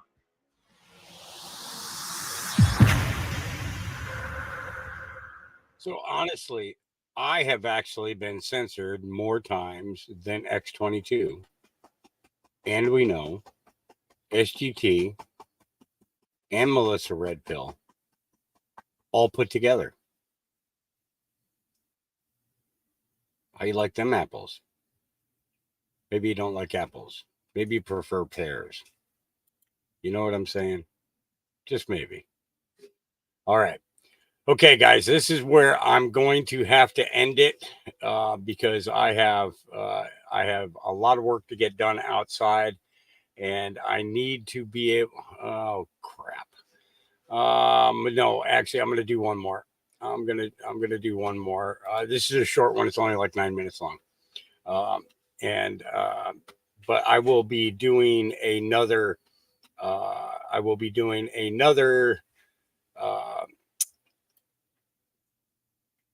Podcast tomorrow morning. I'll be starting at about 11 o'clock, and I will get the wiring taken care of so that this kind of stuff can't keep happening, because it really annoys the living piss out of me. You have no idea. You have an idea. You have an idea. But this one I want to share with you guys. Share screen, invite, do. Okay, here we go.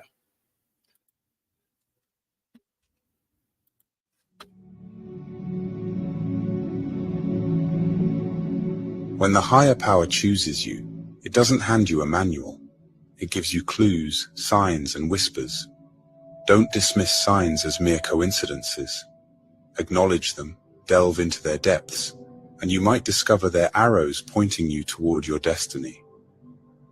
Here are the signs you are a chosen one. You're not fake. You're the kind of person who can't pretend to be something you're not. If something doesn't feel right to you, you'd rather leave the situation than fake your way through it. Being dishonest just isn't in your nature. It feels wrong to you. You also don't get along well with people who aren't genuine, whether they're focused only on material things, love to gossip, or are bullies. You just can't connect with them. You also have a kind of fake radar, a special sense for detecting when someone is being fake. This ability to spot insincerity from a distance is like a natural gift you have. It's one of the things that sets you apart as a chosen one. You're not just true to yourself, but you also have a knack for recognizing when others are, or aren't, being true as well. You thirst for more. You're not the kind of person who's happy just going through the motions of everyday life. While some people find comfort in regular routines, you always feel like there's something more, something bigger out there for you. The idea of just fitting in and doing what everyone else does feels like a trap you don't want to fall into. You understand that there's more to life than just a regular job and following society's rules. You're not held back by the limitations that seem to keep others stuck in one place. You know there's a big, amazing world out there to discover. A world that's far beyond just being average. Like the poet Robert Frost said, you're choosing to take the road less traveled. You're opting for a path that's different from what most people choose, and you know that this choice will shape your life in ways that are truly special. You're going through so much. Many are called, but only a few are chosen. The ones that are chosen are the strongest. They are tough and face the hardest battles. As a chosen one, your life is meant to be filled with challenges right from the beginning. These difficulties serve a purpose. They make you stronger and wiser. When you navigate through dark and hard times, you gain the skills and understanding to guide others who are going through their own struggles. Your experiences equip you to be a beacon for those who are lost or in pain. In a way, the hardships you endure can prevent many others from having to experience the same pain and heartache. By confronting and overcoming your challenges, you make the path easier for those who come after you. Each difficult moment in your life, every pain, every struggle, every test, and every challenge has a reason behind it. Nothing is wasted. These experiences are there to help you grow spiritually and to give you the wisdom you need to make the world a better place. Even when you're going through your own tough times, you somehow find the strength to help others with their struggles. You may not always realize it, but you're acting as a savior and healer for them. You're not just taking care of yourself, you're also a servant and a helper, making life better for the people around you. You quest for truth. Ever since you were young, you've been someone who really wants to know the truth. You're not afraid to question the way things are or challenge what everyone else believes. While other people might just go along with what they're told, you'd rather listen to your own heart and make your own way. You're always asking questions and looking for deeper meaning in life. You're driven by this deep curiosity to explore and understand the mysteries of existence. And you know that the real answers aren't always out there in the world. Often, they're inside you. Like the philosopher Socrates said, an unexamined life is not worth living. You really believe that. So you're on a quest, a journey to explore yourself and understand who you are. You're not just living life, you're really digging deep to understand it and yourself. You're a black sheep. Being the black sheep in your family is another clue that you're a chosen one. You've always felt different, like you don't really belong. You might even have wondered if you were adopted because of how unlike your family you are. When they all go one way, you go the other. Maybe your political beliefs are different, or you just see the world in a unique way that they don't understand. Feeling so different can sometimes make you feel lonely or cut off from your family. It's like you're marching to the beat of a different drum, and no one else hears the music you're playing. It can be hard, feeling like you're in a world of your own, while surrounded by people who should feel like home. But it's also a sign that you're meant for something different, something bigger than just fitting in with everyone else. You're a good person. Despite having been treated badly or taken advantage of in the past, you still choose to be kind and do good things for other people. That's because you have a really pure heart, and it's a big reason why you're a chosen one. You're the type who naturally wants to make people happy, sometimes even letting them take more from you than they should. It's not because you're weak, it's because you genuinely love to help. Helping others is just part of who you are. It's in your DNA. Some people might think they're taking advantage of you, but you allow it to happen because you're a natural giver. You feel most alive and most yourself when you're giving to others, even if you don't get much back in return. This giving nature of yours is a clear sign that you're someone special, someone chosen for a bigger purpose. You have an inner knowing. You can try to ignore it all you want, but deep down, you know you're chosen. It's like a gut feeling you can't shake, a fire in your soul that keeps telling you you're here for something big. You just know you're meant to make a difference in the world.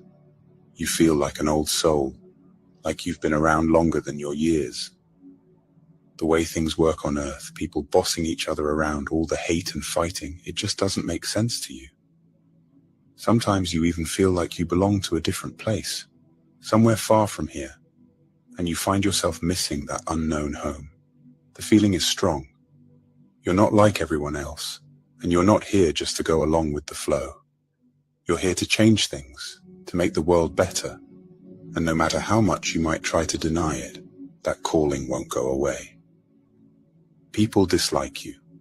Sometimes people just don't like you, even though you haven't done anything wrong. This can be really confusing, especially because you're a good person. The reason for this is that the goodness in you, the light inside you, makes some people uncomfortable. It's like your light highlights the darkness in them, the parts they aren't proud of. As you grow spiritually, that inner light of yours will shine even brighter. While many people will love you for it, some might react strangely or even negatively. It's important to know that this isn't really about you. It's about them and their own issues. So don't let anyone dim your light. Keep being the amazing person you are and let go of the negativity. Trust that the universe has your back and remember that you're guided and protected from above. Don't worry about the people who don't get you. Just keep shining because you're here for a greater purpose. You believe in a much higher power.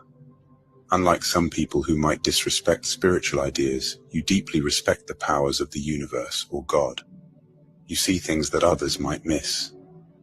You understand that everything is unfolding just as it should, according to a higher plan. You're what's known as a light worker, someone whose job it is to bring light and love into the world.